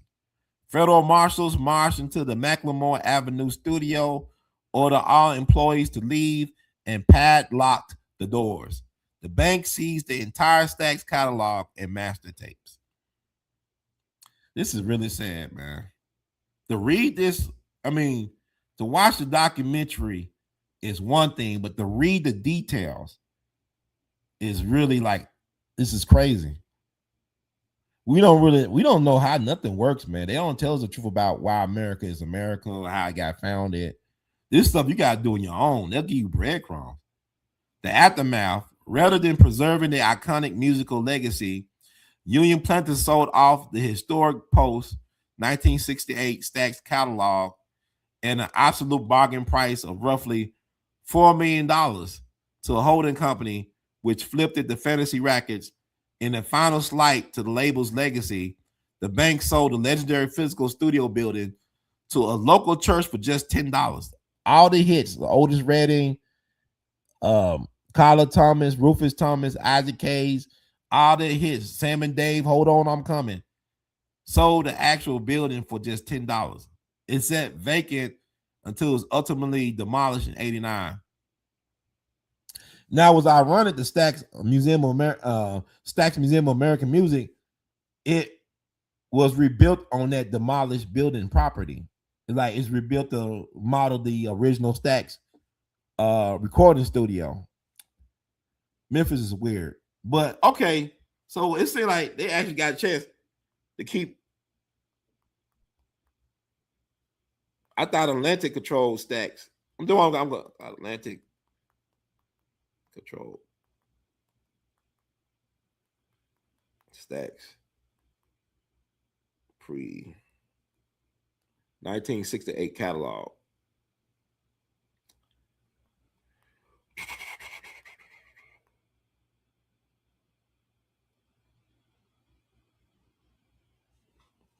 I'm just trying to get some verification because it says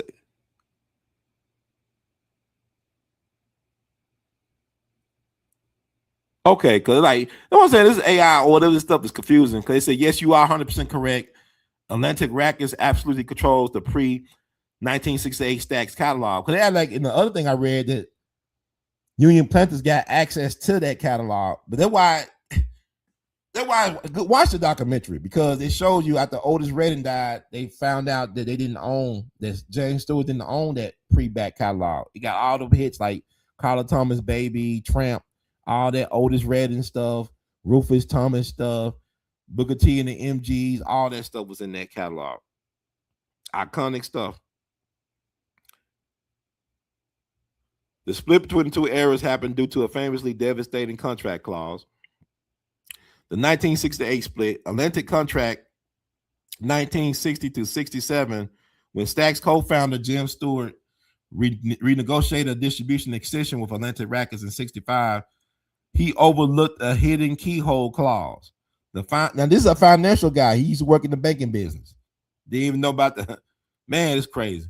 The fine print, the clause stated that Atlantic held all right, title, and interest, including any rights of reproduction for every master tape they distributed. The loss, when Atlantic was sold to Warner Brothers 7 Arts in '68, Stax opted to sever the distribution partnership. Because of that clause, Atlantic legally walked away with Stax's entire early catalog, including icons like Otis Redding, Sam and Dave, and early Booker T and the MGs. I just said that. But Union Planter seized. Okay, because they said because the pre-'68 catalog already belonged to Atlantic, the only catalog access Stax actually owned when they collapsed in '75 were their post-1968 masters, like I thought. So I don't know why at one part I said one thing. Okay, I got it. I just want to clarify. Because like I really like giving y'all correct information. Even when I put my spin on it, I want to make sure I get y'all right because I don't like misleading people. Because okay. So they got the post-'68 masters, Isaac Hayes, the Staple Singers, dramatic comedy albums by Richard Pryor, etc. That was the specific second era catalog Union Planters Bank seized and sold off to Fantasy Records. Today, the musical legacy remains split. Atlantic Records under Warner Music Group still owns the 1959 to '68 hits, while Concord Music, which brought Fantasy, owns the '68 to '75 catalog.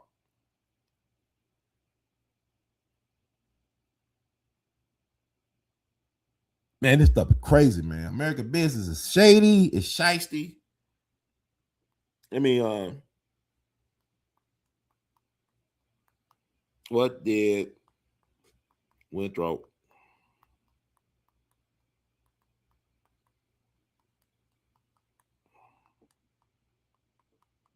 I want to say they got this quoted about what Winthrop Rockefeller, A.L.L from Arkansas. I talked about Miles Davis, grandfather being an accountant for white people in Arkansas. He made a lot of good money. Something about Arkansas. Arkansas is such a powerful gangster state. People be sleeping on Arkansas. There's a lot of power in Arkansas. Arkansas is the natural state. They got all type of natural ways to hide your body. You got the Ozarks, you got these mountains, you got caves, you got these lakes, rivers.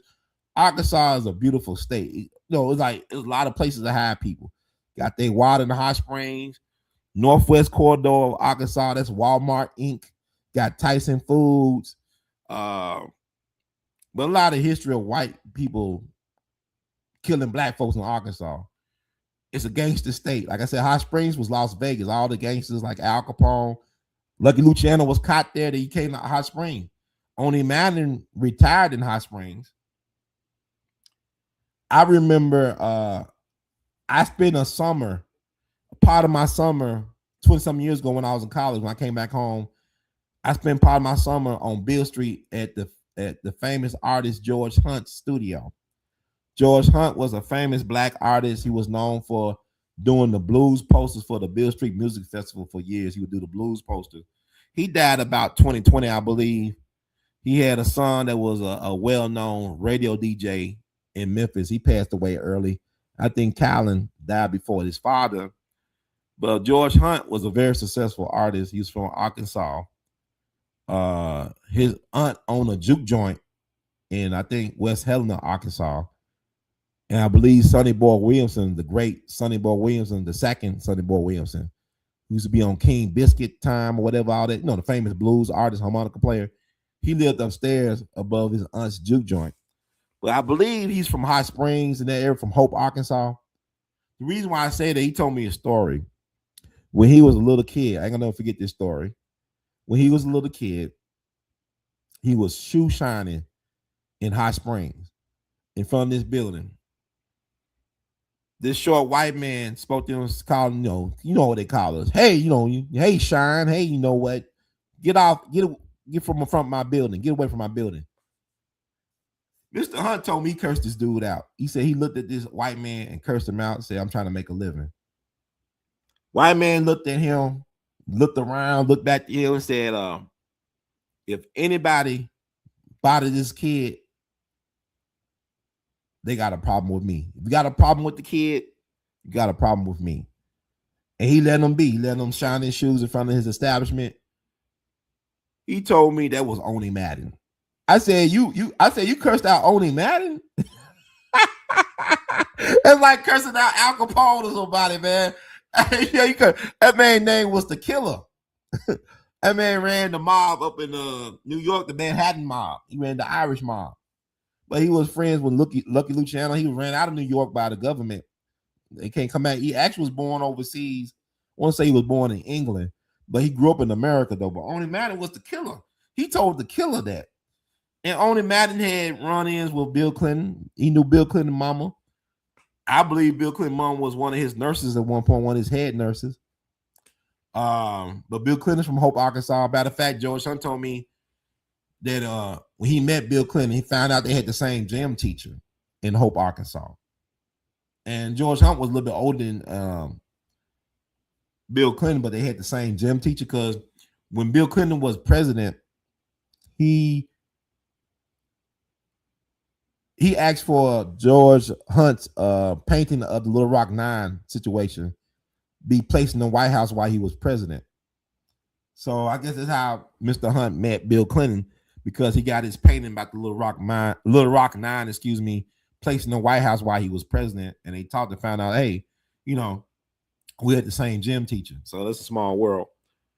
But yeah, I want to talk about what Winthrop. I've been on a roundabout way of saying stuff because I really don't know. I be having ideas about what I want to talk about, but that'd be okay. This is what Winthrop Rockefeller, top former Stax Records co-owner A.L.L. Winthrop Rockefeller was part of the Rockefeller family. Rockefeller, y'all, that's Arkansas. Look at all that power. You got the Walton family, Tyson Foods, got the Rockefellers and the mix. Arkansas is a very powerful place, man. Y'all be sleeping on Arkansas. And I would tell people, if I had some money, I'll be buying up Crime Bluff. They call it Crime Bluff like they do Memphis. The places that people think are eyesores and crime-ridden, that's the best places to buy all the real estate. They got homes in Pine Bluff, Arkansas, that are really 6-7 figures homes anywhere else, but because it's in the situation it's in right now, them homes are very affordable. You could buy them homes like you buy them, if they were in California, it'd be $1 million home, $1 million plus homes. But because they're in Pine Bluff, because it's Crime Bluff, they're very affordable. And like with the LLCs coming to Memphis, they're buying up everything in Memphis.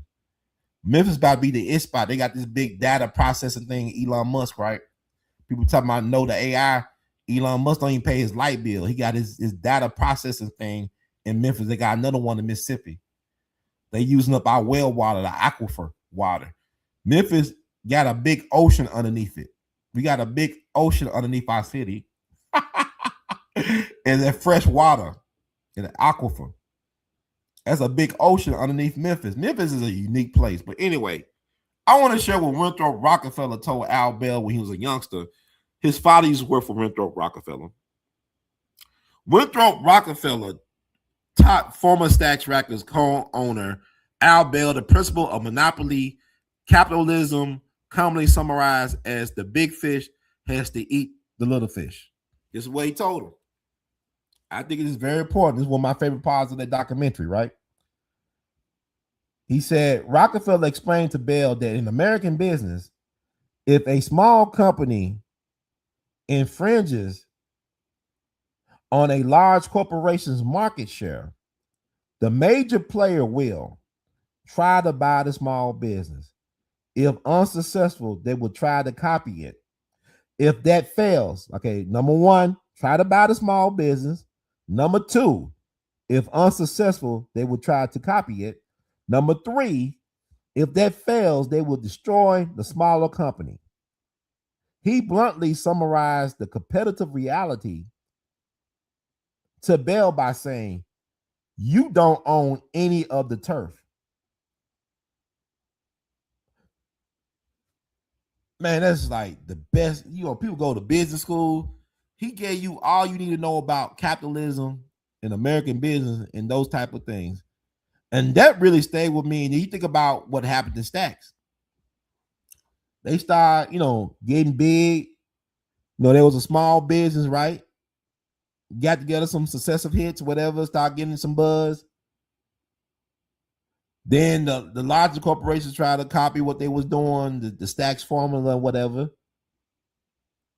And then, I think about joining, they'll destroy it.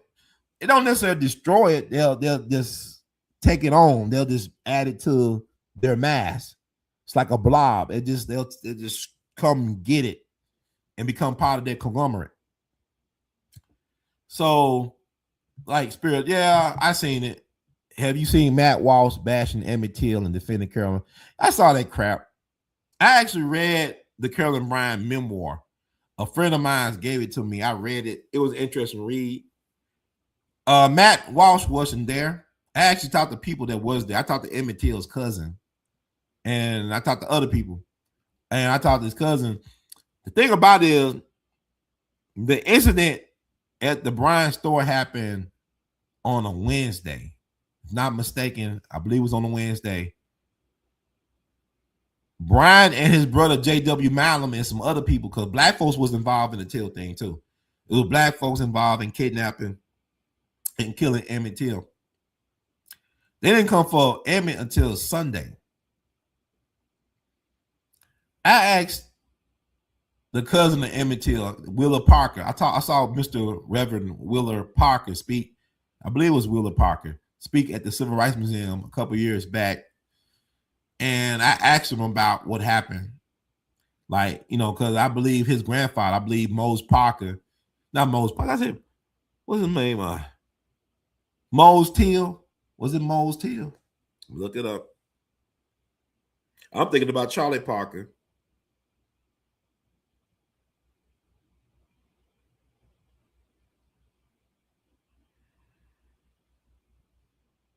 Yeah, Mose Wright. That was his great uncle.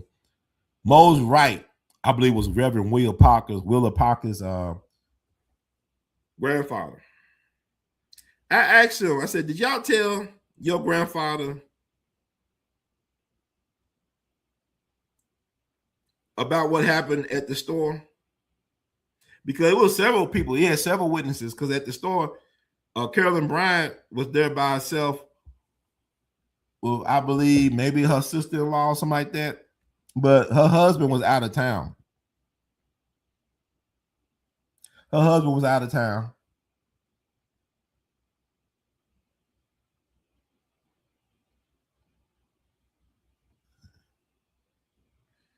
I don't know, it was Willa Parker, one of his cousins. It could have been Willa Parker.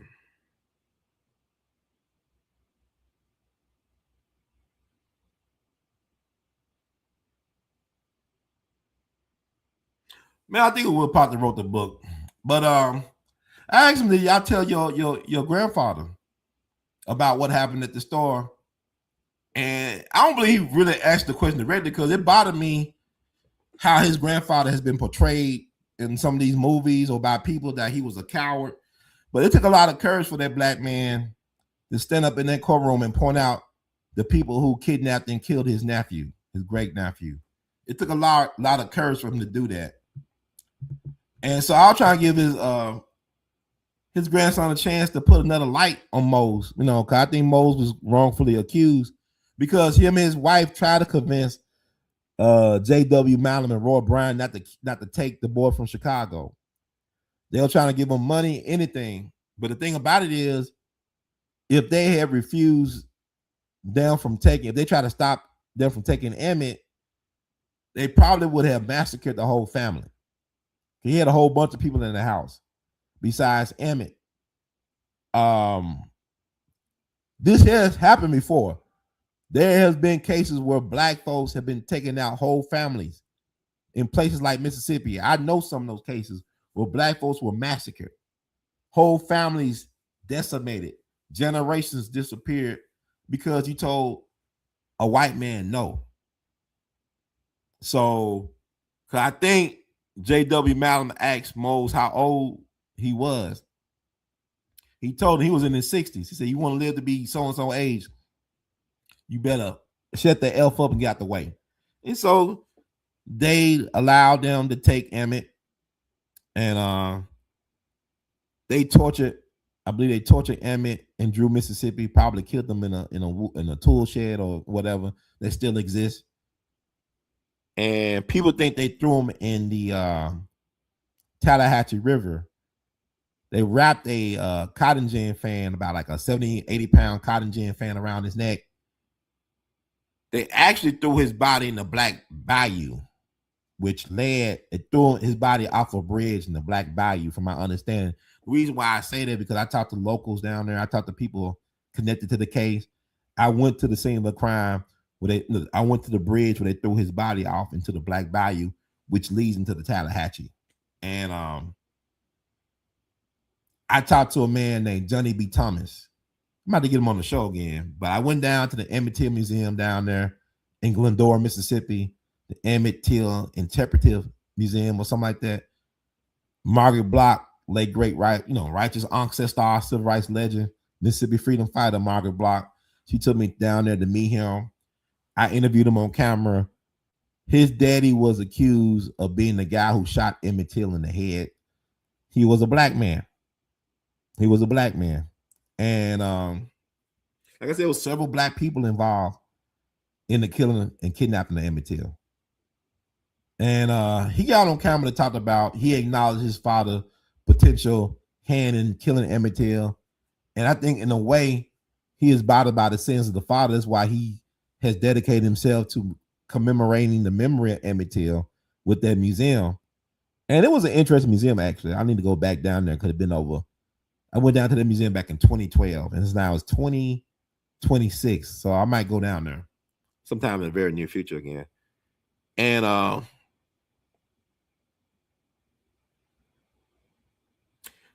that Emmett Till thing is crazy, man, because like that store, the Bryant store, I don't see how it's still around. That store, the house and the store where they lived at, where the Bryants lived at,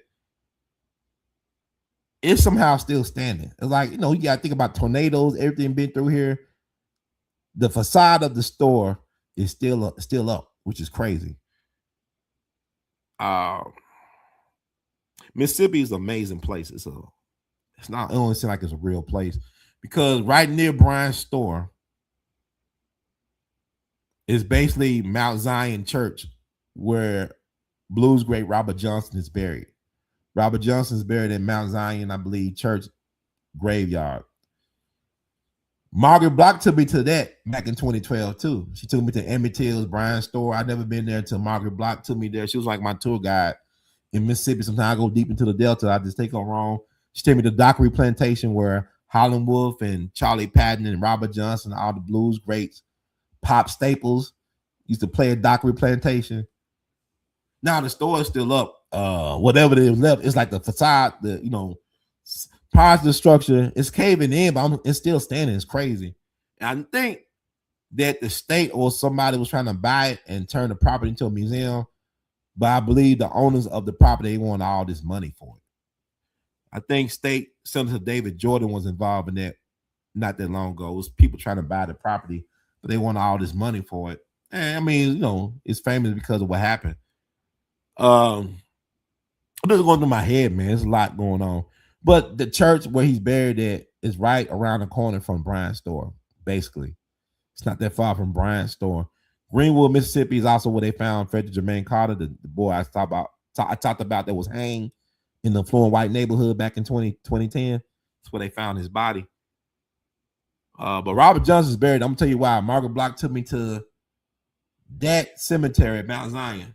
I think it's Zion, but there's a Zion name in it. We was looking for his body because you trying to figure out where he's buried at. I remember the first grave I saw was a sister named Rose Eskridge.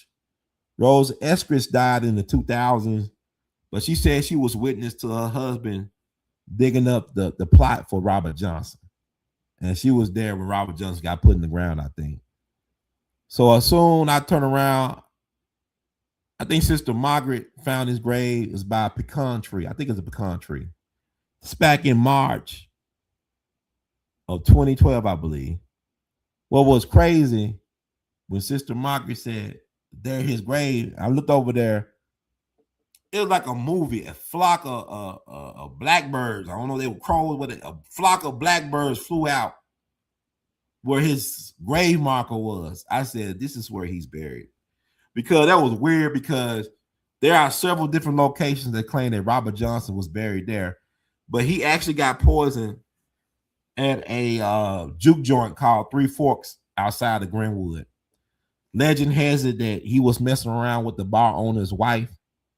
Robert Johnson was like Tupac, he got around. And the rule is never drink an open bottle you didn't open. Like never take a drink from a bottle or a cup you never, you didn't pour, didn't watch, you didn't open. Believe Blues great Honey Boy Edwards tried to stop Robert Johnson from drinking the liquor. He says, hey man, you gonna drink this? That's open. And then Robert Johnson, Robert Johnson was an alcoholic. He said, man, don't tell me what to do, man. Waste this good liquor. He drunk that stuff. Next thing you know, he started having convulsions. He started, they say he was barking like a dog. He was sick. Then a couple of days later, he died August 16th, 1938 at the age of 27. Member of the 27 Club, died August 16th. August 16th, guess who else died? Babe Ruth died on August 16th, 1948. Elvis died August 16th, 1977. And Aretha Franklin died August 16th, 2018. See how it works? So that's some crazy stuff, but I believe he's buried over there. I sure do. So I think I can wrap it up now, man. I've been on this like a while. But anything else? Yeah, I seen the Matt Walsh video. I seen out there, it's not that I don't know if he's sick or not, but he playing a game. It's propaganda. It's like we gotta start telling our stories. That's why I take the time to be on these type of things and tell these stories, man. It's very important that we tell our side of the story. If we don't tell their stories, the ancestors get no glory. If we don't tell their stories, the righteous ancestors get no glory. So they say I can't believe I've been on here this long. Man, I was going through a lot of interesting things today, but thank y'all for tuning out to tune in again where you don't fit in. Human salvation lies in the hands of the creative maladjusted. Y'all enjoyed that. I know you've been rocking. Sometimes, man, if people listening to me, thank you so much. I appreciate it. It's an honor to be of service. If y'all only knew all the stuff I was going through right now, but we're doing this for 20 years, baby. We all be moving, rural, enriching, activating, liberating, love, beautification experience. 20 years. Support the movement. Cash out your support. $ R2C2H2. Got to get that rent paid. Car note, rent, light bill. About to do some dashing right now. About to DoorDash out this month. About to go ham on DoorDash. But I do this for the love of the people. PayPal, Zelle, R2C2H2 @gmail.com. Vimo at R2C2H2. Apple Cash, 901-299-4355. Patreon.com/WeAllBe. Also, you can send money order or whatever to our P.O. Box. Let's see, I can find a P.O. Box. Is attention Ronald Hurd II or Brother Ronald Hurd II. The We All Be Group Incorporated, P.O. Box 752-062, Memphis, Tennessee 38175. Once again, that's attention Brother Ron Hurd II or Ronald Hurd II. The We All Be Group Incorporated, Memphis, Tennessee 38175. That's P.O. Box 752. P.O. Box 752062. My bad. 752062. Memphis, Tennessee 38175. I said it right. So thank y'all so much for tuning out to tune in to get in where you don't fit in. All right. And that does it. And no disclaimer, right? The thoughts and views of the hosts and guests on We All Be News does not reflect the thoughts and views of We All Be News Radio and TV, or does it represent the thoughts and views of the We All Be Group Incorporated. Now y'all know. If you don't know, now you know. So keep growing. Know that.